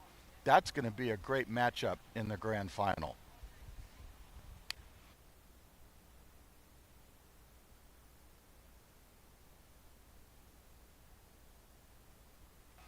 So we'll give you the call here as we come to the line. This Long Beach boat, holy cow, I had them at above a 40 on the stroke rate. And they're clearly going to the grand final. That's unofficial. Boom, across the line. Followed by a more comfortable looking Oakland Strokes boat in second place. Newport still holding off Waterford. Newport in that third qualifying position, Waterford in fourth, and then we'll give the final call for Brophy and Oakland United rowing on the tail end. And we just had a bit of a trouble there on the water. Looks like Brophy had a bit of a crab, bit of a bobble, and now they're back to 6th place. So that's the final call for semifinal number 2.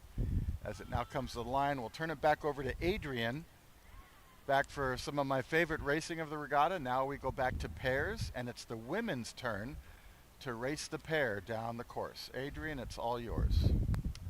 And thank you, Bob.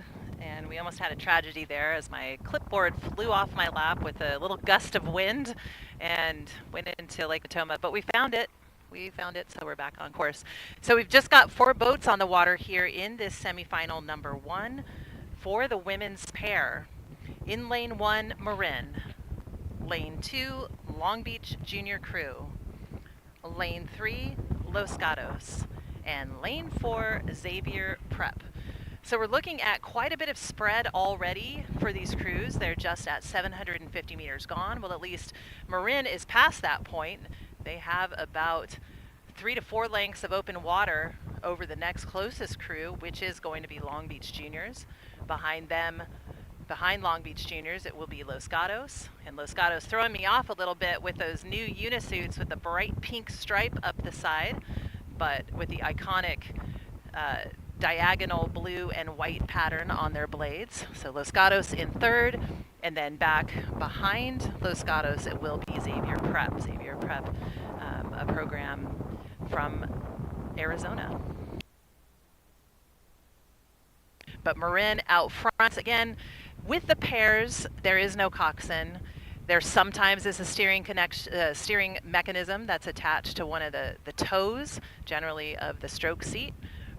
Otherwise, the steering comes from the power on the blade, either the port side or the starboard side. And these small boats, these pairs, used oftentimes for seat selection, and being able to move a small boat like a pair is indicative of what you are able to do in the big boat. So often at times used for seat selection in the larger boats. So Marin looks like they are very comfortable in these small boats. There is a lot to be said about the power and technique coming out of that Marin boat that we've seen in their other boats throughout the day.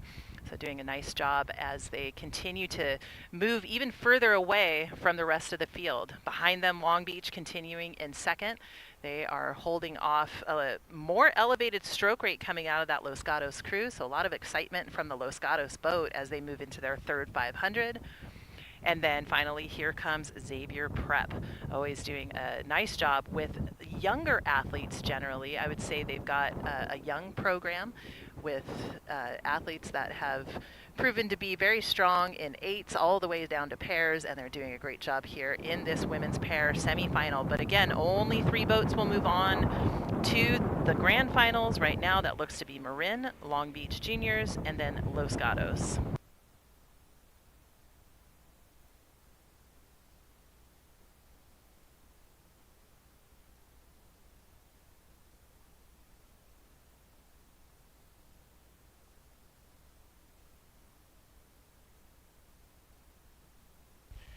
Well, Adrian, thank you for that early call here as we approach the halfway markers and actually are past them now, approaching actually 500 to go, 1500.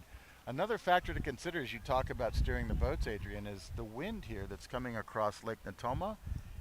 It causes a steering issue, and certainly if the bow seat of the boat is on port side, that already has a leverage issue, and you got to wonder how hard it is for stroke seat to overcome that, to fight the wind as well as the leverage advantage the bow seat would have if it's a starboard stroke boat. So right now it looks like the crews are doing pretty good. Marin's making this look easy. They actually have a little pause at the release they're doing right now as they come down the course. They've got almost 200 meters of open water between themselves and the next closest boat from Long Beach, and then Los Gatos in third, as we then look back to Xavier Prep for fourth. 4 boats on the course, 3 go to the grand final. So we'll give you the last call here as they come into the last 250.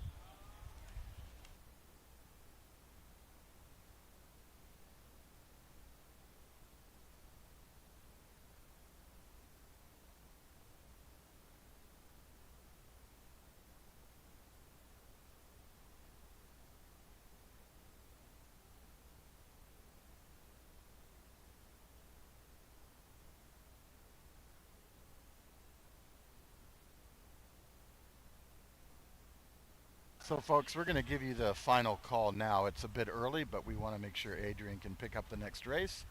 So final call here for semifinal number 1 of the women's youth pair.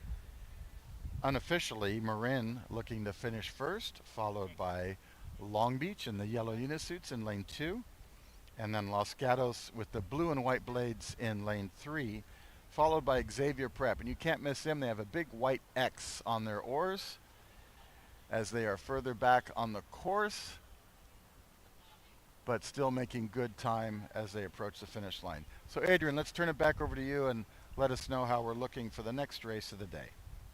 Thank you, Bob, because we are underway and at 750 meters gone with the second semifinal of the women's youth pair, again with 4 boats on the course. Again, tomorrow at the grand finals, this will be a qualifier for the Youth National Championship.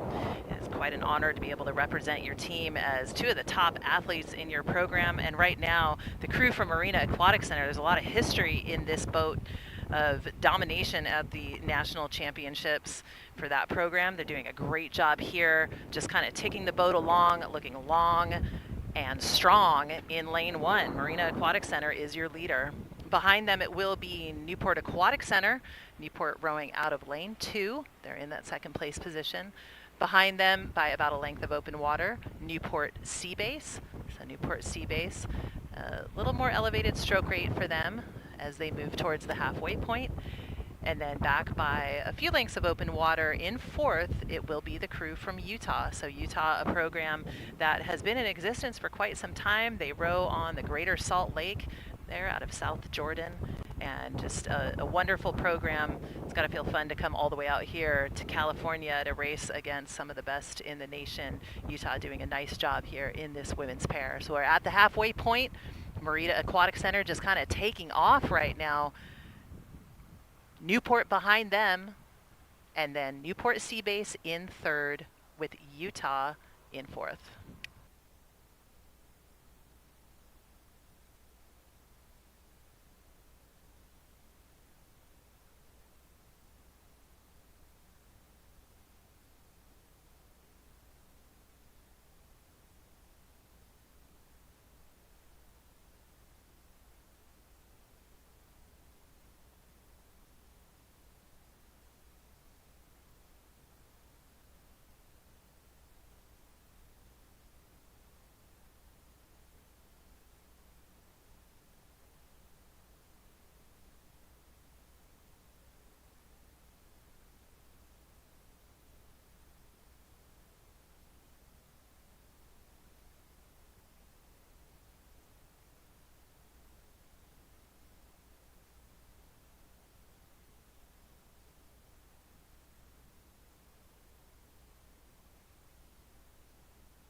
Semifinal number 2 of the women's pair, now approaching 1,500 meters.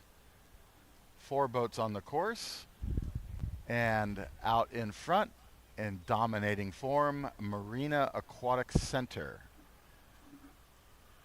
So that's Marina Aquatic Center doing a super job here in lane number 1 as they come down the course. Right next to them, right next to Marina Aquatic Center is Newport Aquatic Center, Southern California rivals. But Marina still has things under control here in the semifinal. And in 3rd place, we go back to Newport Seabase. In 4th place, it continues to be Utah. So that we're going to make one more call right before the finish line, but Marina looking good here. And I believe last year Marina Aquatic Center had a women's pair that after Youth Nationals went to trials and ended up going to Worlds. So I'll double check on that with Zohar, their head coach, but he always puts out really good women's boats, and no surprise to see them doing well here right now as they come down the course. We'll give you the last call right at the line, and then we'll go right back to Adrian for the next race, which will be the men's U17 singles.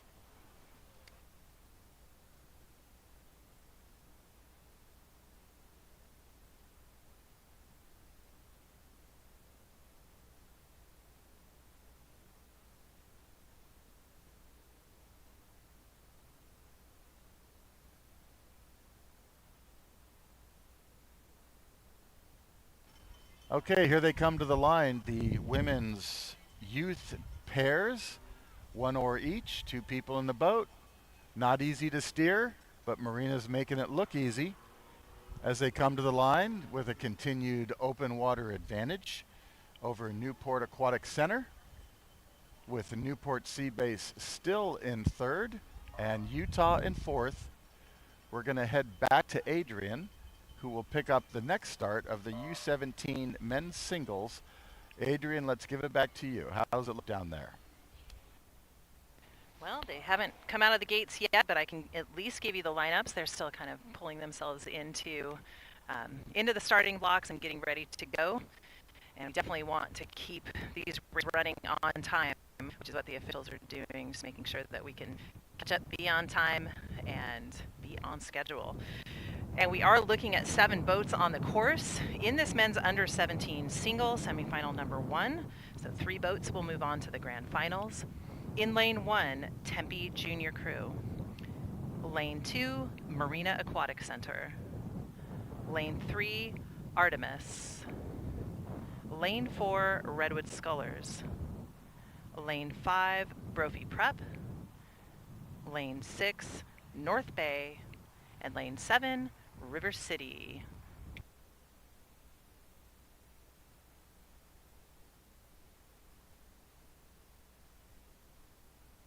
It's looking a little bit more calm up here at the start, actually, so wind has died down just a bit. There's still a bit of a breeze, but not anything that these athletes can't handle. So the crews are being pulled, which means that the starter will call out each team name, make sure that they are all in their lanes, and then the flag goes down, boats go off. So boats are off to a good start here. They have about 100 meters or so within which, if needed, they can stop the boat if there is some sort of breakage or interference, but only in those instances.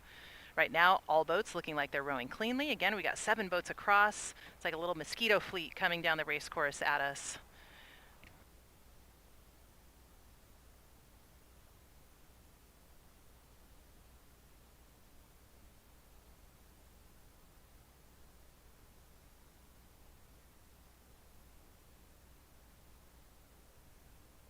And these young athletes doing a nice job. At 250 meters in, it is going to be lanes 1 and 2 that have pushed themselves out in front. Harwin Singh from Tempe Juniors Inc. in the first place position, a boat length for him over the second place crew from Marina Aquatic Center, Goose Fainsod. So Goose looking good here, just lurking off of the stern deck of that Tempe Junior boat. Back behind Marina Aquatic Center, it's going to be John Boyles of Artemis. Again, Artemis, a small sculling program, rowing on the Oakland estuary. And these young men here, highly proficient at rowing in these small boats, doing a great job pushing themselves out to those top 3 at this point early on in the race. In fourth, we're going to move over to lane 5. That's Noah Sunshine Barenbaum. Noah is rowing for Brophy Prep, and he's in fourth. Behind him, with a bit of open water back, it will be River City. River City, Jacob Wortman rowing out of lane 7. He's staying just about a foot or so in front of our 6th place crew from lane 4, Chase Corso of Redwood Scullers. Chase rowing right down the center of the course, rowing very smart race here. He's looking from side to side, staying right on track down the center of that race course. Back behind Redwood Scullers by a bit of open water, it is our final athlete, Roderick Smith, rowing out of lane 6. He represents North Bay. So all boats now past 500 meters gone. Tempe Juniors in the lead, followed by Marina Aquatic Center, and then Artemis. So Artemis actually pulling themselves up to be back in contact with Marina Aquatic Center. So the bow ball of that Artemis boat coming up to overlap the stern deck of Marina Aquatic Center. So in the singles, you are your own coxswain, you're your own steers person. You gotta look out for yourself in terms of your placement between other boats. And it often gets pretty spread out in these small boats, but up front, it is pretty tight here actually between Tempe Marina Aquatic Center and Artemis. So Artemis posing a challenge to Marina Aquatic Center, but Marina answering here and pulling a little bit away as we approach the halfway markers.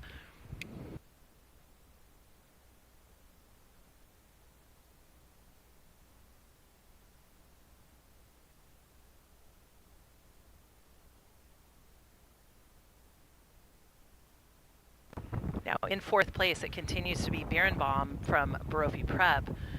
Brophy, an all-boys school in Arizona, always representing very well in the small boats. That's no different here today. So definitely within striking distance. Again, we're not even halfway through this race, and Birnbaum really has not lost any sort of ground to these top three boats. So there's still a lot of race course left to see if he can bump up that stroke rate a little bit, maybe lean a little bit more on the oars to see if we can push that boat a little bit closer to these top three crews of Tempe Juniors, Marina Aquatic Center, and Artemis. Back behind Brophy continues to be River City. River City rowing out of lane 7. River City just about 30 minutes or so away from Lake Natoma. They row on the port of Sacramento. Beautiful spot, and very familiar obviously with Lake Natoma as their closest home course. Behind River City, it's going to be lane 4. That is Chase Corso of Redwood Scullers. And then finally, Smith from North Bay. Bob, we'll turn it over to you. These young athletes charging down the race course in this men's under 17 single. Well, thank you, Adrian. And ladies and gentlemen, we do have a pretty good amount of stagger here, as you heard, between the boats, and even more so on the back end of the field. So the top three leaders are all within about a boat length of each other: Tempe Juniors, Marina Aquatic Center, and Artemis. And because of those three boats pacing one another, they've established a lot of open water between themselves and the fourth place team from the fourth place sculler from Brophy. Brophy has quite a bit of open water over Redwood Scullers at this point. Redwood Scullers being paced on the outside by River City and North Bay. So it's a pretty spread out field. And as they come into view, it's going to be pretty easy to pick out your boat. But right now, the stagger is so great that sometimes the camera can't cover it all.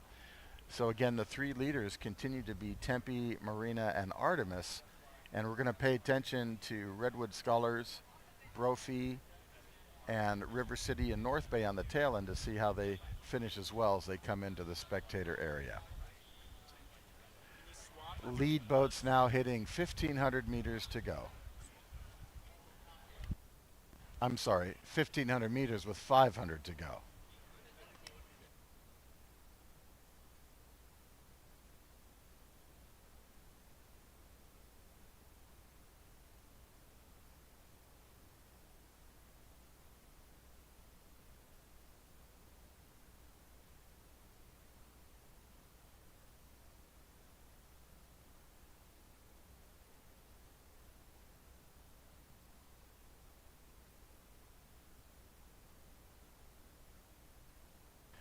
The sculler from Tempe Juniors, all the way down from Arizona, doing a super job here, steering a great course and handling his boat very well in the patches of wind that are out there in the middle of the course.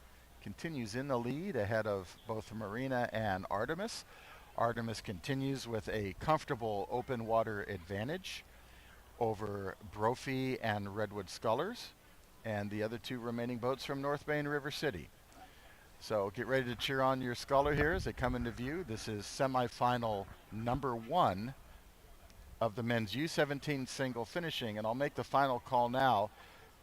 Top three boats, Tempe Juniors, Marina, and Artemis, looking to go on to the grand final with Brophy chasing. Let's turn it back to Adrian down at the starting line.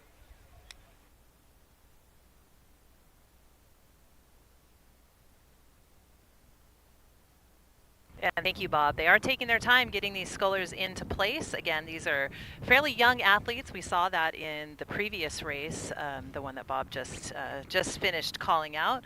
Definitely saw some younger athletes, most likely some 8th graders in there. This is under 17, but we do have a wide range of ages and abilities in these age groups. So as we come up to this next semifinal, we're going to be looking at another 7 boats across, and the starter taking their time getting everyone into position. We are just a little bit behind schedule, so I know that they'll want to get them off and running here any second. In lane 1, Golden State. Lane 2, Redwood Scullers. Lane 3, Redwood Scullers. Lane 4, Mission. Lane 5, Los Gatos. Lane 6, Lake Las Vegas, and Lane 7, Waterford Crew. We'll be back with the start in just a minute.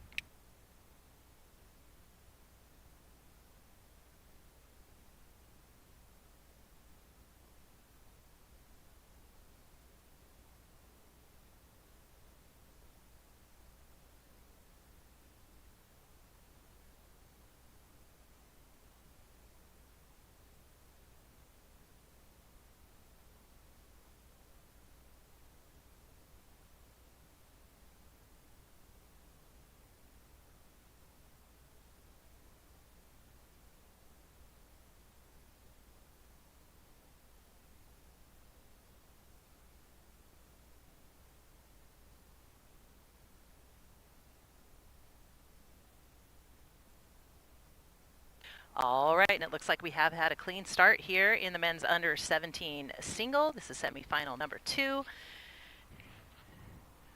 Again, with a lot of action out on the course, a lot of overlap, not quite at 250 meters gone, so there's still quite a bit of contact here between all boats. Not a whole lot of separation, so we'll let it shake out as they progress further down the race course.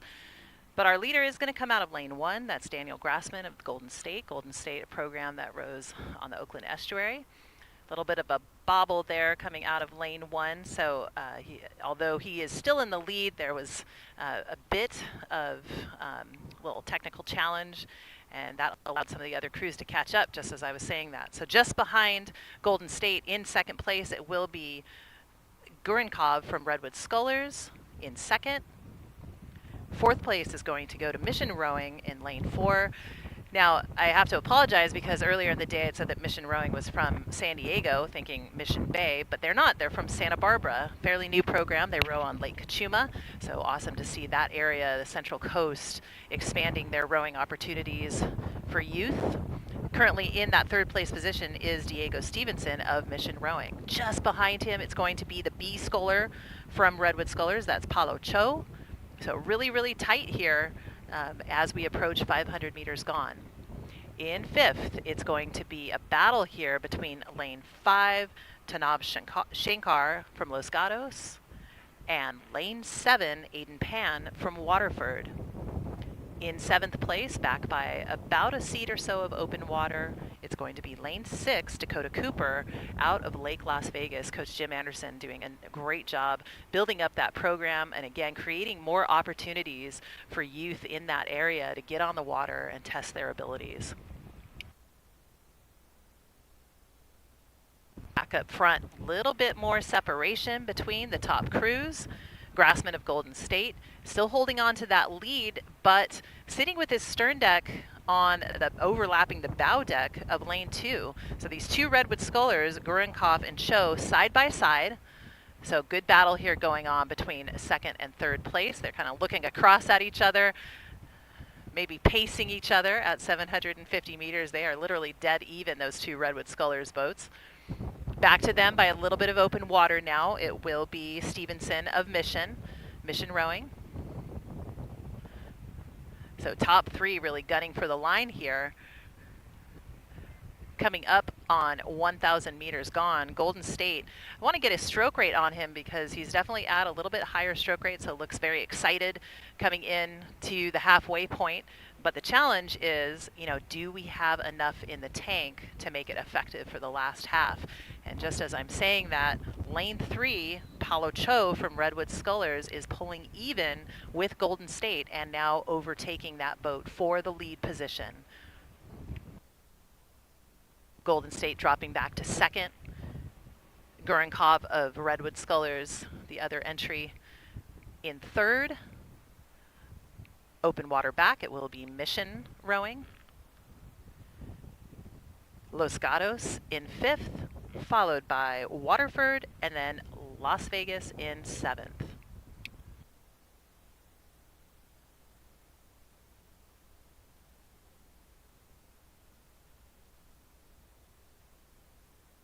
Well, Adrian, this race is getting more exciting as lane 3, Paulo Cho from Redwood Scholars, he's understroking lane 1, Golden State. Golden State's rowing at 37.5 strokes a minute, but the Redwood Scholars only at 33, so he's understroking and moving ahead of Golden State rowing. And now the other Redwood Scholar in lane 2, Gurenkov, matching the speed with his teammate. So together, they're kind of ganging up on lane 1, and they've got both of their bows ahead of Golden State now. Golden State continues to fall back. They're now in third place, and now the Golden State rowers got to keep an eye on Diego Stevenson from Mission Rowing, which trains on Lake Cachuma in Santa Barbara. So big change up here. And now lane 2 from Redwood Scholars, Gurenkov is saying, well, I want to be in the lead now. So he's taking that away from his teammate, Paulo Cho. So this is kind of a fun race for the Redwood Scholars here as they trade places back and forth. And together they put Golden State Rowing behind them. Now top 3 go to the grand final. So all 3 of these crews are still in a good position. But Golden State clearly at the higher stroke rate, being understroked by Redwood Scholars. We're going to pull back a little bit on the camera and get a view of the rest of the field and see how we're looking in 4th through 7th place. So coming back to 4th place, Mission Rowing, back by open water behind Golden State. And then further back by more open water, we go to Los Gatos in lane 5. And then the 2 outside lanes, Lake Las Vegas and Waterford, in the trailing positions with 500 meters to go. This is semifinal number 2 of the men's U17 single.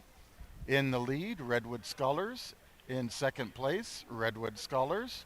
And in third place, Golden State, with Mission Rowing in 4th place, chasing.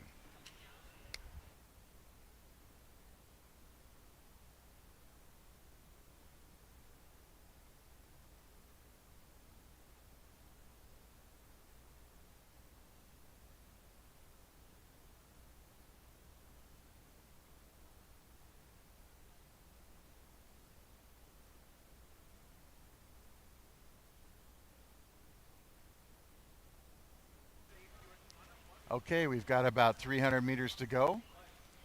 The call's pretty comfortable before we turn it back over to Adrian at the starting line.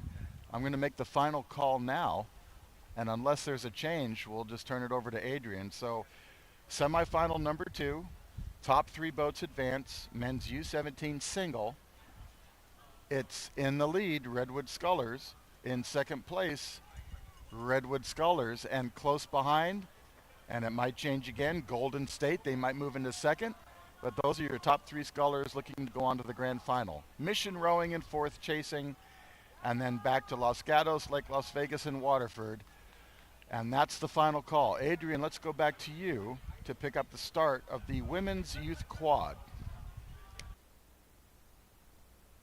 All right, and one of the most hotly contested categories here in the Southwest region has been the quads, and this women's youth quad, one of the most competitive regions in the country at the Youth National Championships, and I'm going to say even in the world, as we had Redwood Scholars attend Henley last year and perpetually put some of their athletes into that junior national team, international racing experience, and we're going to see that here in their youth quad rowing out of lane 1. So Redwood Scholars in lane 1. In lane 2, Newport Aquatic Center. In lane 3, Long Beach Junior Crew. Lane 4, Marina Aquatic Center. Lane 5, Row LA. Lane 6, Utah Crew. And indeed, it is Redwood Scullers, stroked by Olivia Petrie. She is that single sculler that we saw in the under 17 single, just dominating that performance, doing a nice job here in this quad. Holding off a really good charge here, though, by Newport Aquatic Center. So Newport very patient, just sitting off of the stern deck of that Redwood Scullers boat. All boats now past 500 meters. Back by a bit of open water. In third, it will be Long Beach Junior Crew. Long Beach Junior with a very long history of excellence in the sculling events. I'm seeing a lot of excitement and energy, maybe a bit of adrenaline and just really sharp releases and catches coming out of that Long Beach Junior boat. They are in third. Back behind Long Beach by a half a length of open water, it's going to be Marina Aquatic Center. Again, a lot of history, a lot of performances that have been perpetually challenged at the national level coming out of Marina. So Marina Aquatic Center doing a nice job here in this semifinal. But only 3 boats are going to move on to that grand final. So Marina's got to make a move here as we approach the 1,000-meter line. We're just at 750 meters. So we're going to keep an eye on Marina, see if they can come into one of those qualifying positions. Back behind Marina, it's going to be Row LA, a program that has quite a bit of outreach to different communities throughout the LA area. It's an all-girls program, and they are rowing very, very well here out of lane 5. They're in the 5th place position. Back behind them by quite a bit of open water, it will be Utah, that crew that rows on the Great Salt Lake. A couple of other programs joining them there on that body of water. And Utah generally quite successful with these small boats. But back to the leader at 1,000 meters, it will be Redwood Scullers. Will be their bow first across the line. Now open water over Newport. Newport sitting with 2 lengths of open water over third place, Long Beach Junior Crew.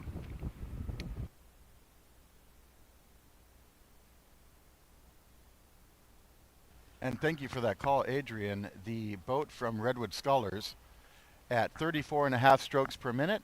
The boat in second place from Newport Aquatic Center at 32 strokes per minute. So the Newport Aquatic Center boat is understroking the Redwood Scullers boat, but matching their speed. So the Redwood Scullers boat just had a better first 500. They got out, they got fast, and they got an advantage. But right now, the boats are pacing each other, but just at different stroke rates. Third place continues to be Long Beach. Long Beach is back 2 boat lengths open water behind second place Newport. And then Marina Aquatic Center about a boat length and a half open water behind Long Beach. So if Marina wants to go to the grand final, they've got to make up a total of about 2.5 boat lengths of water if they want to make it to the grand final. That's going to be a big push if they want to do it. They've got to start doing it now if they're going to get there. Row LA in 5th, Utah in 6th as semifinal number 1 of the women's youth quad come into the last 500 meters.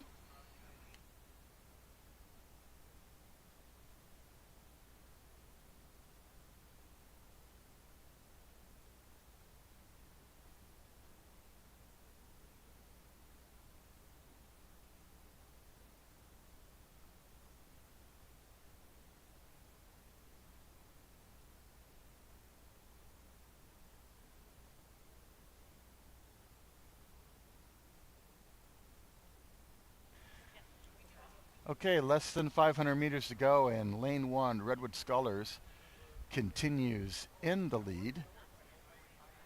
The young woman, one of the young women in the boat, Petrie, her last name is Olivia Petrie. She represented the U.S. at Worlds last year, and here she is in her second event here. She was in the single earlier. Now she's in the quad, and quad's doing fantastic here as they come down the course and understroke. Now they've dropped their stroke rate and they're looking much more comfortable as they have a increased open water advantage over second place Newport Aquatic Center. Long Beach continues in third.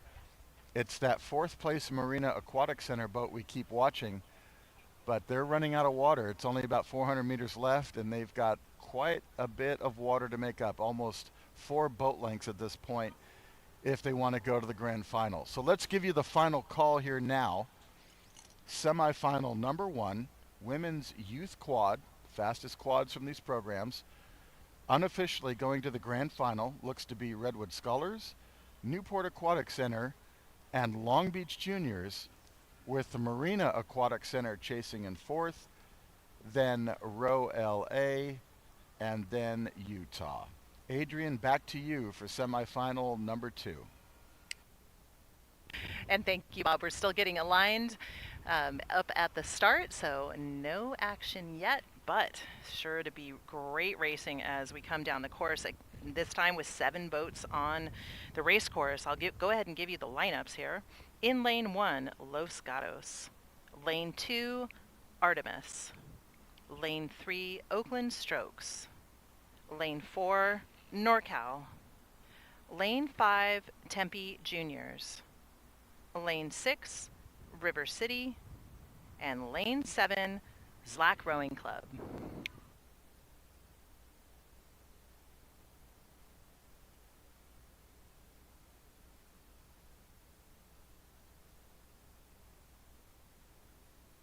All right, and we do have a start here in this 7-boat race. Again, there is a lot of action out on the course trying to keep track of 7 lanes across. What we see is that the officials in their launches will come to the center of the course and follow the race all the way down the race course, but some of the time what they need to do is help some of these boats get into their lanes if there's any sort of steering issue. Of course, this youth quad, these are athletes that are at the top of their game within their programs. They have progressed out of the time trials into the semifinal, probably have quite a bit of racing experience under their belt, so this is sure to be a great race as we watch these crews come down the race course. We'll let it shake out just a little bit and come back with the race call at the 500.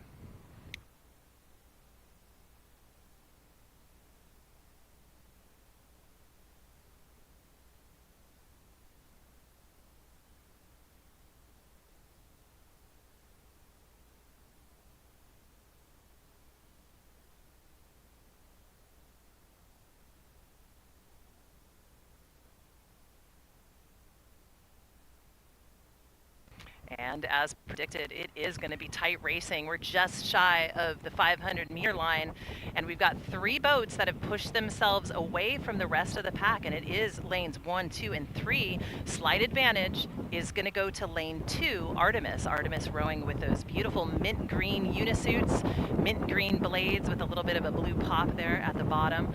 So Artemis looking at a 3-seat lead right now over Los Gatos in lane 1. Just behind Los Gatos by about 3 seats, it will be Oakland Strokes. Oakland Strokes, a very large program, if not one of the largest programs in the Southwest region, rowing out of the Oakland estuary, and a quite nice boathouse there. Behind Oakland with a bit of open water, it is going to be our 4th place crew from NorCal. Again, NorCal rowing out of the port of Redwood City. Huge program, a lot of depth from top to bottom, and athletes that have started rowing at a very young age generally, coming up into these more experienced boats. Back behind NorCal by about 3 lengths of open water, it will be Tempe Juniors. Tempe rowing on Tempe Town Lake in Arizona. Tempe sitting just a couple of seats over our crew from River City, rowing just about 30 minutes or so away from us here in Port of Redwood City, or it's Port of Redwood City, the Port of Sacramento. And so obviously very familiar with the race course here at Lake Natoma. And then finally, our 7th place crew will be Slack. Slack is an all-women's rowing club.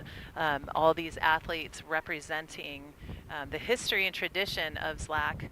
It is a rower-owned and run club and one of the oldest rowing programs in California.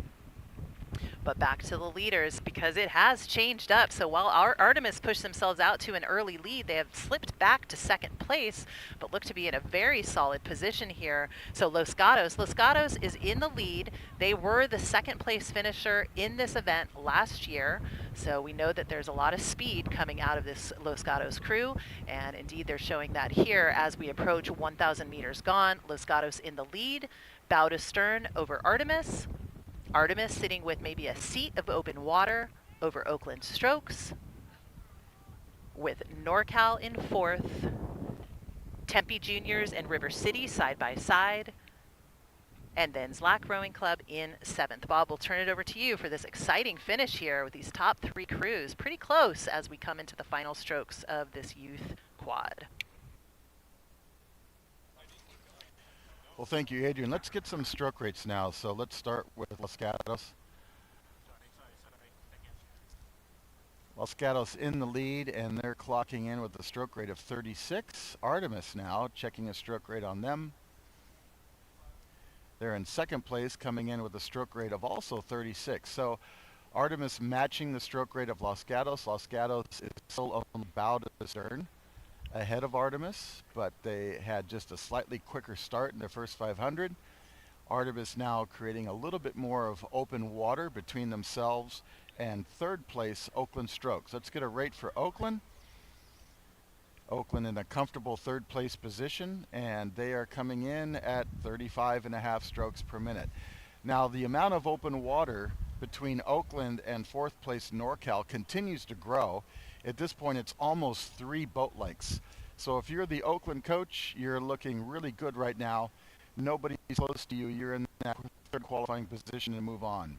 NorCal's got quite a bit of water to make up if they want to catch Oakland, as we are now past the halfway markers and approaching 1,500.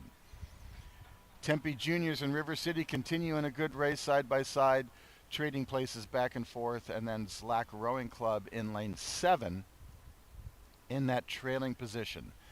Leader Los Gatos now at 1,500. That's 500 meters to go. And right behind them are the teams from Artemis and the Oakland Strokes. 3 boats to the grand final. These are the women's youth quads. Top sculling quads from each program. There is no coxswain in the boat, and they are now coming into the spectator area.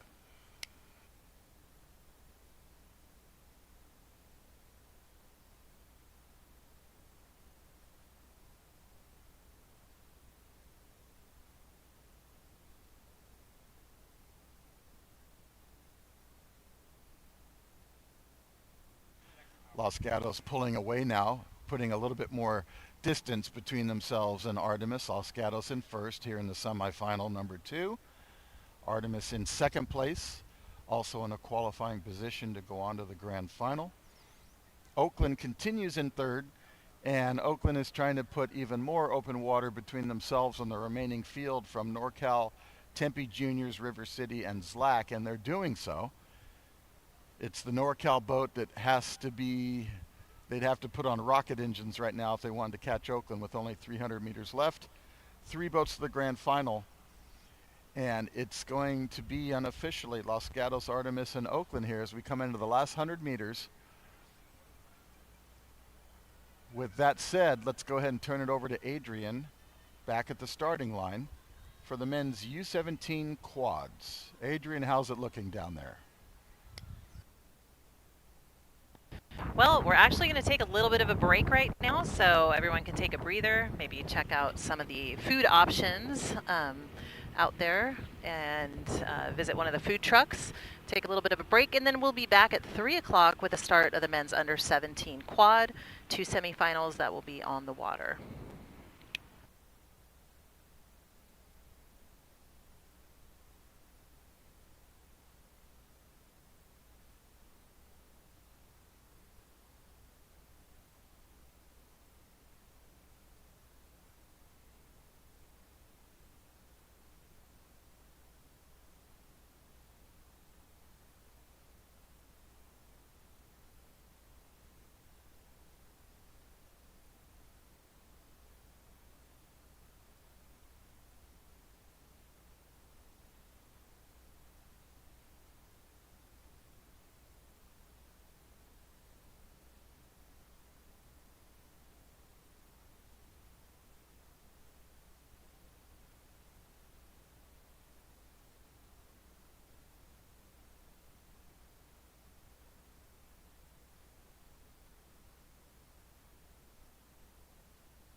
right, and we're back in the racing action here up at the start of the men's under 17 quad. This is semifinal number 1 with 5 boats on the water.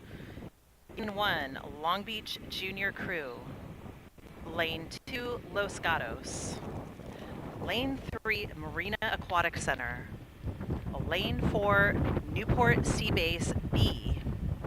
Lane 5, Lake Las Vegas.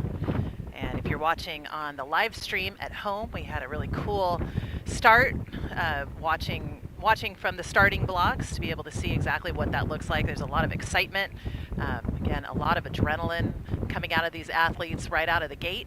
But what is clear right now is that Long Beach Juniors in lane 1 have decided, you know what, we are going to have a great start and try and take off with that. So they already have about a 1-length lead, and we are just past 250 meters in.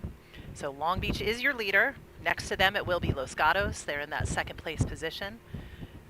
And then over just next to them in lane 3, it's going to be Marina Aquatic Center. Marina rowing in third, but I've tried to challenge Los Gatos. A little bit of steering correction for the Marina boat. They've drifted a little bit outside of their lane, so that is sure to be something the referees keep their eye on, and they try to move back into proper positioning so that there's no interference or anything. So far so good. Just a little bit of a steering correction, but now we're back on track. In fourth, we're going to move over to lane 4. That's Newport Sea Base. This is their B boat entry. So my guess is that these are a little bit younger athletes. Again, this is the under 17 category, so this could be anywhere from novices to those athletes that have a few years of experience under their belt. So Newport Sea Base B, they're sitting bow to stern right now over Lake Las Vegas. And I feel like I just saw the bow seat of that Lake Las Vegas boat rowing in a double. So that's a quick turnaround time for that athlete. Well done. And again, athletes at Southwest Championships can row up to 3 categories or 3 events throughout the course of a weekend, but that is a lot of racing over 3 days. Certainly fit and fierce. It is the athletes from Long Beach Juniors in lane 1. Just from the time that I went through all those crews and the placement, that Long Beach boat at just 750 meters down already has about 3 boat lengths of open water over the rest of the field. Back behind them, Los Gatos continues in second with Marina Aquatic Center and those bright blue blades. That's like a turquoise pop of color coming off of the water. Marina Aquatic Center in third, hoping to hold on to one of those qualifying positions. Let me see if I can get a stroke rate for you on the Long Beach.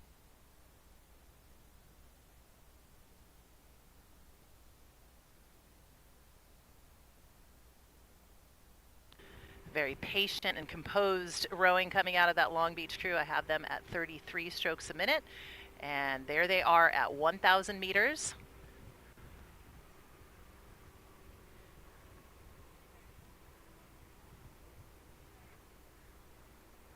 And now Los Gatos. Los Gatos rowing with a very elevated stroke rate. I have them at 39.5 strokes a minute. So maybe a little bit of a jump up with the stroke rate as they cross that 1,000-meter line. And then just behind them, a good-looking crew here from Marina Aquatic Center. And then great racing shaping up between our 4th and 5th place crews, Newport Sea Base B and Lake Las Vegas. Those 2 boats side by side at 1,000 meters to go.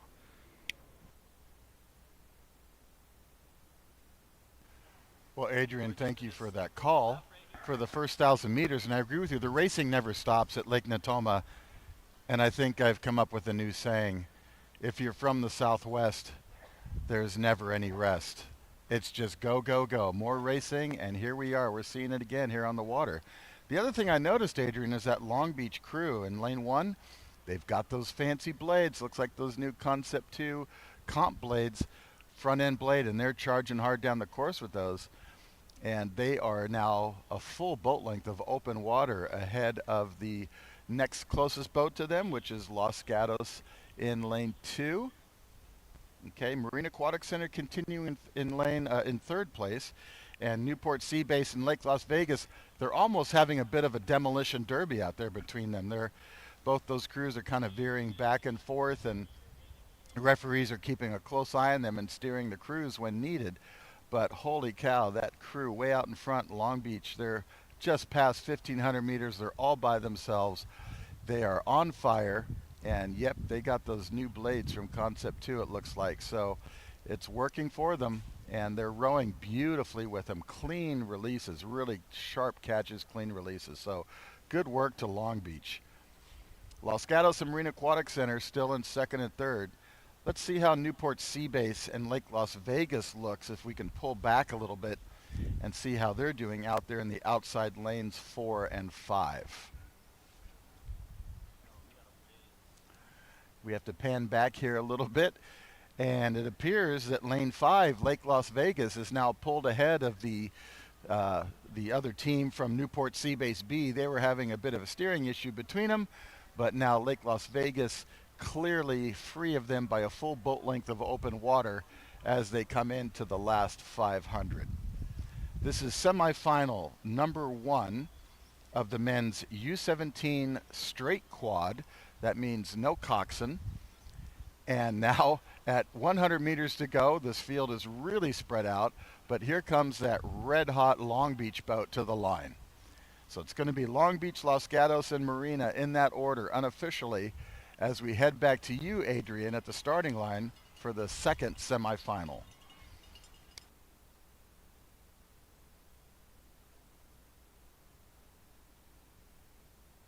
Thank you, Bob, and we are awaiting a start here for the second semifinal.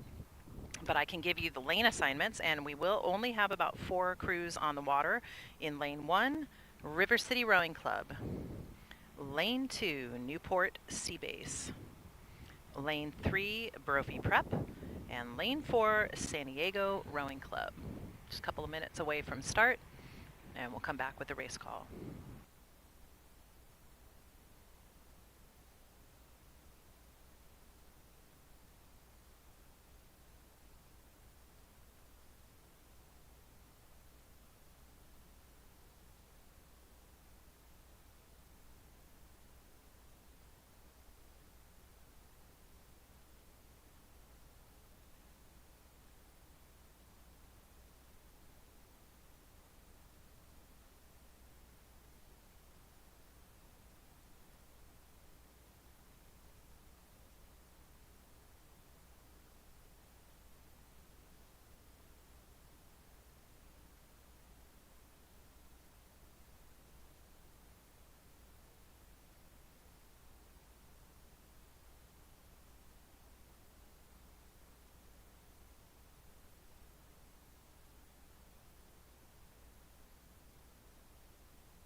All right, and our 4 boats have gotten off to a clean start here, approaching 250 meters gone. So not a whole lot to report in terms of placement. There is quite a bit of race course left, so there's sure to be a big separation between crews. But as I say that, our leader is going to come out of lane 1. That's River City. River City looking at a bow to stern advantage now over Newport Seabase. Newport Seabase, a very quick program, especially in the sculling boats. Behind Seabase by about a length and a half of open water, it's going to be Brophy Prep. Brophy Prep just off of their stern deck, it's going to be the crew from San Diego Rowing Club. So of note, River City enjoyed a great race at the San Diego Crew Classic. That was very early on in the racing season, but what a way to start your racing season by a big win at a huge regatta. So that was sure to give them a lot of confidence heading into the final part of their racing season. They're showing that here, a good amount of maturity.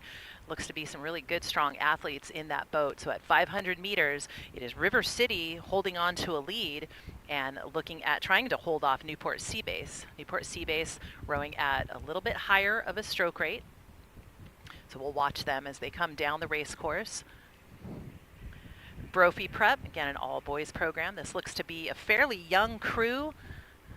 And that's one of the things that we'll see here in these age group categories is a lot of different levels of athlete. You could have some very seasoned, what we would call a varsity athlete, and you could have some novices. variety of age ranges as long as they're below 17, so that really leaves it open to interpretation in terms of what we have in terms of experience. Behind them is San Diego Rowing Club. San Diego, one of the larger junior rowing clubs in California, rowing on beautiful Mission Bay, always with those bright red boats, so really easy to see as they come down the race course, a little bit of a red stripe on the end of their blades. So easy to see here and doing a nice job occupying that fourth place position.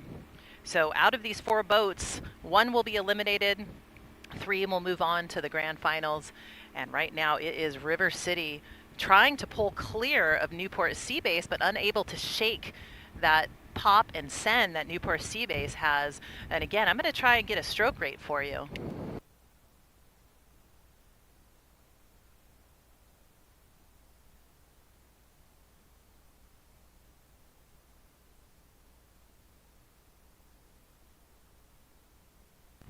And River City rowing at 34 strokes a minute, a little bit higher, Newport Seabase at 36. So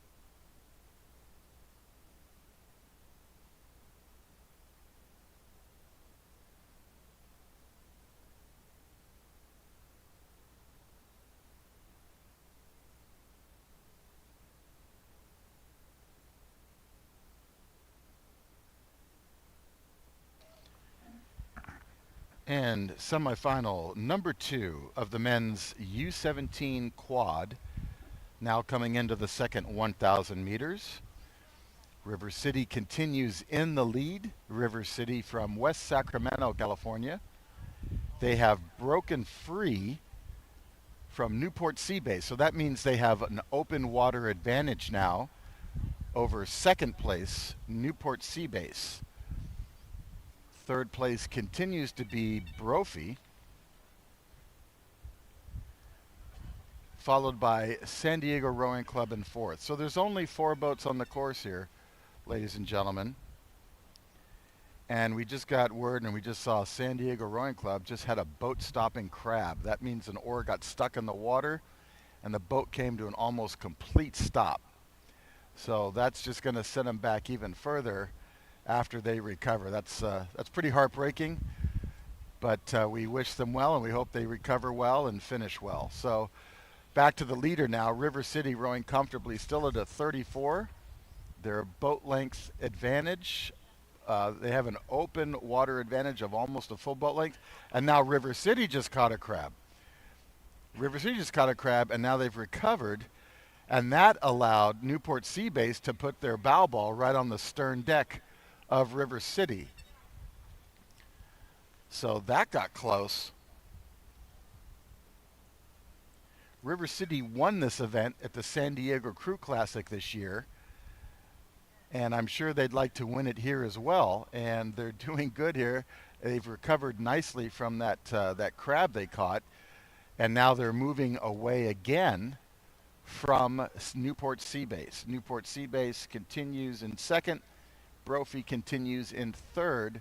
Top 3 boats go to the grand final. This is the second semifinal of the men's U17 quad now finishing. After this race finishes, we'll be looking at our next event of the women's youth fours. But we'll let this finish here. We'll let these top 2 boats finish, and then we'll turn it over to Adrian down at the starting line. So River City, Newport Seabase coming by, and that's Brophy in third, San Diego in fourth. Adrian, we're going to turn it over to you now at the starting line.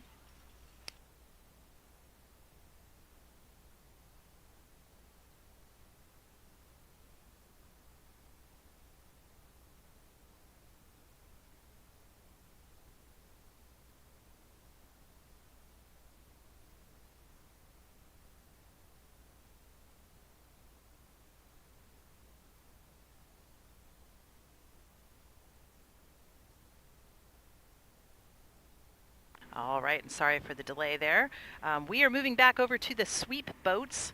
So we are going to start out this afternoon session with the Women's Youth 4. This is the Cox 4 semifinal number 1 of 3. So this is the first time we'll see 3 semifinals on the water. That means that only the top 2 boats will advance to the grand finals, but a really awesome experience for all of these boats to have progressed from the time trials to this point and seeing some of the best competition from throughout their season. The nice thing about coming out of the time trials is that you can truly see a boat next to you that is of a similar or close speed. And of course, the way the lanes are assigned is lane 1 as the fastest, lane 2, 3, 4, 5 onward. So we're looking at the first of 3 semifinals for the Women's Youth 4. Again, a very hotly contested category at the Youth National Championships. Sure to be super fun to watch tomorrow in the grand finals. In lane 1, Marin Rowing Association. Lane 2, San Diego Rowing Club. Lane 3, River City. Lane 4, Marina Aquatic Center. And lane 5, Ikaika Rowing Club from Honolulu, Hawaii. We welcome them here, first time at the Southwest Youth Championships. Been lucky enough to be able to follow this crew throughout their season. They raced at the head of the Charles in the fall. That was a historic event for them. And then they rode at the San Diego Crew Classic. So man, if anyone complains about travel, just talk to those athletes. All right, and here we go. Just past 250 meters, all boats rowing well. We've got Marin out in front, predictably fast coming out of those time trials. So they're putting that on display here in side-by-side racing as they attempt to pull clear of all the rest of the field. And we're not even quite at 500 meters gone. So Marin is your leader. In the second place position, it is going to be River City rowing out of lane 3. River City sitting bow to stern over San Diego Rowing Club in lane 2. Again, San Diego in that bright red boat, white blades with the red on the ends. Back to San Diego by about a half length of open water. It is going to be our crew from Hawaii, Ikaika, looking really strong. Something to note here for this program, again, a new program being offered to youth in Hawaii. But a comprehensive water sports program. So there's paddling, there's flat water canoe and kayak, there is lifeguarding sports, just a lot to be able to interact with. And I think this rowing program is really going to be a great asset to that program and just giving youth in that area an opportunity to expand their horizons. And indeed, quite a few of these athletes have gone on to row at different college programs across the country. So you'll see that sometimes athletes that have outrigger canoe experience or paddling experience moving over into rowing. But this is really great to see them in an actual rowing shell. So Ikaika in that 4th place position. They're sitting bow to stern right now over Marina Aquatic Center. Marina Aquatic Center in lane 4. But back to the leader. 750 meters gone, Marin rowing at about 32 strokes a minute. So very conservative. Again, strategy is you got to save a little bit of that energy for the finals tomorrow because it's going to be fast. And Marin right now showing why they are one of the fastest crews in the country. Very clean rowing here. We've got a little bit of wavy water as we come up to an area on the course that's just a little bit more exposed to the wind at that 1,000-meter line. Not much wind, but definitely not glassy conditions like we saw earlier today. But I'll take a little bit of wind over torrential rain. Behind them, River City. Great job here for these River City athletes as they've got a bit of open water behind and in front of them. So River City in that 2nd place position as we approach 1,000 meters. They continue to extend their lead over San Diego Rowing Club. San Diego is that 3rd place position. It will be 2 boats that just move on, and River City doing a nice job solidifying themselves in this 3rd 500. So we'll watch San Diego see where they can go as we come through the final half of this Women's Youth 4 semifinal. Ikaika in 4th, Marina Aquatic Center in 5th.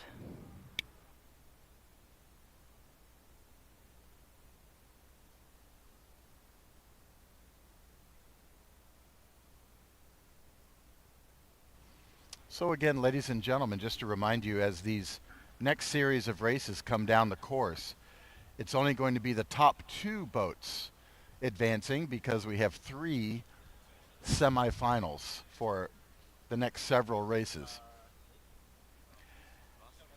The leader here for semifinal number 1 of the Women's Youth 4, the fastest 4s out of each program, is Marin.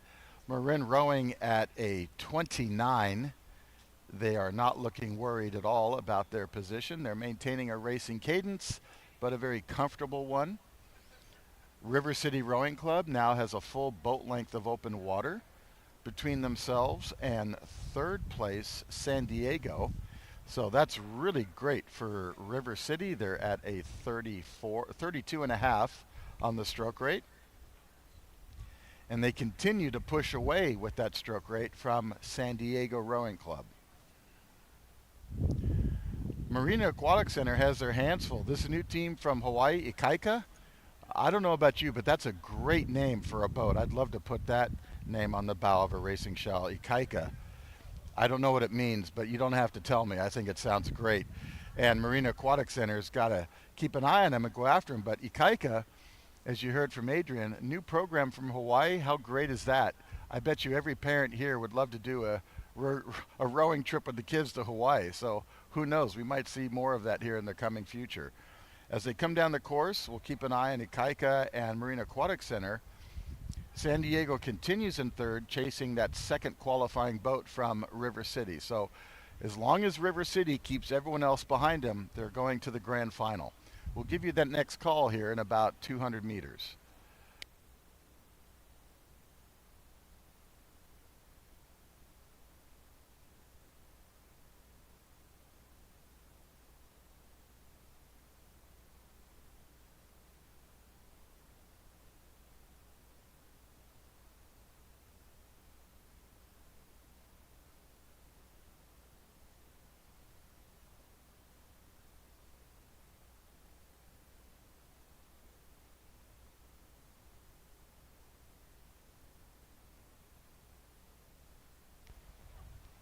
.250 meters to go for the Women's Youth 4 semifinal number 1 of 3.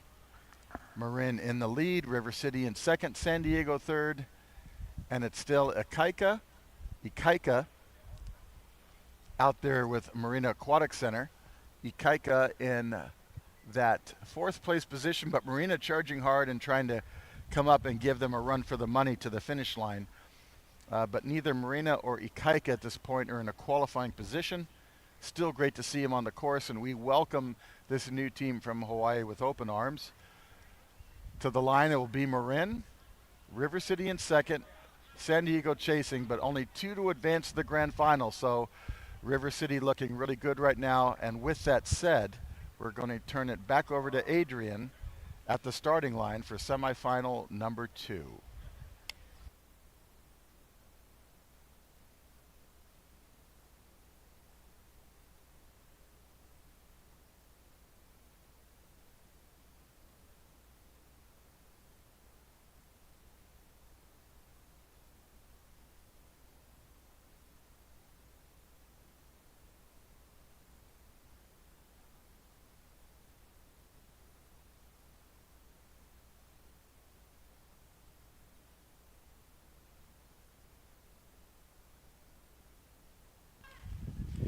And here comes Ikaika across the line ahead of Marina Aquatic Center.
right, and we do have a start here in semifinal number 2 for the women's Youth 4.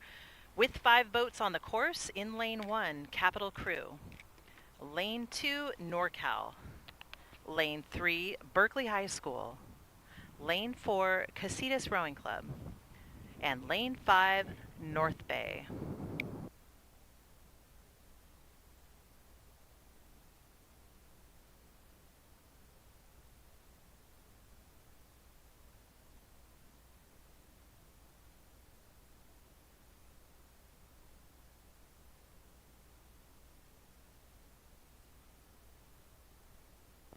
All right, clean starts for all of these boats as they come past 250 meters. Those red buoys flashing in the water. A little bit of wavy water, as I call it, just no whitecaps or anything, but just not completely solid glassy water. So we've really got to watch the blade placement, make sure that the blades are clearing the water so as not to cause any sort of interference or slowing down the boat. So the coxswains being aware of what the water conditions are is very important to communicate that to your crews as conditions change. Capital Crew on their home course doing a nice job showing how strong this program is from top to bottom. Coach Sarah Putticombe doing a nice job over the last several years, bringing several crews to the national championship. Sure to be one at least of those Capital Crew boats qualifying for the national championships this tomorrow, Sunday. So we'll see. I did some research yesterday and I had forgotten that a lot of our finals were not able to be run last year because of inclement weather. So we're looking at maybe a little bit of redemption here for some of these crews in this Southwest Championship. Right now, Capital Crew doing a great job along the shoreline, continuing to open up their lead. We are just past 500 meters for our crews. In second place, it's going to be NorCal. NorCal rowing in the black unisuits with the very dark gray blades. Again, NorCal rowing on the Port of Redwood City deals with some pretty rough water, definitely in the afternoon. It gets a little bit windy out there. It's pretty exposed, so this is definitely nothing that they can't handle. Just behind them, Berkeley High School. Berkeley rowing on the Oakland Estuary. They're a scholastic program. Again, they have already qualified for their scholastic national championships. That's going to be contested later on in the springtime in Oak Ridge, Tennessee. So great job to Berkeley High School and this women's program. About a length of open water back is Casitas. You can't miss Casitas. They've got that beautiful lime green boat, those Resolutes just really popping off of the water with the beautiful green unisuits. Also a program that is quite unique in the area of California that they're on. Of course, rowing on historic Lake Casitas, a historic rowing course, having been the site of the LA Olympics in 1984. It's a lot of history, and man, Lake Casitas actually has water. They have not seen a lot of water for years and years, and it's just brimming. So Casitas now in that 4th place spot. They are looking at a substantial lead over our final crew from North Bay. North Bay rowing out of Northern California and Petaluma, the winding Petaluma River, and a more agricultural area. They've got a very young crew between their men and their women, very young, with quite a few freshmen and 8th graders. So good to see them out here contesting their strength against some of the best in the nation in this women's Youth 4. But right now, it is all about Capital. They continue to take space away from the rest of the field. So really spread out here in this semifinal. We've only got 2 crews that are going to advance to the grand finals. And at the 1,000-meter mark, those 2 crews look to be Capital and NorCal.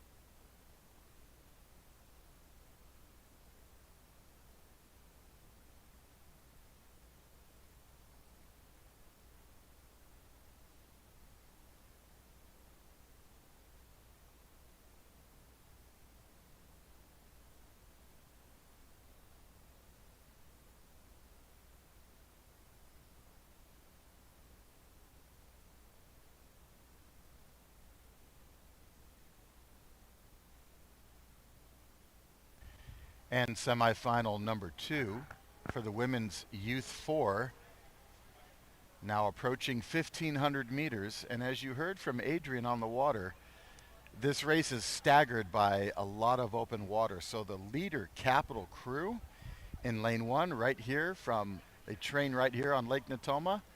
They have a commanding open water lead. It's almost 5 boat lengths of open water for Capital between themselves and second place NorCal. NorCal also has a lot of open water between themselves and third place Berkeley High School. So with only 2 boats advancing onto the grand final, it's really about NorCal just keeping everyone else behind them. And right now, that looks like a pretty easy job given all the open water they have. This field is really spread out. In fact, the placement of all the boats matches their lane numbers. So Capital in lane 1, they're in first place. NorCal lane 2, they're in second place. Berkeley in lane 3, they're in third. Casitas in fourth. North Bay in fifth. 300 meters to go. We'll make a final call here in a short while and then turn it back over to Adrian for semifinal number 3 for this event, the women's Youth 4.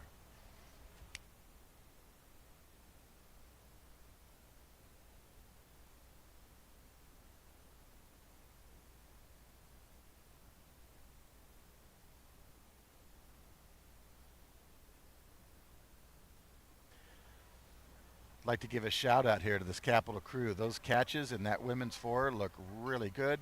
Nice catch work, nice blade work. So Sarah Puddicombe coaching the Capital women here, and she's doing a great job here. Their technique looks really good here as they come to the line.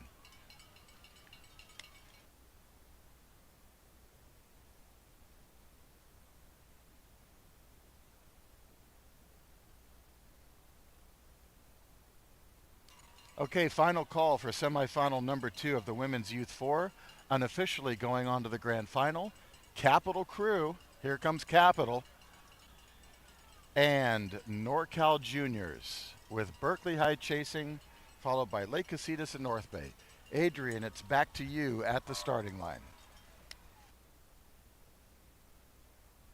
Well, thank you, Bob, and we're still awaiting the start for this highly competitive event. As shown in the number of entries that we had coming into the time trial, I think we were upwards of 26 or 28 entries overall. And so moving into 3 semifinals to contest for just 6 spots in the grand final. Man, that's a lot of competition across the board. In this semifinal, there will be 6 boats on the course. In lane 1, Newport. Lane 2, Long Beach Juniors. Lane 3, Pacific Rowing Club. Lane 4, Xavier Prep. Lane 5, Marina Aquatic Center B. And Lane 6, Tempe Juniors.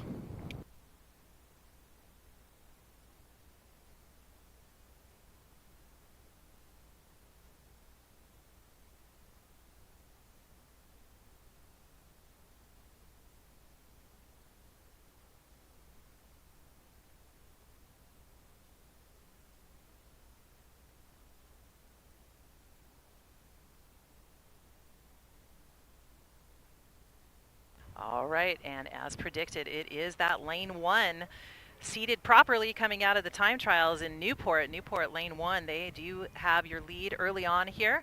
Just shy of 500 meters in, they've got about 4 seats right now over Long Beach Junior Crew in lane 2.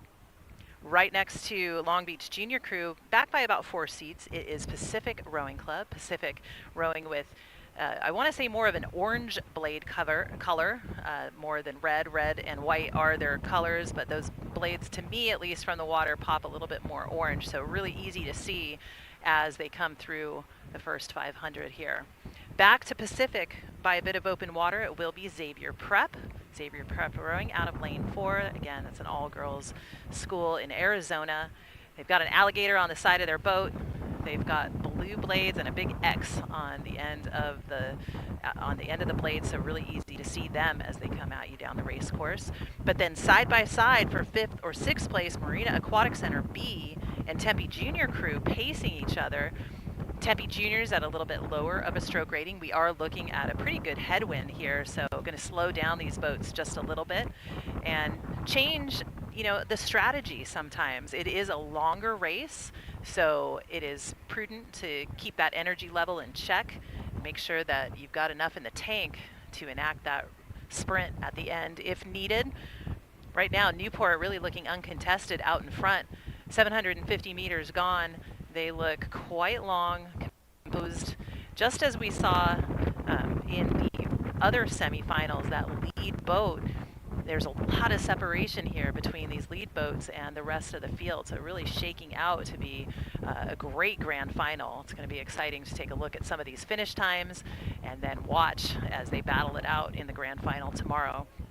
Newport and Long Beach looking to be those top two crews, again with open water really on either side of them. So Long Beach looking comfortable in second. They do have a little more than a length of open water over Pacific at this point, but again, it is not over until it's over. We're not quite at 1,000 meters gone, so we'll keep our eyes on the whole field because as you've seen all day, if you've been watching the majority of the racing, we've got a lot that happens in this third 500. That's really where a lot of the fitness comes into play. That's where technique is of importance, and it's what I call the pain cave. Bob, let's go ahead and take it away here in semifinal number 3. Two crews to move on to the grand finals right now.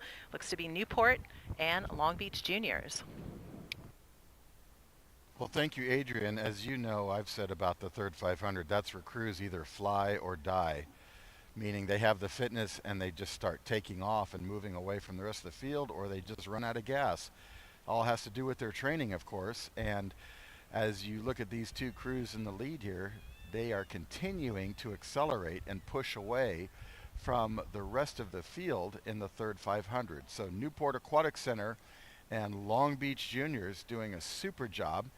Together, they continue to put more open water between themselves and the rest of the field. Pacific continues in third, but they're back now 3 boat lengths of open water behind Long Beach. Long Beach with Pacific with plenty of open water between themselves and the remaining field from Xavier, Marina Aquatic Center B, and Tempe Juniors. So not a difficult race call here. This is a top 2 boats to advance. This is the final and the third and final semifinal for the women's youth fours, the fastest fours from all these programs. And it is Newport and Long Beach looking good to move on to the grand final. Coming into the last 500, we'll give you another call here as they approach the spectator area. But right now, everything looks pretty stable. No big changes. Everyone's rowing cleanly and just holding their position. We'll be back shortly with another call.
So here's the final call for the third and final semifinal for the women's youth fours.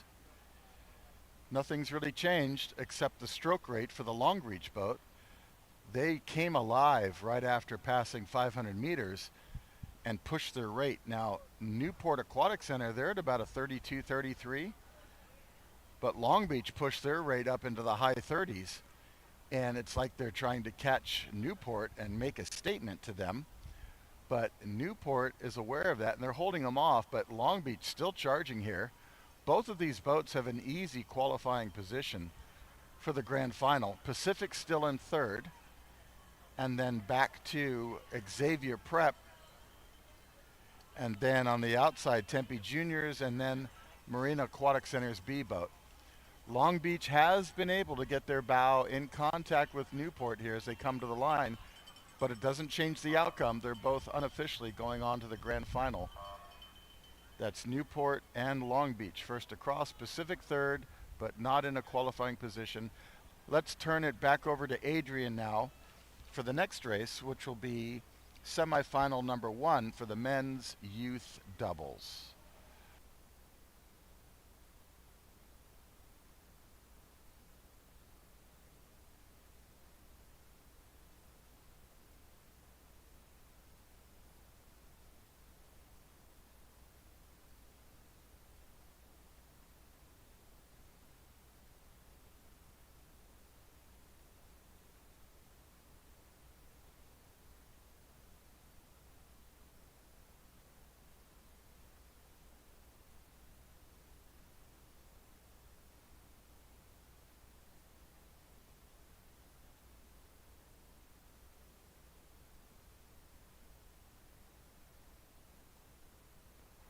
All right, and we're back at it with the smaller boats here in the men's youth double. And these are for athletes that are really at the top of the program. We're going to see a lot of overlap between the quads, between the singles, and then this boat in the double. So a very popular category because we are looking at 3 semifinals here. So only 2 boats will make it out of the semifinals into the grand finals. And let me go ahead and give you your lane assignments. We've got 7 boats across. In lane 1, Redwood Scullers. Lane 2, Golden State. Lane 3, Redwood Scullers B. Lane 4, Oakland United. Lane 5, Redwood Scullers C. And lane 6, Channel Islands. Lane 7, Tempe Junior Crew.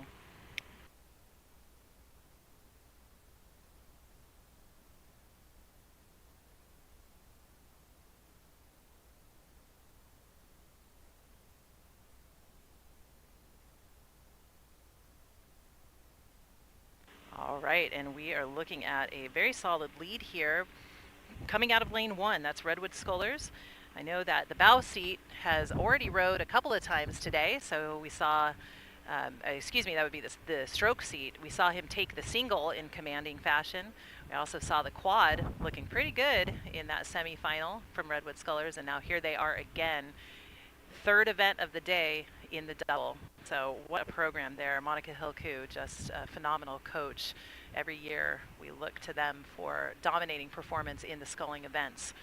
So Redwood Scullers A, they do have a lead of about a length advantage over the next closest crew out of lane 2. That's Golden State. They've got that turquoise colored blades, turquoise unisuits.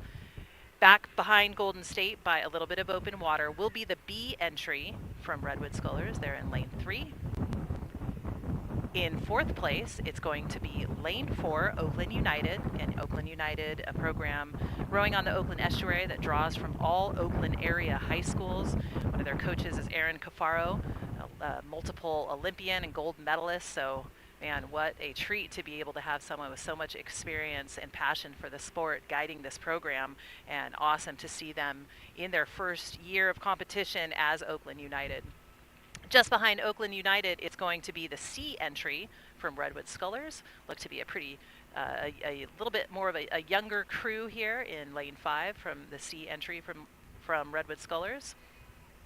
6th place, we're going to move over to lane 6. That's Channel Islands. Channel Islands rows in the Oxnard area, Central California.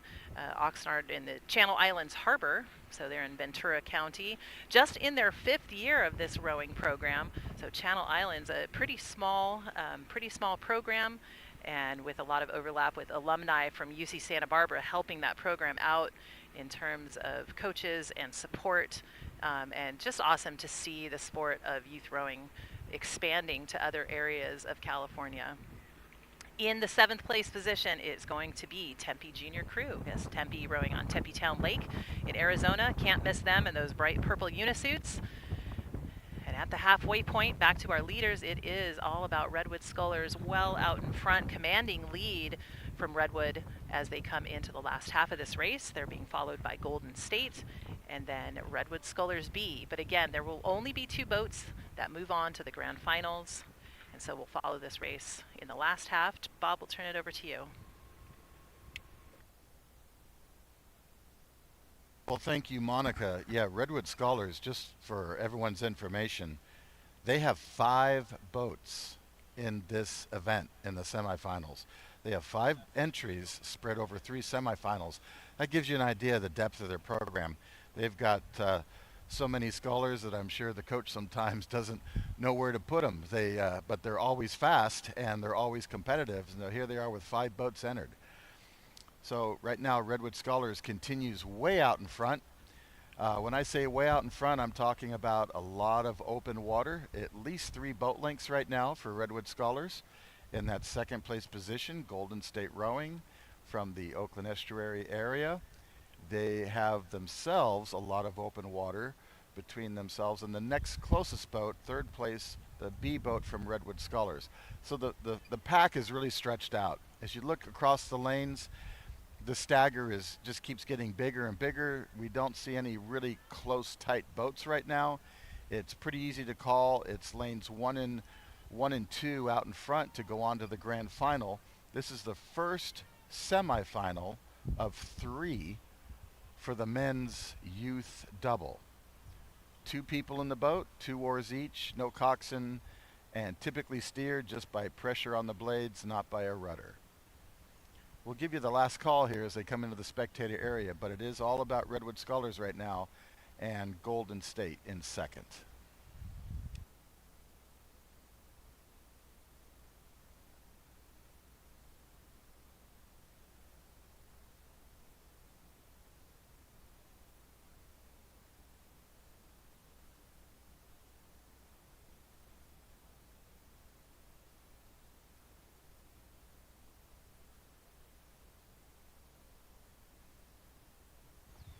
And Redwood Scholars, their C entry here, has moved into 4th place.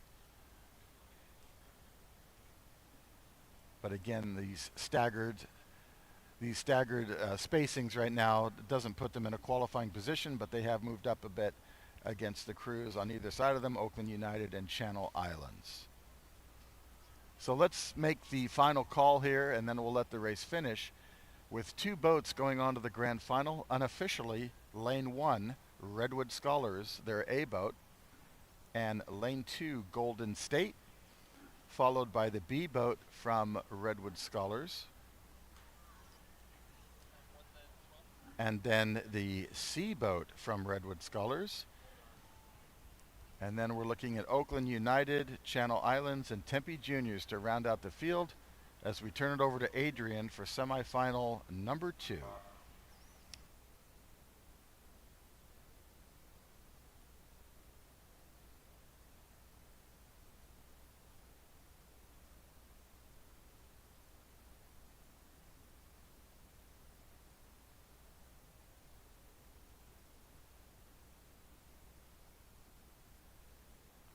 And thank you, Bob. Here we are underway already in semifinal number 2 for the men's youth double. Each of these semifinals will have 7 boats across, which is a lot of action out on the water here. So very popular race category. Let me go ahead and give you the lane assignments. In lane 1, California Yacht Club. Lane 2, Utah. Lane 3, Long Beach Junior Crew. Lane 4, Brophy Prep. Lane 5, Waterford. Lane 6, Utah. That would be Utah B. And in lane 7, North Bay. And that's pretty much how we will find these crews. They are in lane order. So we've got our leader coming out of lane 1. That's California Yacht Club. California Yacht Club, rowing down in Southern California, one of the oldest boat clubs in California, established in 1922. They host both a rowing and a sailing program. And great program here for junior rowing, always very, very quick in the sculling events. And we're seeing that play out here as they are your leader at just 500 meters gone. In the second place position, we'll move over to lane 2. That's Utah. That is a very strong boat coming out of that Utah program, rowing on the Great Salt Lake. So bright red unisuits, bright red boat. You can see them coming, chasing down California Yacht Club. Only 2 boats will go on to that grand final, so the race to watch right now is between Utah and then lane 3, Long Beach Juniors. So Utah doing a nice job trying to hold off Long Beach Juniors as they are really putting pedal to the metal trying to get into one of those qualifying positions. So we're going to keep an eye on them as we move down the race course at 750 meters. Cal Yacht Club out in front. Long Beach now taking over that second place position just by about a seat over Utah. Back to these 3 boats by a bit of open water. Our new 4th place position is going to go to lane 5. That's Brophy Prep. 5th place is going to be Redwood Scullers. That is their 4th entry of the day in this event.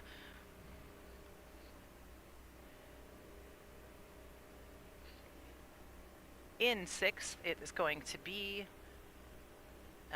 excuse me, that would be it. Let me call that again. I'm so sorry about that. 4th place is going to go to Waterford. Just behind them in 5th, it is going to be Brophy Prep. Back to Brophy Prep, it will be the 2nd entry from Utah. That is in lane 6. So Utah in the 6th place position, rowing out of lane 6. And then finally, in 7th place and in lane 7, it will be North Bay. So sorry about that little mix-up here. So at the halfway point, still continuing with the lead will be Cal Yacht Club. And then great racing here between Utah and Long Beach. Long Beach right now with the advantage for that 2nd place spot. But awesome racing here between those 2 crews. So Bob, go ahead and take it over. Keep your eyes on lanes 2 and 3 as we vie for just that last remaining position to qualify for the grand finals. Well, thank you, Adrian. Yes, this is a close race to watch between Utah and Long Beach Juniors. Now, the Long Beach Junior crew is at a higher stroke rate, so they're pushing really hard right now, but the Utah boat is still in contact. Utah has their bow ball at the stroke seat of Long Beach, so there's enough overlap here that anything could still happen. The question is, these Long Beach kids, they're at such a high stroke rate, can they sustain that all the way to the finish line? The Utah boat, if they are aware of that and they take advantage of it, they could go to an extra gear on their sprint and catch them. But at this point, it's still Long Beach slowly pulling away. Actually, they're about to break free and get open water over Utah. That would put Long Beach into that 2nd qualifying position to go on to the grand final behind Cal Yacht Club. Cal Yacht Club out in front, rowing pretty comfortably and cleanly, watching all the action unfold behind them. But Cal Yacht Club is not threatened by anyone at this point as they come down the course unchallenged in lane 1, looking to go on to the grand final.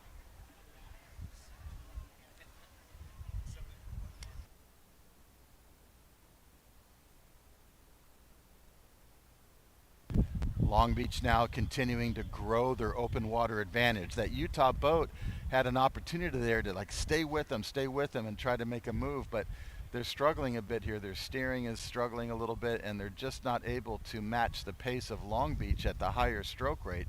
So that higher stroke rate, it's a risky move, but it's paying off for Long Beach here as they keep taking water away from Utah, and Utah now realizes, wow, 300 meters to go, it's do or die time as they come into the spectator area.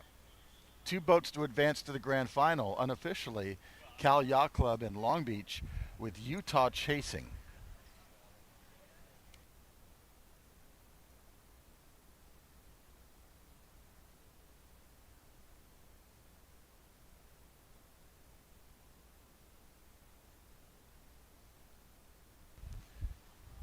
Lane 5 Waterford continues in 4th place just ahead of Brophy. And then the outside crews, the B boat from Utah and North Bay in the trailing positions here as we come into the last 100. So it's all about Cal Yacht Club. And look at that Long Beach crew in the yellow unis. They've been at that stroke rate, folks, for almost 750 meters. That takes stamina, and they've got it, and it worked for them. And Utah fell back to third because of it, and they're chasing desperately now to the line as only 2 boats go to the final. Cal Yacht Club first across the line. It's going to be Long Beach here. That's unofficial. So with that said, back to Adrian for the next semifinal of the men's youth double. And thank you, Bob, for calling that race. Always super exciting here, and especially with only 2 spots on the line. Man, it really is going to come all the way down to the wire. Can't wait to see that grand final, because this category, this men's youth double, is very competitive at the Southwest region. Southwest region generally always sending crews on to podium at the national championship. So super fun to watch. And again, in some of the other races of the day, we saw the single, we saw the quad, and I'm seeing a lot of overlap between those boats, between those events. So we're seeing some of the same athletes, some in their 3rd race of the day, which also means that they had 3 time trials yesterday. So again, high levels of fitness.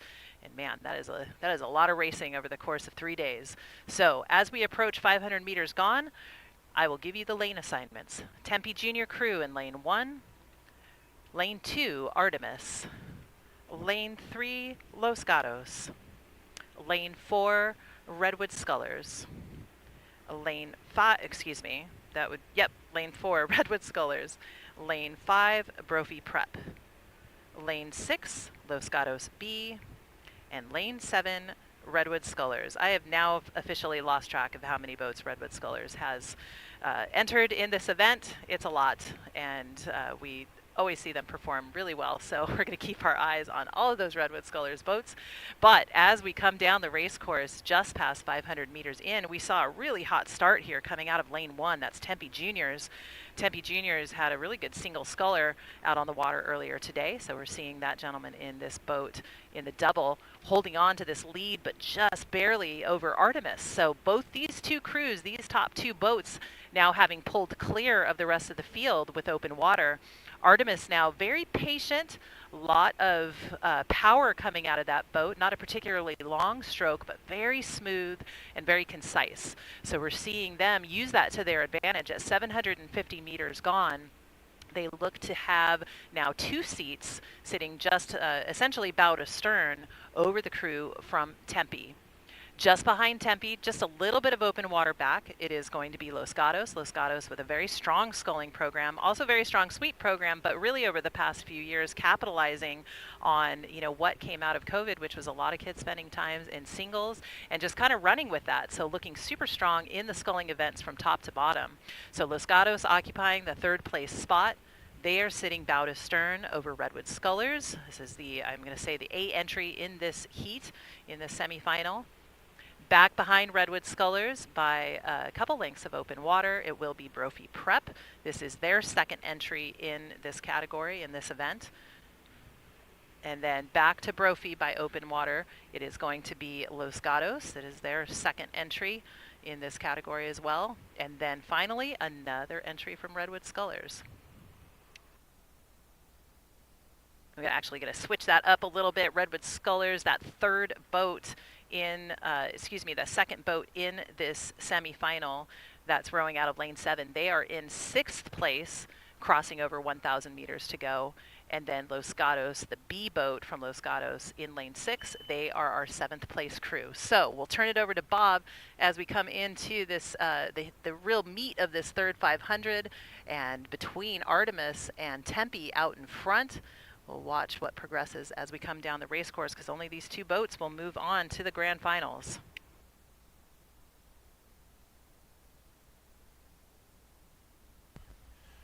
Ladies and gentlemen, we have a special announcement. This is not related to the race on the water. Your attention, please, ladies and gentlemen.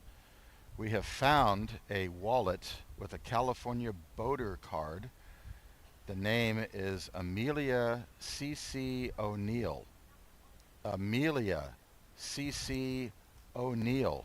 Please come to the finish line tent to get your wallet and your California boater card and whatever else is in the wallet. It's your property and we want to get it back to you. So please come to the finish line tent to claim it. Thank you.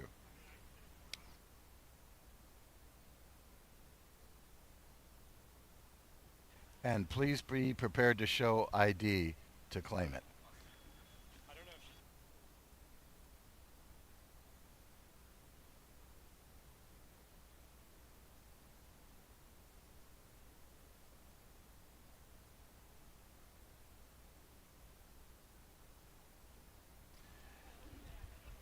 All right, ladies and gentlemen, now coming down the course, the third and final semifinal for the men's youth double.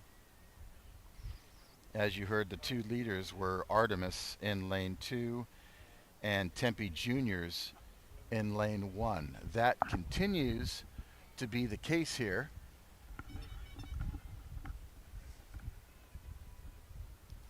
That continues to be the case here as the crews come into the spectator area. Top two boats go to the grand final.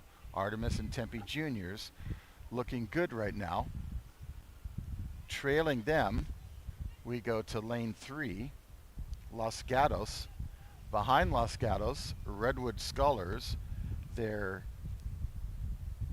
I want to say their D as in David entry here in this event. They have 5 boats entered in this event spread across 3 semifinals. And then the remaining 3 boats on the outside from Brophy, Los Gatos, and another Redwood Scullers boat. So there's 2 Los Gatos boats, 2 Redwood Scullers boats in the semi. None of them are in qualifying position. It is a close race here between Tempe and lane 3. Los Gatos trying to come on and take on Tempe, but Tempe sees the threat and they're responding. Artemis continues in the lead for that first place finish to go on to the grand final. So there goes Artemis across the line, followed by Tempe Juniors, and then lane 3, Los Gatos. Let's turn it back over to Adrian for the next call, semifinal number 1 of the men's U16 8s.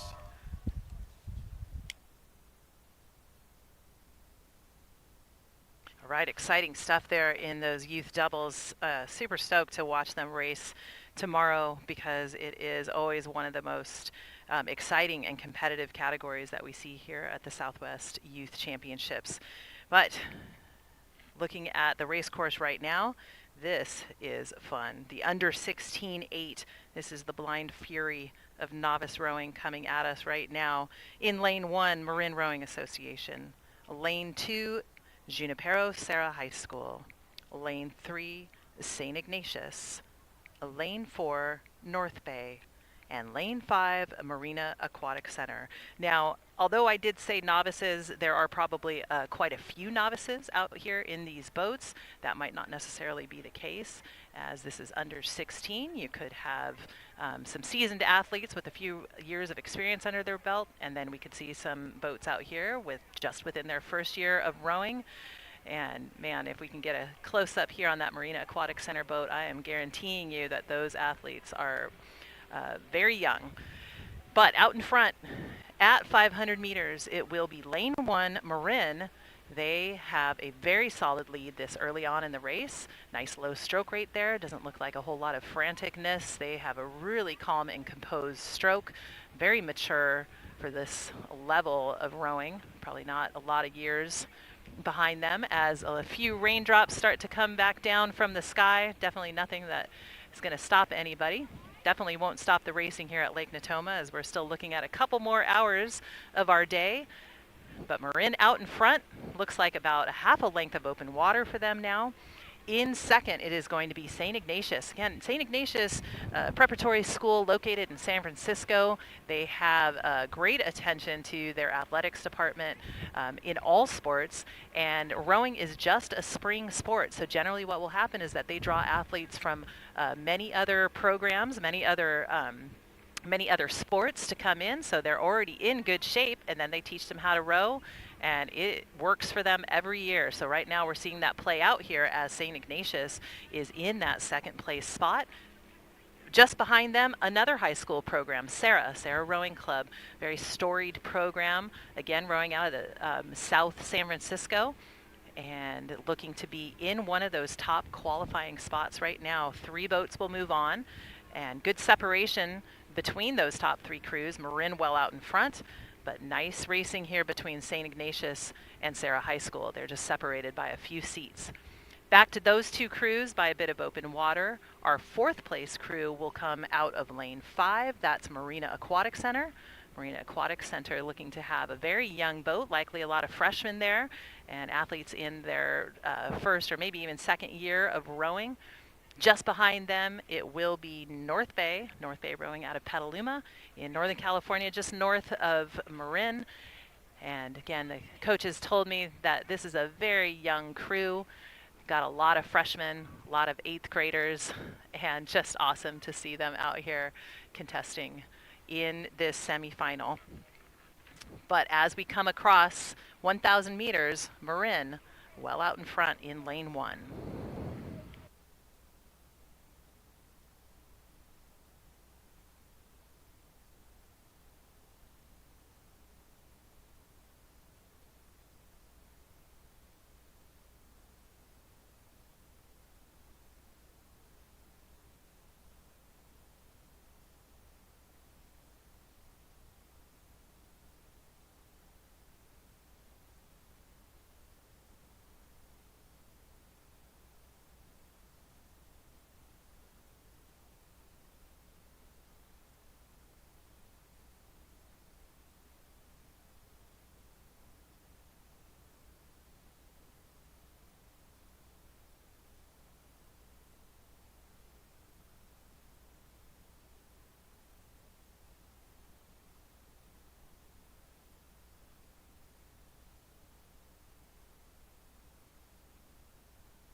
right, and we're right back at it with semifinal number 2 for the men's under 16-8.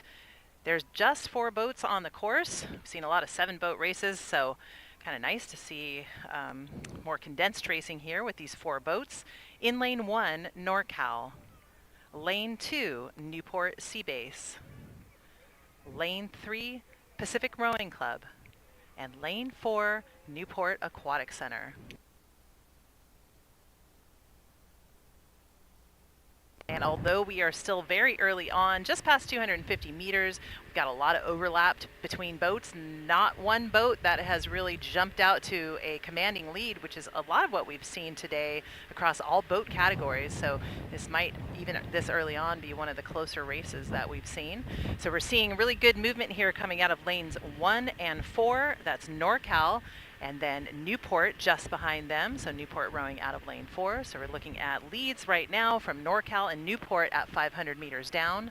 Just behind Newport in 3rd place, it's going to be Newport Seabase. So Newport Seabase in the 3rd place position, just barely over Pacific Rowing Club. So all 4 boats just deadlocked kind of in a, just only a couple of seats separating all 4 of these boats. So Newport Aquatic Center, one of the bigger programs in California.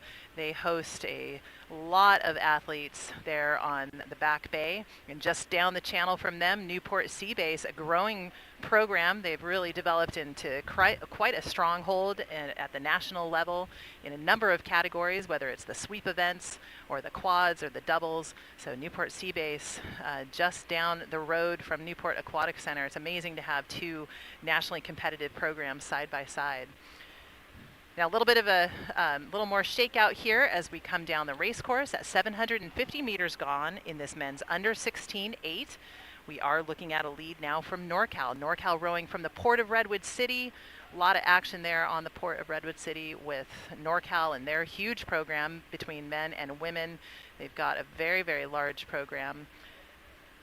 In 2nd place now, it is going to be Newport Seabase. So Newport Seabase pushing their nose just a little bit further away from Pacific. Pacific now in 3rd, Newport dropping back to 4th. But again, still a lot of overlap. No boats that have broken free, no open water. Great racing here up front from NorCal. Now extending their lead out to 7 seats. Looking at some really nice blade work here from that NorCal boat. Getting a stroke rate on them, I have them clocked at 36 strokes a minute. So very aggressive, very competitive. They're trying to really pull free, though, of that Newport Seabase boat. Newport Seabase trying to hold on to that 2nd place spot while Pacific comes up to challenge them. Newport slipping just a little bit further back, so they're in 4th, but still connected to the other crews. But great racing here going on between Newport Seabase and Pacific for that 2nd or 3rd place spot. Seabase with a very slight advantage, but just as I said that, Pacific now pulling into that 2nd place position. I love this racing because in some ways it's so unpredictable. You never know where those moves are going to come from with these younger boats. But if you are on the shoreline, we are at 750 meters to go. Get yourself down to the shoreline. Cheer these guys on as they come into these final strokes. 3 boats will move on right now. Unofficially, it does look to be NorCal, Newport Seabase, and Pacific, but in what order will be determined at that finish line.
All right, and we're back up at the start with the next semifinal. We've got two semifinals coming up here for the women's straight four. So a straight four means that there is no coxswain.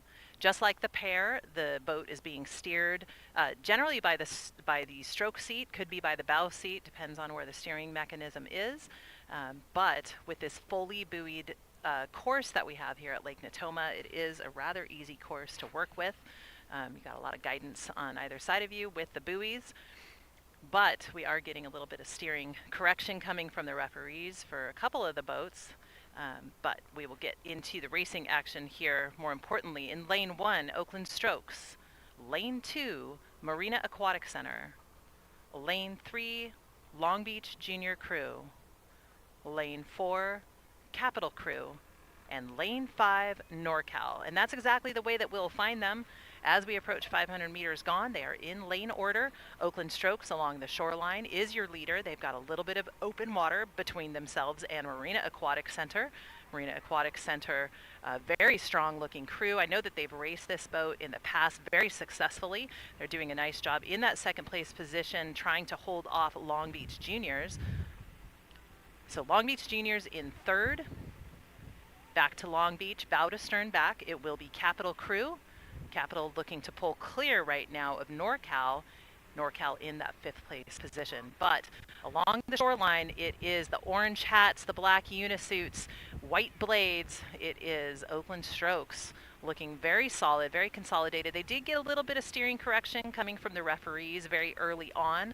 A lot of the time that's just due to the fact that there's a lot of adrenaline and excitement. We've got those really high stroke ratings, and unless the blades are matched perfectly, the power is matched perfectly, that boat is very sensitive and will come off course. But they're rowing cleanly and no issues. They're right back in their lane, and obviously it did not affect them at all in terms of where they're at in terms of relative placement between the other crews, because they now have even more open water between themselves and the rest of the field.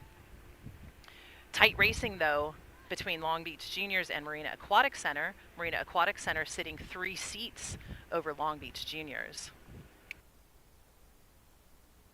We saw Marina Aquatic Center rowing that pair earlier today very, very well, and the straight four, not too different from the pair in the sense that you don't have the benefit of the coxswain guiding the boat.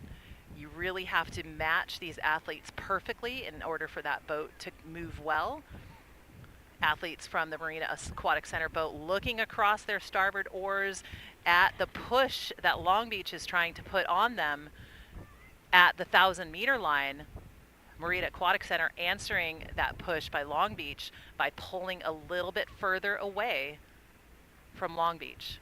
So 3 crews will advance. Right now it is Oakland, Marina Aquatic Center, Long Beach Junior Crew unofficially. Back to Long Beach continues to be Capital Crew. Capital sitting just abreast of NorCal. NorCal in that 5th place position, but looking very solid and long, quite confident in those bright orange hats. It's going to be Oakland Strokes. Again, with a very large program, Oakland has a lot of talent to draw from. And they are going to have a great regatta here this weekend as they pull out some really solid performances in almost every boat category. Right here they come into their final 750 meters. It is Oakland Strokes in the lead. Marina Aquatic Center and Long Beach battling each other here. Long Beach taking a little bit of space away from Marina. Marina answering that call. So this is the race between lanes 2 and 3 come into the final 500 meters. And again, these crews are already, at this point, look to have a lock on that grand final tomorrow, but it's just a matter of lanes. And it's also a matter of execution of race plan. So keep your eye on lanes 2 and 3, Marina Aquatic Center and Long Beach, as to who is going to take that 2nd or 3rd place position.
right, and we have the next semifinal on the course right now in the women's straight four. Again, this is a boat without a coxswain, so quite a difficult boat to row, but generally the four best athletes in your program have a high level of technical efficiency and the ability to steer the boat straight.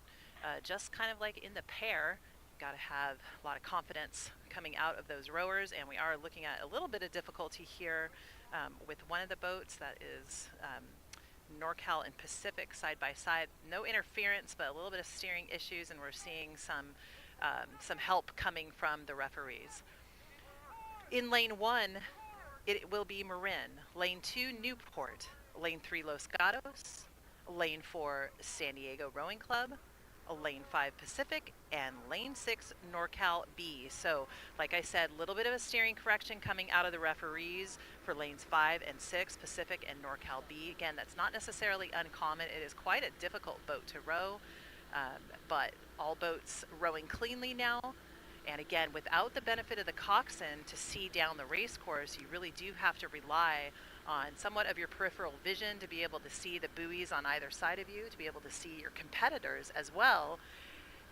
And we are looking at really kind of an unfortunate situation there out of lane 1. Marin, they had such a solid lead and coming out of their lane, look to have hit that 500-meter line buoy, as did Newport.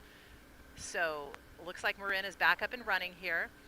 Probably going to do a little bit of a power 10 to get back into the pace of things. Newport looks to have not been able to gather their wits about them yet. Looks as if they might try to get back into the race course and start again, but just unfortunate. You do see that sometimes in these blind boats. They're very difficult to row. So we'll continue back into the racing action. So now your leader is going to be is going to be Los Gatos. So Los Gatos in lane 3, they have taken advantage of the little bobbles and errors from the other crews and just really staying internal, focused on their own boat. They have taken that to their benefit and have pushed themselves into that lead position. They are sitting with about a stern advantage over San Diego Rowing Club. San Diego, that looks to be a very mature crew, nice and upright, lots of power behind the oar handle, very clean rowing coming out of that San Diego boat. Just behind San Diego, stern, it now is Marin. Marin moving themselves into third. 3 boats will move on to the grand final, so Marin still in a qualifying position, and we'll see what they do in the latter half of this race as they try to recover from a little bit of a technical error there. But back to Marin. By open water, our 4th place crew is going to be Pacific, and then finally NorCal B in 5th, with Newport trailing, not looking as if they have, they are kind of out of contention to get into the finals here because they are well behind and being escorted by the referees. So just unfortunate, as they are a very competitive program in this category.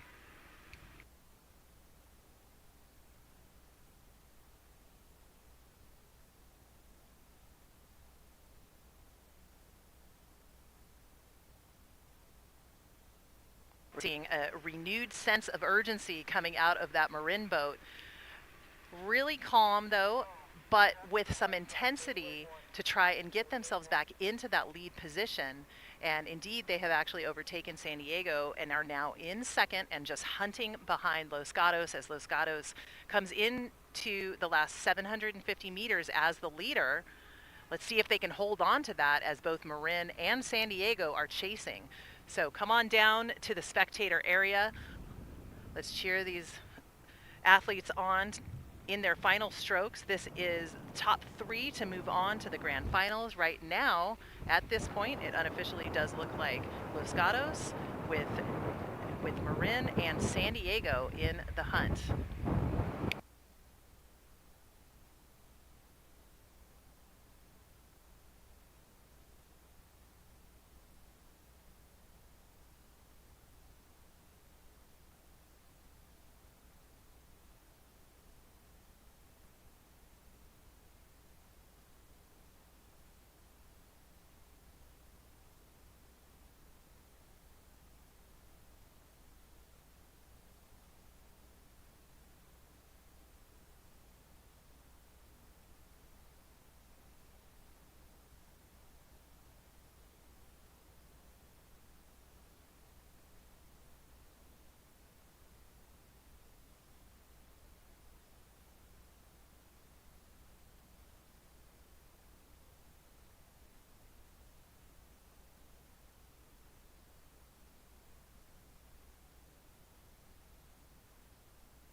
right, we're turning our attention back up to the start.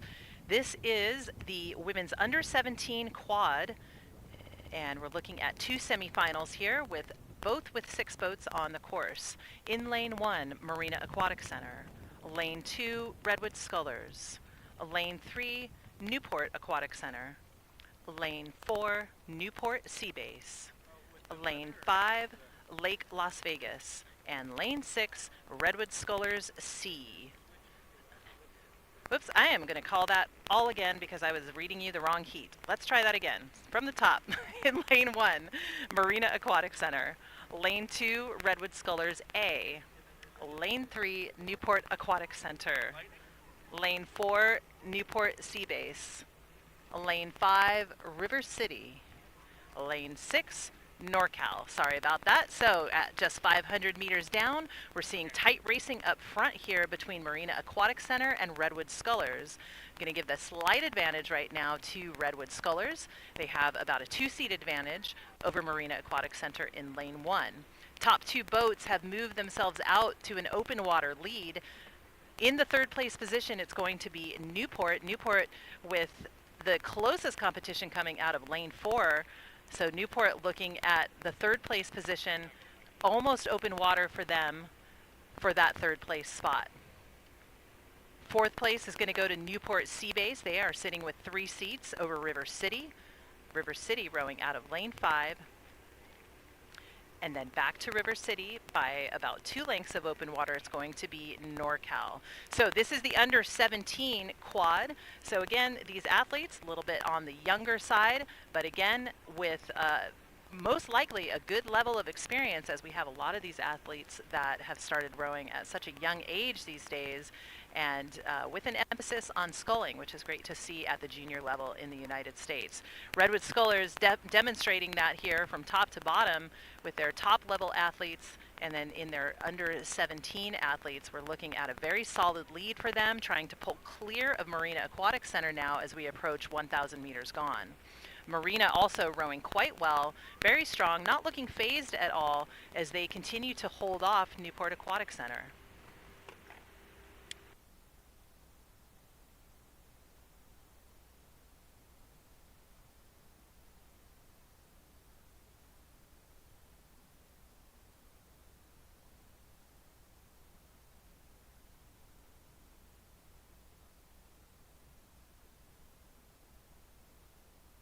Looking at some really nice blade work coming out of that redwood sculling boat up in front. Got the redwood tree on the end of their blades. Looking very consolidated here as we come into the 3rd 500. I've got them clocked at 34 strokes a minute. Behind them, Marina at slightly higher, about 35. But not really looking as if they have that elevated of a stroke rate. So they look really smooth and calm. Really great blade work coming out of that Marina Aquatic Center boat. As we push through this 3rd 500, that is really part of one of the hardest points in that 2,000 meter race, a mile and a quarter, and you're right in the thick of it. You've really got to keep your mind sharp. You've got to keep the blade work sharp and really stay internal in this part of the race. This is where the fitness pays off. You can really see a lot of crews that do a lot for the first 1,000 and then tail off in that last 1,000 because they've used everything they have in the tank. But not Redwood Scullers. They continue away from Marina. Marina continuing to walk away from Newport. So great job here by these top 3 boats. Back to them by a significant amount of open water. It's going to be Newport Sea Base continuing in 4th, with River City in 5th, and then finally NorCal in 6th.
and now finishing semifinal number 1 for the women's U17 quad.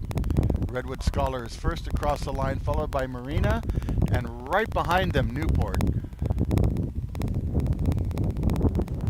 Top 3 boats go to the grand final, so that looks good for Newport Aquatic Center here as they unofficially appear to move on to racing tomorrow.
All right, we're back with semifinal number 2 for the women's under 17 quad. In lane 1, Long Beach Junior Crew. Lane 2, Utah.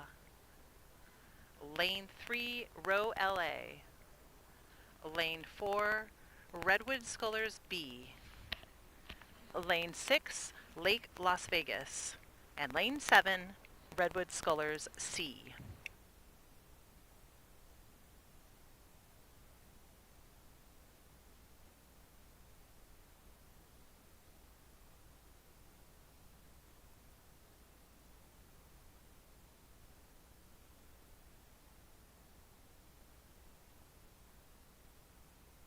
All right, we have all crews rowing very cleanly here. 6 boats vying for a spot in the grand final tomorrow, but only 3 will advance.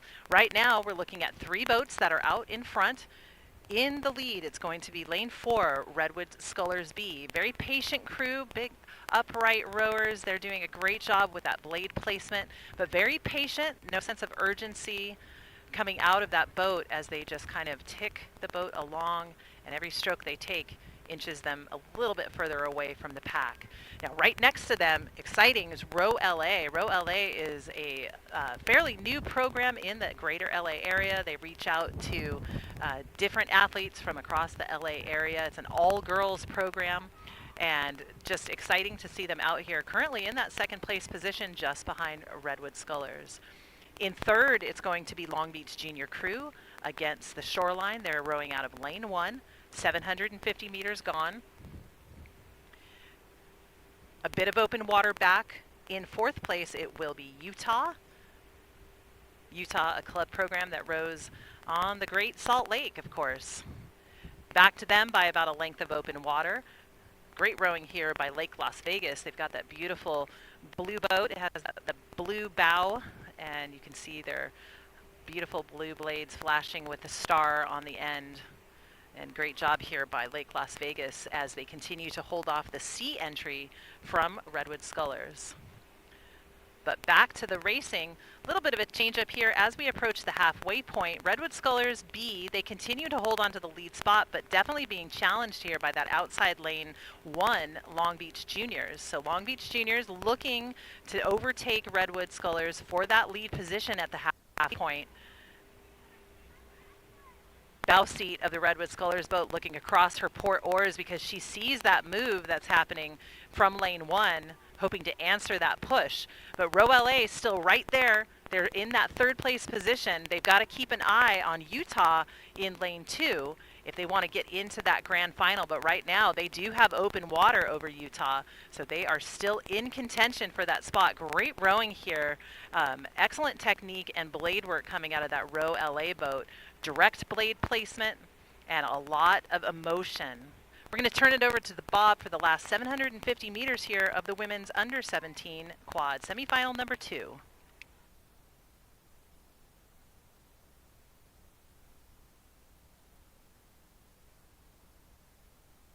Well, Adrian, thank you for that call.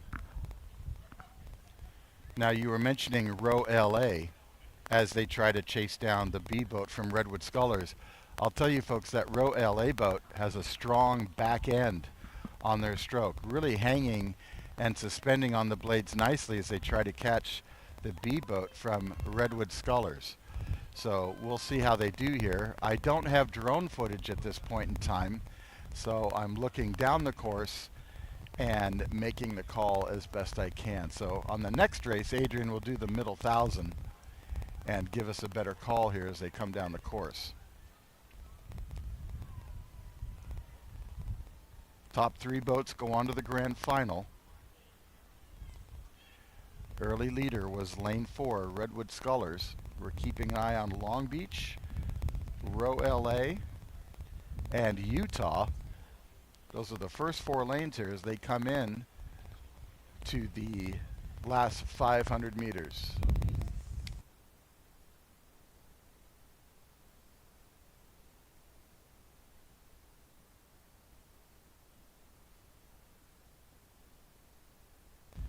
So in the trailing positions, Lake Las Vegas and the C boat from Redwood Scullers.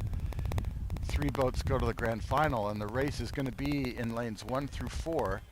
4 boats racing for 3 spots.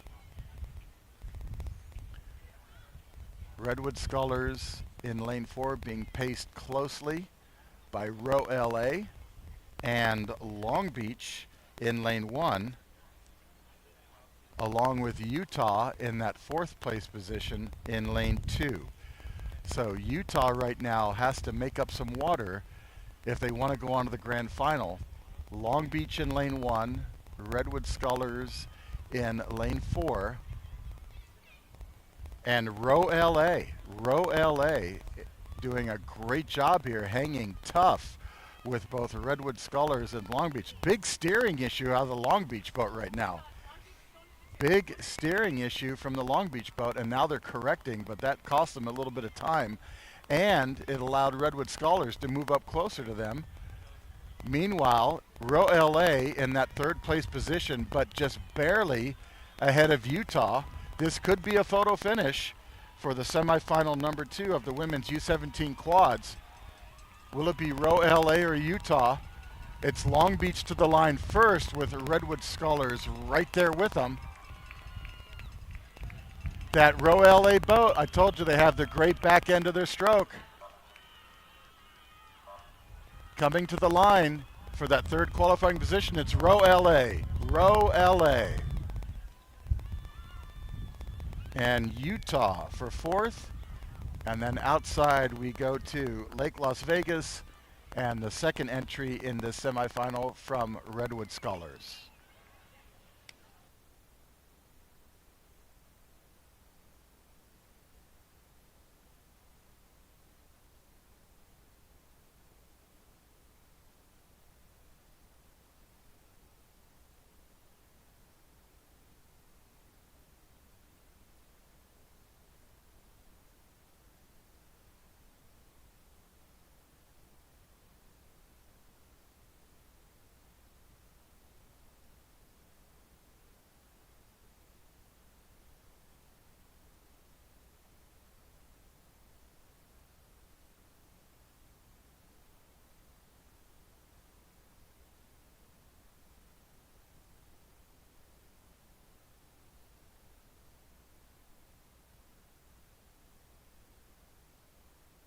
All right, and ladies and gentlemen, we're back in action up at the start. We're looking at 3 semifinals here coming up for the men's Youth 4. Again, these are for athletes that are at the top of their programs. These Youth 4s in the Southwest region, very competitive at the national level, and obviously a very popular category. Super competitive enough that there are 3 semifinals, but with the intensity that's on the line, it will only be 2 boats out of each semi that move on to the grand finals. In lane 1, Newport Aquatic Center. Lane 2, San Diego Rowing Club. Lane 3, Capital Crew. Lane 4, St. Ignatius. And Lane 5, Long Beach Junior Crew. All boats have had a clean start. We're just approaching the first 500 meters gone. And still seeing quite a bit of overlap between boats. Does look to be quite a battle up front, though, between Lane 1, Newport, and Lane 2, San Diego Rowing Club. Just behind San Diego Rowing Club in third, it's going to be Capital Crew. So these three boats pushing themselves out away from the rest of the field, which would be St. Ignatius and Long Beach Junior Crew. So we'll keep an eye on these top three boats as they come across 500 meters gone, because only two of them will move on to the grand finals. Great racing here up front between Newport in that nice white hull with the white flash of blades. They are sitting with a 4-seat advantage right now over San Diego Rowing Club in that bright red boat. Got the bucket rig on the starboard side. Sometimes coaches will do this to balance out the power, match up the athletes. And that's what we're seeing here in that San Diego boat. You see two starboard side oars right next to each other from the 3 and the 2 seat. Can help the coxswain keep that boat running straight.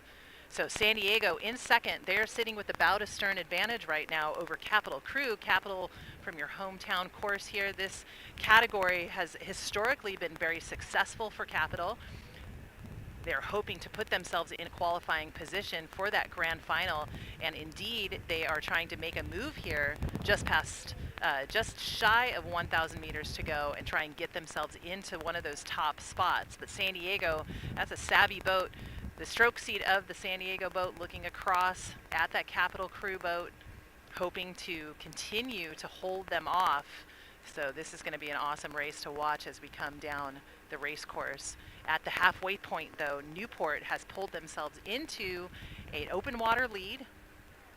Looks to be a very relaxed crew. It's got a lot of confidence and strength and size in that Newport boat as they come across the halfway point. San Diego in second.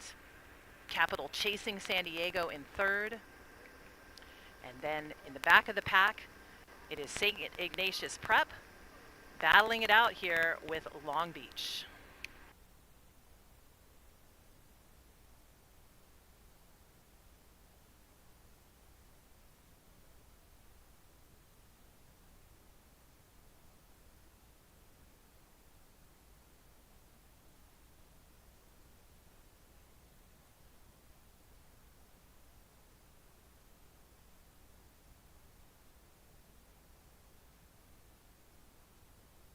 Newport with a little less than 750 meters to go. It is their race to have, and they have controlled this from start to finish. Really looking like a solid, confident crew. Again, a lot of racing that goes on this weekend, so you really got to be conservative about the energy. And a lot of the time, it's just about doing what you need to do to get to where you want to be. So in the grand finals, that's where these guys want to go. And they're looking at a very solid walk-away lead here out of lane 1. San Diego and Capital still battling it out, but San Diego doing a nice job holding off Capital, trying to pull clear of that bow ball. You know, the coxswain is sitting in the very bow, laying down in the bow of the boat. So that Capital coxswain looking across at San Diego, trying to keep his crew in contact with San Diego in these final 500 meters. We'll see what happens here. Bring yourself down to the shoreline and watch this battle going on between lanes 2 and 3. There's only 2 spots on the table. Will it be San Diego or Capital? Well, thank you, Adrian, for that call for a semifinal number 1 of the men's 4 with coxswain. Now that San Diego boat has a bucket rig, as Adrian pointed out, a bucket rig. It's where 2 rowers right behind each other are both rowing on the same side. Technically, that's more difficult to do for a crew, but what it represents is a concentration of power, which means the bow seat in that San Diego boat is probably pretty strong and able to counterbalance those 2 starboard rowers. So they're doing a great job so far as San Diego continues in that second place position. But Capital is charging hard. Newport continues in the lead, but it is a furious race right now for Capital. If Capital's going to do it, now's the time as they try to chase down San Diego and get that second place position to go to the grand final. Newport Aquatic Center in the lead, San Diego in second, Capital chasing. And then further back we have St. Ignatius High School in fourth and Long Beach in fifth. Capital still moving here. San Diego still in second. San Diego in the red hall, looking to move on to the grand final. And it's Newport across the line, and it is San Diego. San Diego Rowing Club holds on. Capital in third, so it looks like San Diego unofficially moving on to the grand final. St. Ignatius coming along here in fourth, followed by Long Beach in fifth. Let's turn it back over to Adrian for semifinal number 2 of the men's Youth 4.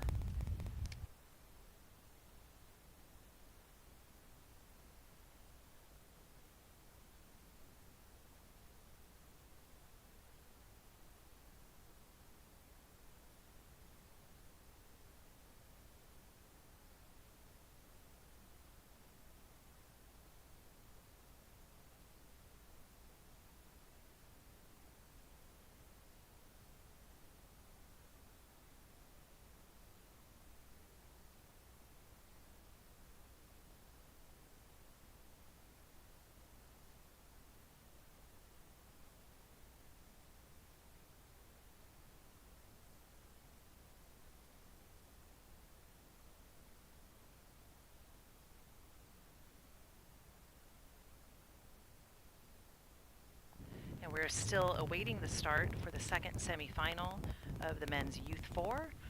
Let me go ahead and give you the lane assignments here. In lane 1, NorCal. Lane 2, Oakland Strokes.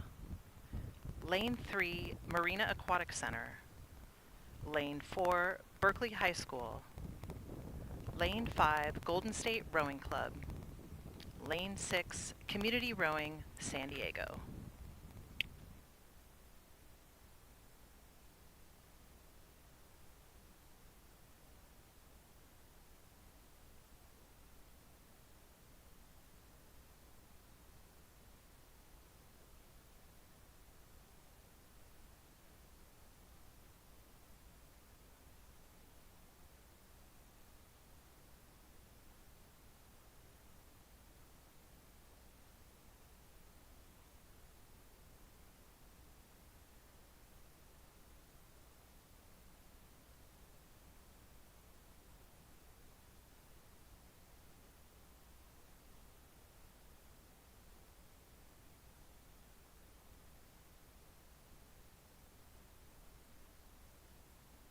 All right, and we are underway with racing here in this men's Youth 4, semifinal number 2 of 3.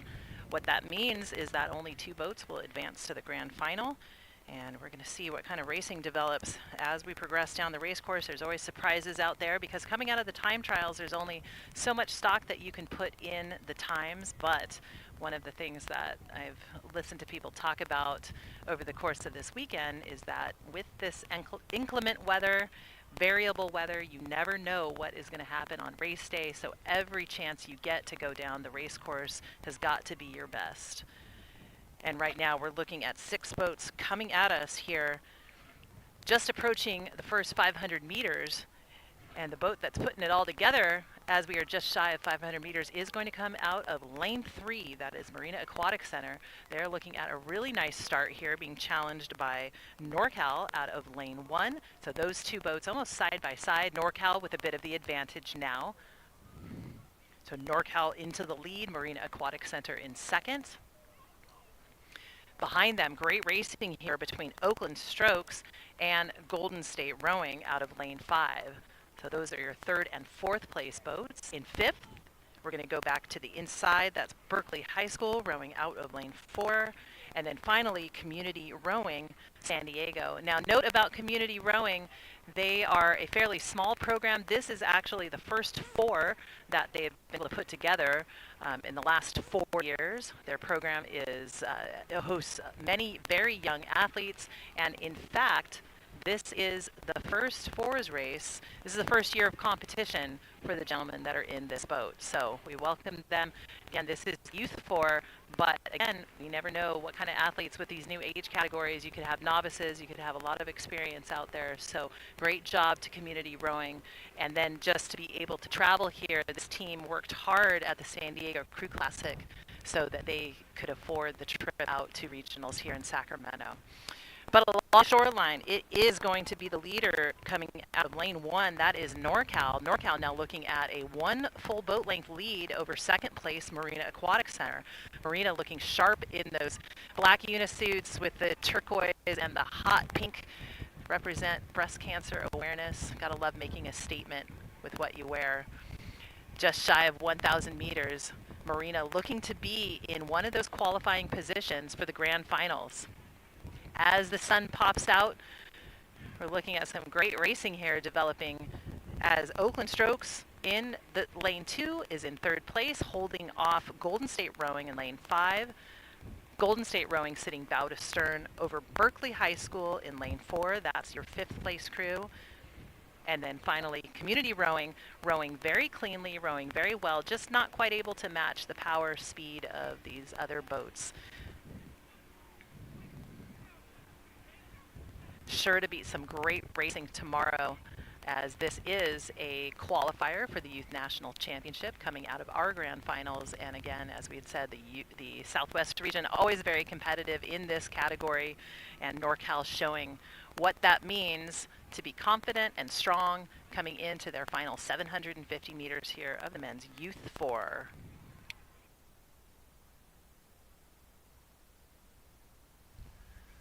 Well, as you heard Adrian make the call here, top 2 boats go on to the grand final from the semifinal number 2 of the men's Youth 4s.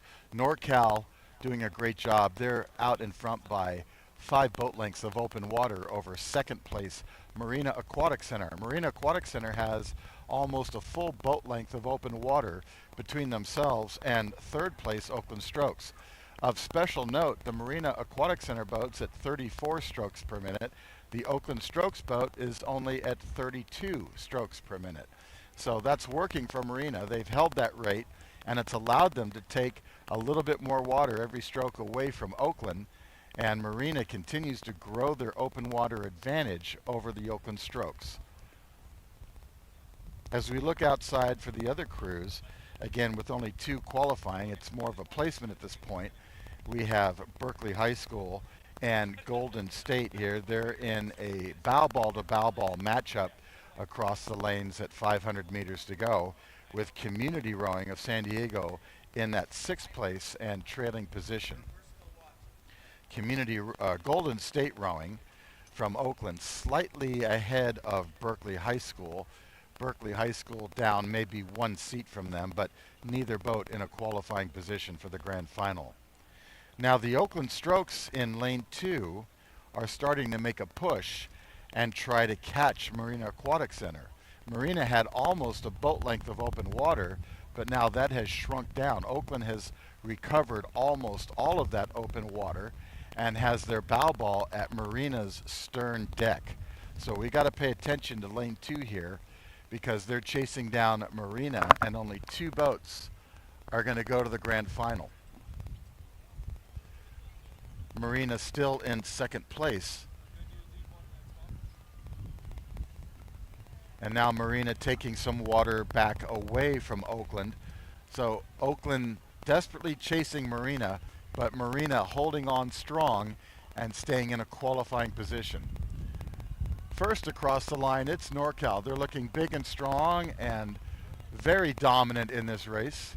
Marina, which had a great start, a fast start off the line, they're still holding on to that 2nd qualifying position. They're about 5 strokes away from going to the grand final. And there's Marina, 2nd place across the line. And then Oakland in 3rd. And then a good race here, not for placement or for the grand final, but just for racing. Berkeley High School holding off Golden State Rowing. Golden State running into 2 geese out there with their blades, but the geese are still alive.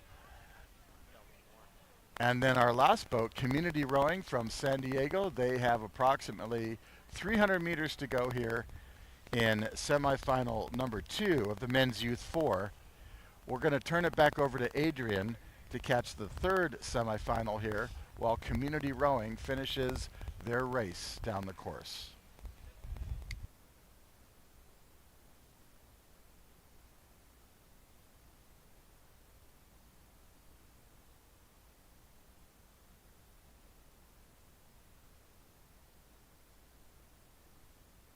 And thank you so much, Bob, for that introduction and for finishing out that exciting race, because we got another one on our hands here in semifinal number 3 of the men's youth 4. Again, with 6 boats on the course, we're looking at Marin rowing out of lane 1, Newport Seabase in lane 2. Lane 3 is Los Gatos. Lane 4, Pacific Rowing Club. Lane 5, Sarah. And lane 6, North Bay. And we've got 2 boats that have pushed themselves out to an open water lead. We're just past 500 meters gone. Those 2 boats are going to be Marin and Newport Seabase, sitting side by side, really almost pacing each other. I've got Newport Seabase down at a fairly low stroke rating, which portends well for them as they progress down the race course, because they might have a little bit up their sleeve when it comes to that real clutch time, that gut check when we get into the final 1,000 meters and then gear up for that sprint. So both Newport Seabase and Marin rowing at relatively low stroke rates. Behind them by open water, it's going to be Los Gatos. Los Gatos kind of by themselves right here, as they have open water between themselves and Pacific. Now back to Pacific by a few lengths of open water. It's going to be North Bay Rowing Club. They are sitting with a bit of open water over our final crew in 6th place. That's Junipero Serra High School. Serra is a private school rowing out of South San Francisco, doing a nice job here. Again, it is rare these days to see these scholastic programs, and so awesome to be able to watch Serra as they come through this Southwest Championship Regatta. Doing a great job as we approach 1,000 meters, and past it already is Marin and Newport Seabase. Now Marin just shifted gears at that 1,000-meter line. They are now up over Newport Seabase by 4 seats. So stroke ratings coming up. Again, I think this is strategic as they just paced each other for the first half of this race. But now Marin changing gears, pushing the stroke rate up just a little bit. Newport Seabase behind them now by 4 seats, but still holding off Los Gatos. But Los Gatos still could be in contention for one of those top 2 spots. So they have the same spacing between themselves and Newport Seabase. Newport Seabase really hasn't pulled away that much more from Los Gatos. So we'll keep an eye on them as they come down the race course for this last semifinal number 3 for the men's youth 4. Pacific in 4th, North Bay in 5th, Serra High School in 6th.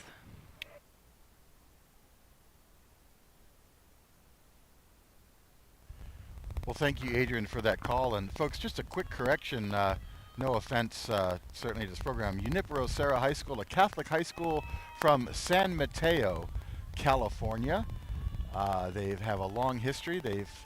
I believe they produced Tom Brady, who went on to win many Super Bowl rings. So Junipero Serra High School out here on the course from San Mateo, California. Now, Marin out in the lead. Marin also with a bucket rig, which also allows the coach to quickly change from a port to a starboard stroke. But Marin is cruising comfortably, understroking everybody, while second place crew, Newport Seabase, also looking pretty comfortable as they hold off the third place boat, Los Gatos. Now, the open water advantage for these crews is significant enough at this point that we don't have any close bunchings, no close boats to call in terms of who's going to make the grand final. It's pretty clear that it's Marin and Newport Seabase in lanes 1 and 2 as they come into the spectator area. Los Gatos in third, then back to Pacific. And then we have the 2 trailing boats from Junipero Serra High School and North Bay from Petaluma, California. But Marin's just cruising here. They are not being pushed. They're just maintaining good cadence. first place finish makes them look good in terms of getting a preferred lane assignment tomorrow for the grand final. So here they come to the line, and right next to them, of course, Newport Sea Base. They've been there all the way down the course. They're going to push a little bit harder here and let Marin know that they're not just going to roll over and play dead. So it's two boats coming to the line side by side. Marin and Newport Sea Base looking to go to the grand final, with Los Gatos Open Water back in third, and then Pacific Rowing Club about 3 boat lengths open water behind Los Gatos for fourth. Then Junipero Serra and North Bay. Still 3 more boats on the course. After Pacific crosses here, we're going to turn it back over to Adrian for the first semifinal of the women's youth doubles. So Adrian, how's it looking down there for the women's doubles?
And we are underway in the women's youth double. This is a category that's going to see 3 semifinals contested.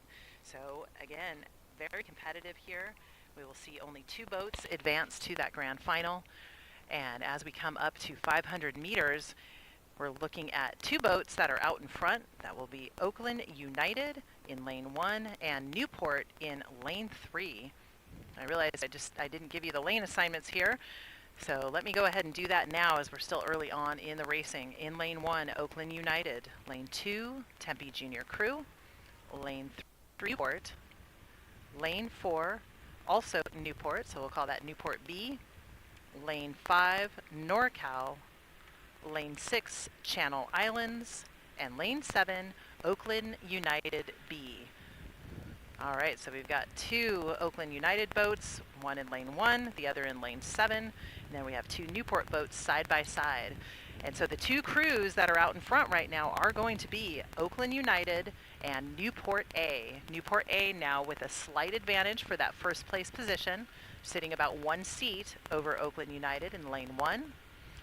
Just off of the stern deck of that Oakland United boat, it is going to be lane 2, that's Tempe Junior Crew. They row out of Tempe Town Lake in Arizona, Tempe, Arizona. Back to Tempe by a little less than a length of open water. It's going to be that second Newport boat, Newport B, so they're sitting in 4th place. They're trying to hold off a good push here by NorCal out of lane 5. So NorCal in 5th, and then back to NorCal by open water. It's going to be 2 boats almost side by side, Channel Islands and Oakland United B. So I'd said previously Oakland United is a program rowing on the Oakland estuary that pulls from all Oakland area high schools, so it is a scholastic program, allows them to race against other scholastic programs or school programs in the country. And then the Channel Islands Rowing Club, they are in the port of Ventura. So they're in the Ventura area, just a little bit north of Santa Barbara. So doing a nice job here, generally focusing on those small boats. So Channel Islands, beautiful unisuits there, rowing very cleanly, and currently in that 6th place position, pacing the Oakland United B boat. But back to the leaders, not that much has changed up front. Newport A with just a very slight lead over Oakland United, so it's going to be really fun to watch those 2 crews because they have to push each other, make sure that they are locked into one of those top 2 spots. Behind them, it's going to be Tempe Junior Crew trying to chase one of the qualifying positions. So we'll see what's going to happen with this beautiful yellow Empauker that Tempe Juniors are rowing in the final strokes as they come into the final 500. It's not locked up for Oakland United or Newport. They've got to keep their eye on that Tempe Junior boat. You never know what a crew has up their sleeve, so they've got to be savvy and execute that race plan. Like I'd said previously, every time you get a chance to be on the water, you've got to put down your best race to get to that next level. So we'll keep our eyes on Newport A and Oakland United for those top 2 positions with Tempe Juniors chasing.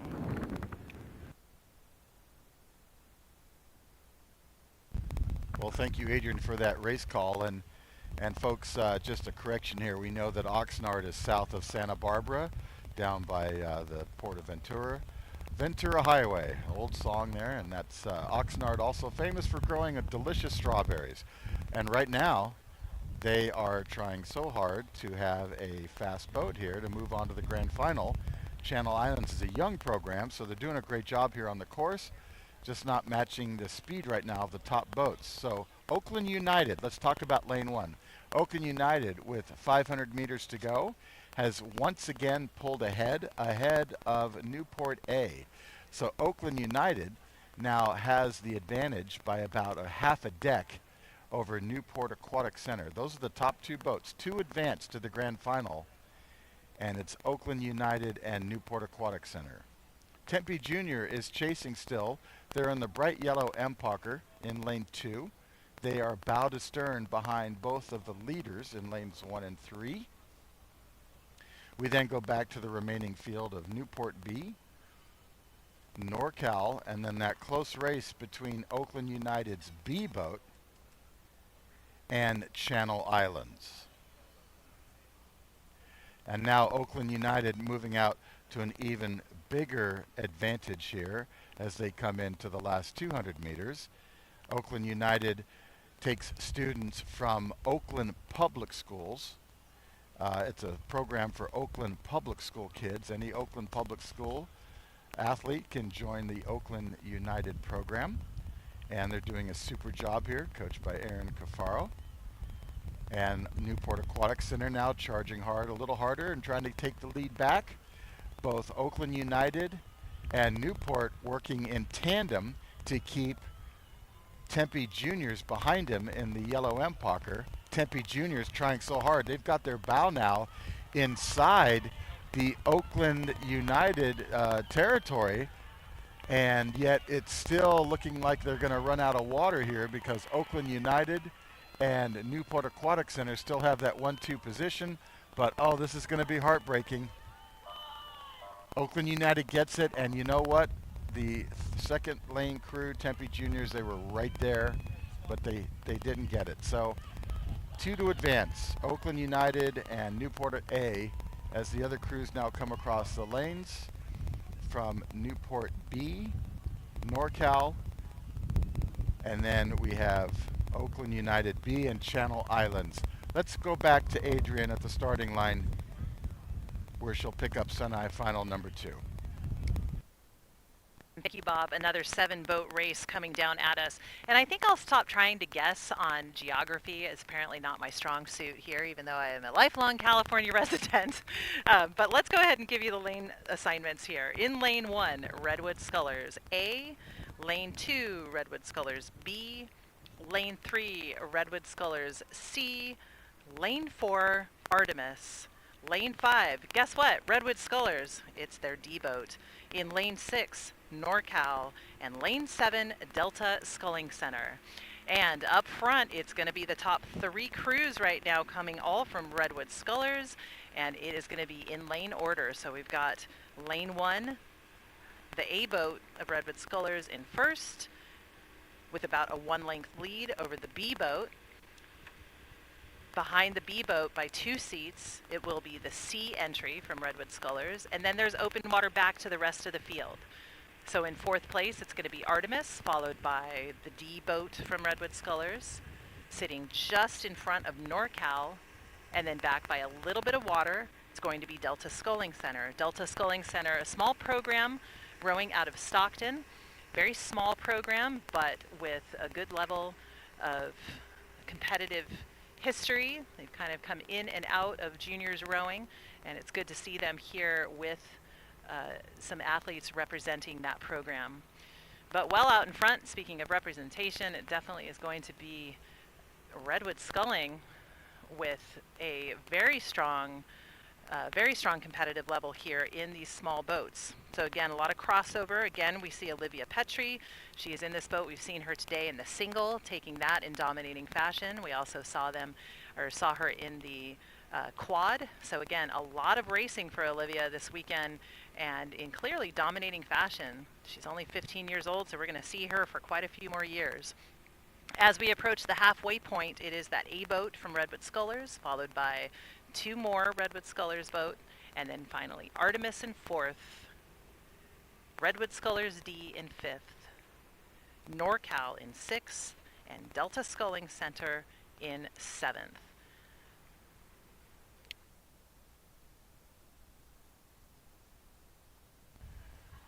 Well, thank you, Adrian, for that call. And there's 4 Redwood Scullers boats in this semifinal.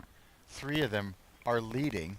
2 of them looking to go on to the grand final. So right now, it's really, who are the crews going on? It's just Redwood Scullers, right? It's they have so many kids and so many fast scullers that I can almost just close my eyes and pick a lane number and say, yeah, Redwood Scullers is going to the grand final here. So lanes 1, 2, and 3 looking good here as they come down the course. And as Adrian pointed out, Olivia Petrie, Strokesy, this is her 3rd event today. So she's raced in the single, the quad, and now this boat. And that takes a high level of fitness and a lot of good training to be able to do that. And she's in the lead again. So quite a statement for her and her fellow teammate here as they come down the course. Going to the middle of the lane, Artemis in lane 4. They're in 4th place. They're open water back. And then we have the other Redwood Scholars boat, the 4th one in this semifinal. And then NorCal and Delta Sculling Center. Delta Sculling Center, a small program hoping to build a new boathouse in the Stockton area to serve the youth of that area as well as masters and adaptive rowers. So good call out to them, seeing them on the course here today in the semifinals, and they're coming down the course in good form. So Delta Sculling Center, hope to see more of them in the future. Back to the leaders, it continues to be Redwood Scholars and Redwood Scholars. So we'll leave it at that for now. We'll make the next call as they approach and pass 500 meters. But it's all about the Redwood Scholars going on to the grand final at this point.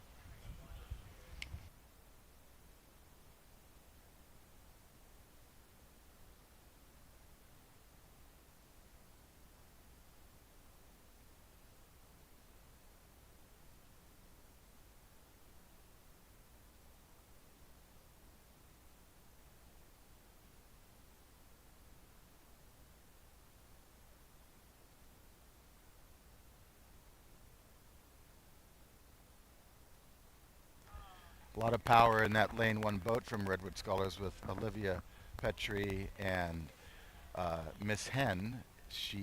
Together they have a really strong stroke there, strong all the way through from the catch to the back end. So that's produced a lot of boat speed for them and an open water advantage over their sister boat from Redwood Scholars. So we have 2 boats from Redwood Scholars looking to move on to the grand final here. In 3rd place, again, Redwood Scholars.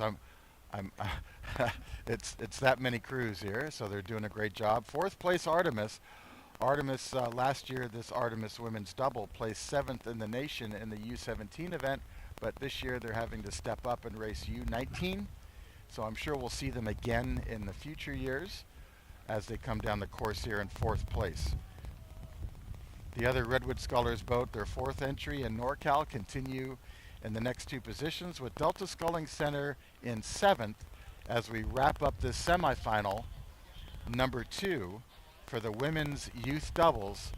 It's Redwood Scholars and Redwood Scholars for the 1-2 position going to the grand final.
All right, and we are just past 250 meters done in the women's youth double. This is semifinal number 3, again with 7 boats on the course. In lane 1, Waterford. Lane 2, California Yacht Club. Lane 3, Utah. Lane 4, Long Beach Junior Crew. Lane 5, Redwood Scullers. Lane 6, Marina Aquatic Center. And Lane 7, North Bay. So yes, you heard that right. There is another Redwood Scullers boat out here. So 5 total entries for the women's double. They progressed all the way through the time trials just like everyone else had to do. And again, this is what they specialize in, these small boats. They're quick, they're speedy, and there they go. So in lane one, though, we're looking at the top crew coming out of lane one. That's Waterford from Utah. There's another Utah crew out here with the Utah Rowing Club in lane three. But right now, it is Waterford holding on to that top spot. They are sitting just abreast of California Yacht Club in lane two. So Cal Yacht Club in that second place position. And then side by side, I've got three boats almost straight across. We've got Utah, Long Beach Juniors, and Redwood Scullers kind of deadlocked for that third, fourth, or fifth place position. Just past 500 meters in, the advantage for that third place position is going to go to lane three. That's Utah, sitting just maybe a foot over Long Beach Juniors. So Redwood Scullers pushing back to fifth place. And then back to them by a bit of open water. It's going to be Marina Aquatic Center rowing cleanly here out of lane 6. And then finally, North Bay rowing out of lane 7.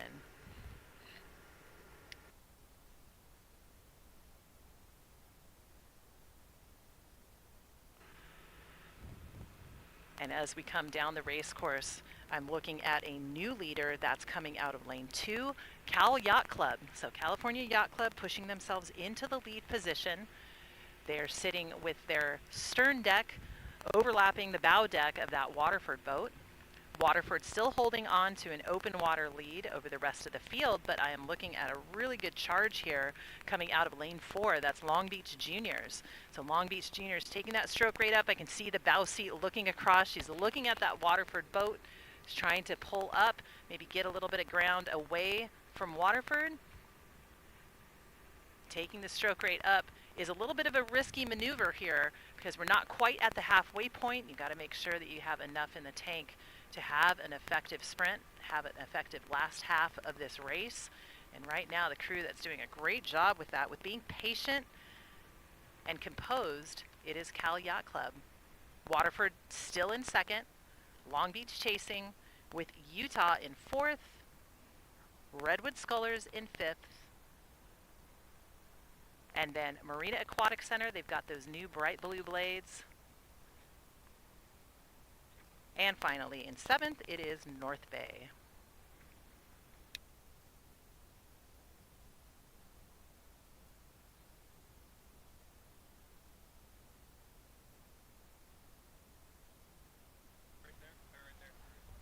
So coming down the course now is the third and final semifinal for the women's youth doubles. And as you heard, we have a good race going on here. Cal Yacht Club, Waterford, Long Beach, and Utah. Now that Long Beach boat, the stroke seat, Sydney Macklin, this is also her third race today. She was in the women's varsity 8 event, the youth 8, and also the women's quad. And here she is again, taking on the field. And last time we saw it, she was moving up and potentially overtaking a second place position, taking it away from Waterford and moving in possibly into the second place position. So we just launched a drone because we have to get a report on this. I'll be right back.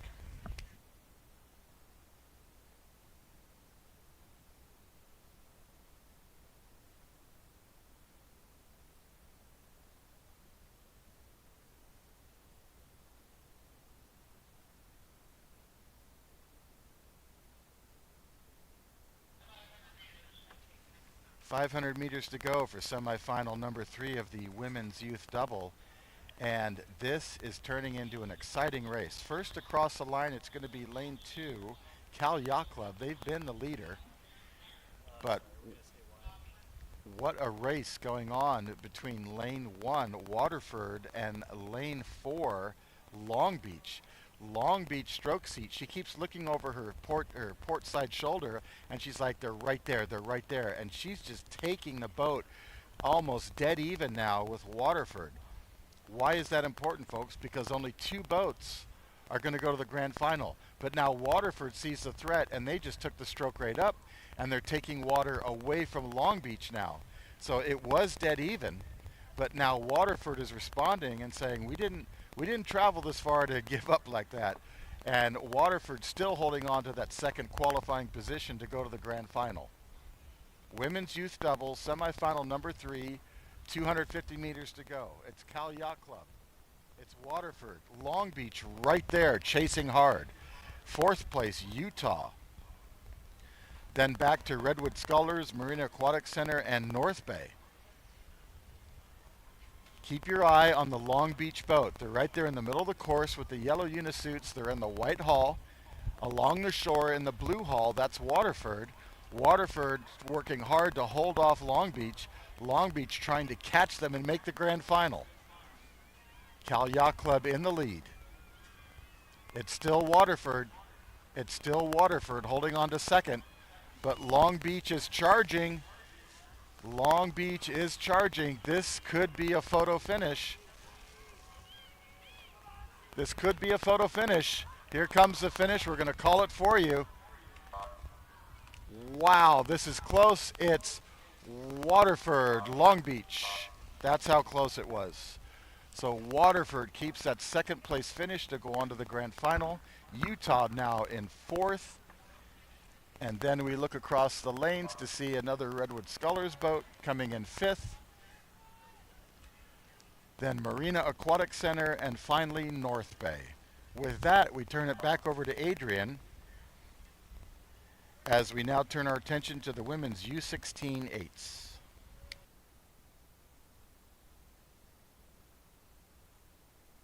All right, and we're still a few minutes away from the start of this women's under 16 8. Crews are still getting locked and loaded into the starting blocks, but we do just have 2 semifinals. Let me go ahead and give you the lane assignments as we await the start for this race. In lane 1, Marin. Lane 2, Marina Aquatic Center. Lane 3, Casitas Rowing. Lane 4, San Diego Rowing Club. Lane 5, Marin B.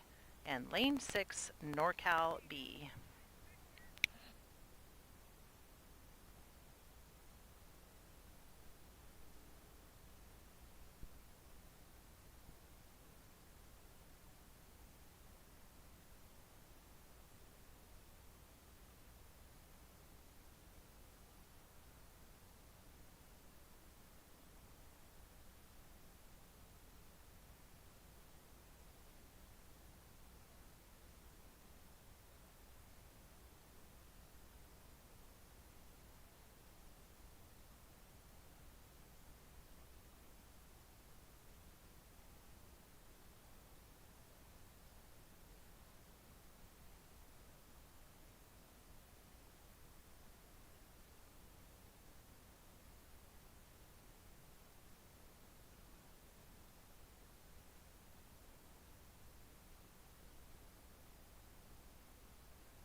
Well, folks, it's taking us a little bit of time to get into alignment here in this race. This is the women's under 16 eights.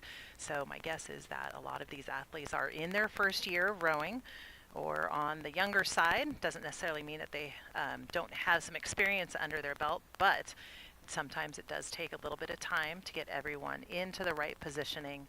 And it still looks like we're a couple of minutes away, but I'll go ahead and give you the lane assignments. In lane 1, Marin. Lane 2, Marina Aquatic Center. In lane 3, Casitas. Lane 4, San Diego Rowing Club. Lane 5, Marin B. And lane 6, NorCal B.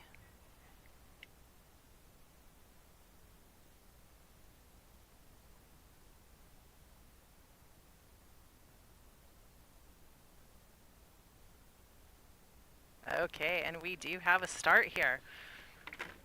Boats coming out of the starting gates. So again, for those of you who might be watching at home and might be new to rowing, one of the things that we'll see coming out of the gates is our boats need to get up to full racing speed in a very short amount of time. So you'll see a lot of high, quick strokes, and then the boats will settle down into their base pace that they will hold for the entire length of this race piece until they get to about the final 250 meters, and then they'll elevate that stroke rate yet again. So a lot of overlap here, still very early on, but coming up to 250 meters gone, so all boats rowing cleanly, and we're looking at almost an exact placement that mirrors the lanes that each of these boats is in. So in the first place position, we're looking at a great start here by Marin. They're in lane 1. Already this early on, they are sitting with about a stern advantage over Marina Aquatic Center in lane 2. Marina Aquatic Center is sitting 6 seats over Casitas. Casitas easy to see in that bright green boat right down the center of the race course. In 4th, it's going to be San Diego Rowing Club. They are sitting just off of the stern deck of Casitas, so in 4th. And then San Diego's sitting with 7 seats over Marin B. Back to Marin B by a bit of open water, it's going to be NorCal B. So 2 or 3 entries in this category really is a testament to the depth of some of these programs. Again, a lot of these larger programs like NorCal, Marin, Newport, often with quite a number of 8s on each level of their program. So good to see them out here racing in this semifinal.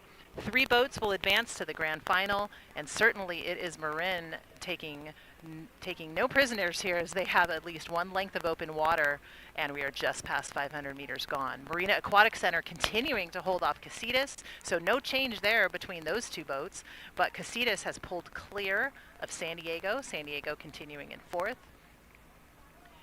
Back to San Diego continues to be Marin B. And then finally, NorCal B in the 6th place spot. I'm hearing a lot of intensity and emotion coming out of the coxswains. It's one of the advantages of being in this seat on this launch, following side by side, is you can hear what's happening out on the race course. You can hear the intensity and the emotion. Even though these coxswains have speakers, they have an electronic speaker that goes all the way through the boat. Really not necessary to yell, but sometimes you get so excited that you got to amplify the intensity and make sure that your athletes know exactly what's going on the race course, and that intensity translates into better speed. And right now, the boat that is doing such a great job of taking up that intensity is going to be Casitas. So Casitas pulling even. I'm looking at that coxswain. She's banging on the sides of the boat. She is telling her crew, by that 1,000-meter line, I want to be in 2nd place. I want you to overtake this Marina crew. But Marina, that coxswain, looking across her port side, her starboard side, and saying, you know what, we are going to try to hold these guys off as long as possible.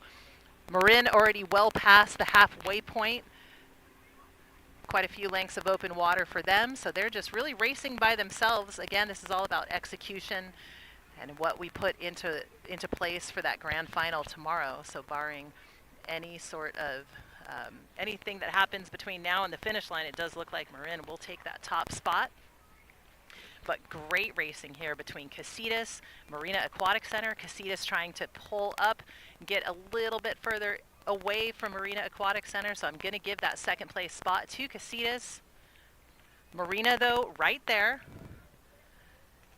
And then in order, it will be San Diego, Marin B, and then NorCal B. One more semifinal coming up to round out this under 16-8. So we'll be back with the race call in just a few minutes. But finishing up will be semifinal number 1, top 3 crews to advance.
And ladies and gentlemen, we are almost done with our day of racing. We are on race number 118, and this is the women's U16 8 semifinal number 2. We've got 6 boats on the course.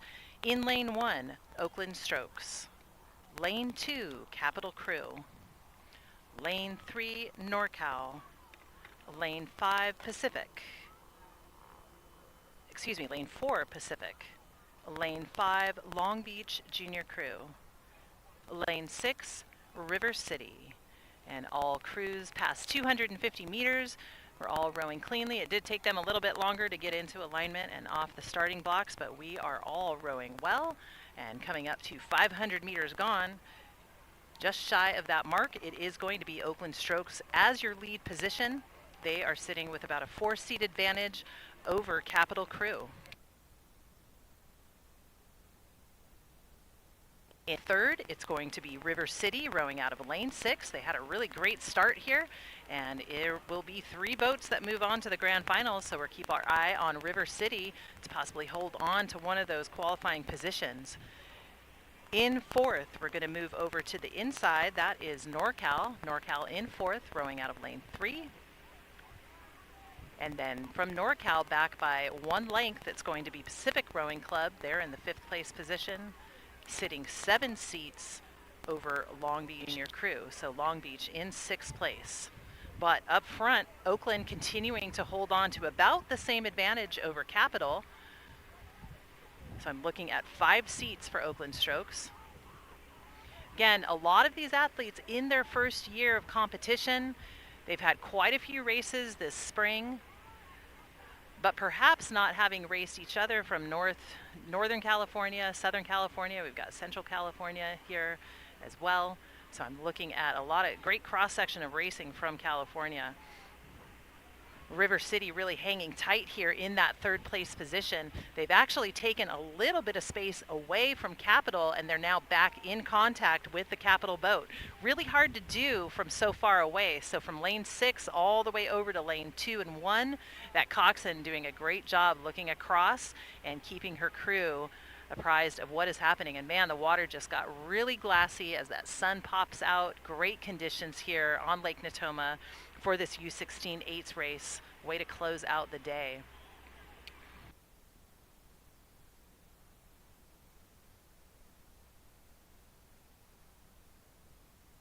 Two boats are Oakland with Capital chasing. Oakland extending their lead now to 8 seats. Coxswain sitting on the bow person of that Capital boat. I have both boats, Oakland and Capital, clocked at 37 strokes a minute.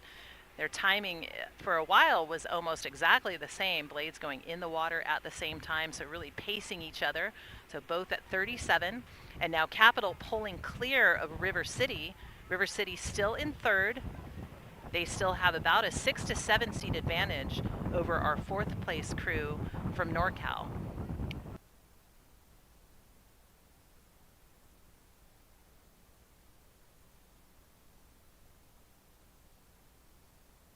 Pacific still sitting in 5th, just off of the stern deck of that NorCal boat. And then back by open water to Pacific is 6th place Long Beach Junior Crew.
right, and this is the final event of the day. This is the men's youth straight four. There will be 2 semifinals here, so the top 3 boats will advance to the grand finals tomorrow. Straight four is a boat without a coxswain, so difficult boat to row. Definitely a high level of technical efficiency required.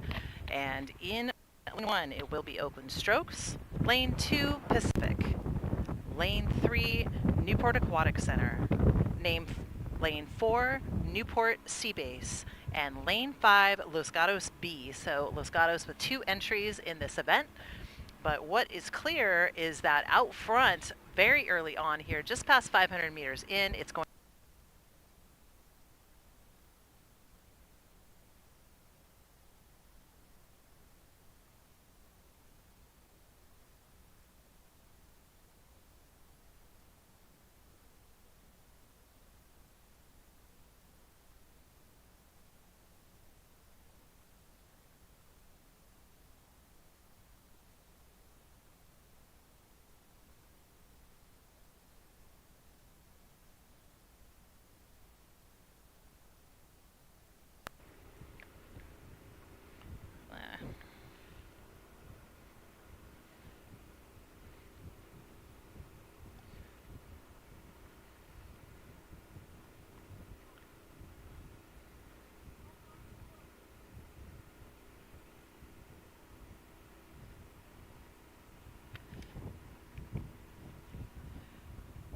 all right, and I took a stroke rate here for Oakland Strokes. I've got them at 35 strokes a minute.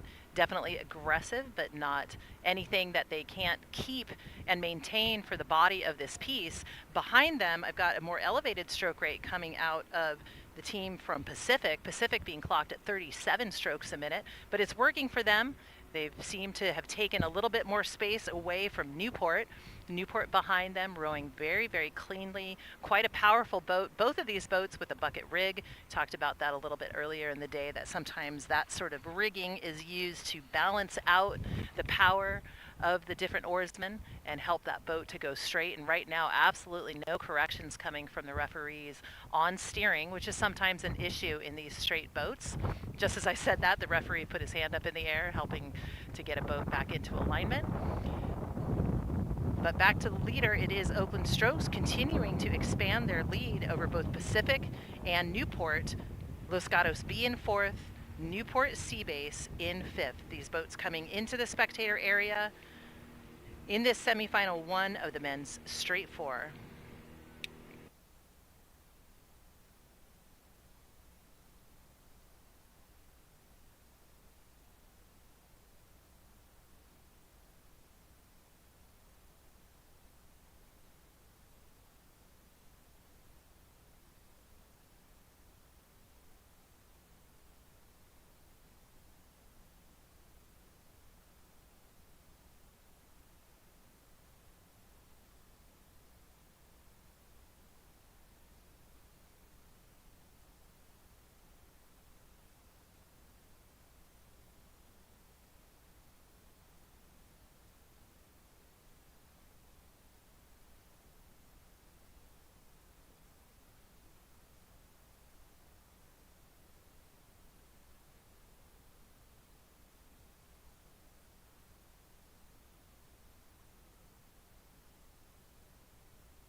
And our last race of the day is on the course, so we get to follow this all the way down.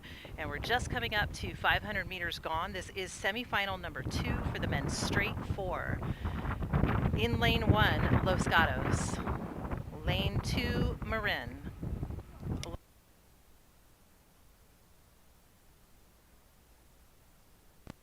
In lane 1, Los Gatos. Lane 2, Marin. Lane 3, Long Beach Junior Crew. Lane 4, NorCal. And lane 5, Marina Aquatic Center. There seems to just be 4 boats out here, so we're going to scratch out Marina Aquatic Center. So just 4 boats gunning for those top 3 spots, so sure to be great racing as we come all the way down the field. And we do see that the crews in lanes 3 and 4, Long Beach Junior and NorCal, going after each other to put themselves into one of those qualifying positions. But up front, it is going to be the crew from Los Gatos. Los Gatos rowing on Lexington Reservoir. They have seen a banner year for the water level at their lake. And so they've got a full almost 4,000 meters of water to work on, which is just really, we haven't seen that in many years. So a lot of great training going on there at Lexington Reservoir, and we're seeing that here in this very solid straight 4. Rowing out of lane 1, they look to have about a length of open water over our second place crew, which will be Marin. Marin looking at about the same distance between themselves and NorCal. So again, the tight racing right now is between NorCal and Long Beach Junior Crew. Without a coxswain, oftentimes those commands, the calls, the motivation is going to come out of the bow seat. And I heard that NorCal boat, the bow seat, yell out "bow ball." And man, they just pushed past that Long Beach Junior Crew boat right next to them in lane 3 to now be up by about 2 seats. So NorCal pushing themselves into that 3rd place position at the halfway point, holding off a really great charge here by Long Beach. This is sure to be a race all the way down the race course, all the way to the line for one of those qualifying spots.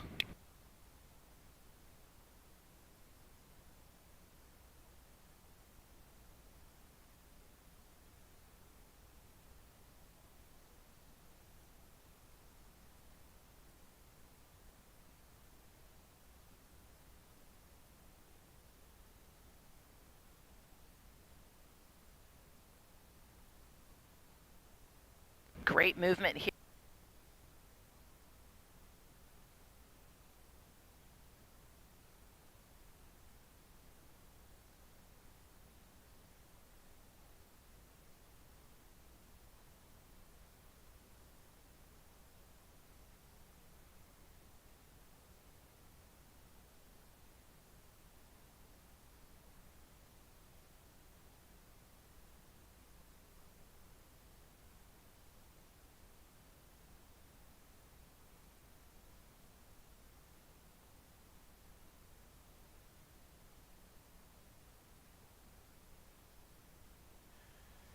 And here comes the last race of the day, ladies and gentlemen. Semifinal number 2 of the men's youth straight 4. This is a 4 with no coxswain, typically steered either with a rudder system attached to a footboard or just by oar pressure.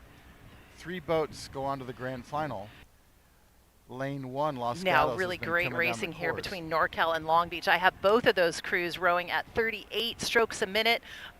NorCal at 39. Last 500 meters here, so we're going to see where that shift takes them as they come into sprint mode, locking themselves in one of those top 3 spots. Again, this is what makes up for a great grand final tomorrow. These crews very fast. This is a light and quick boat, and along the shoreline, Los Gatos looking just dominant here in this straight 4.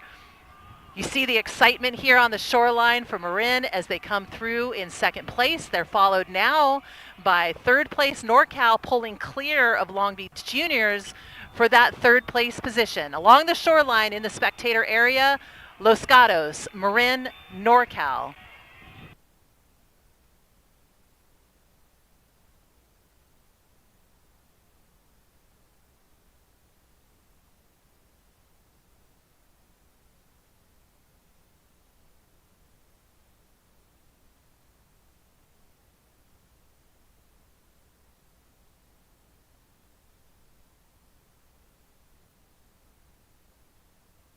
All right, all the way down to the line. Los Gatos with that win from start to finish. That's the way to win a race.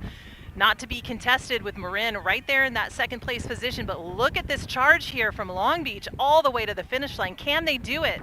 This is going to come down to the final strokes between Long Beach, NorCal for that third place position. I'm not going to call it. We're going to wait to see. This is going to be a photo finish here between these two crews.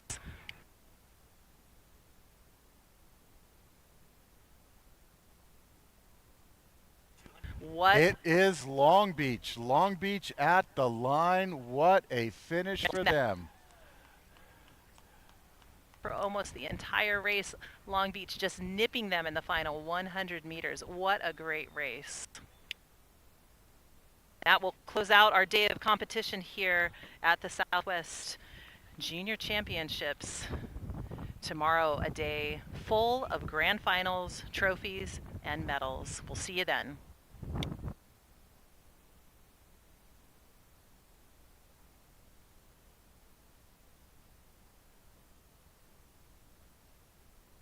And ladies and gentlemen, that concludes today's racing here at Lake Natoma at the 2023 US Rowing Southwest Youth Championships. Please be aware of your surroundings. Please make sure you pick up any litter and trash. Just keep the park as clean as you found it when you came in. We ask that. The Aquatic Center staff and state parks ask you that.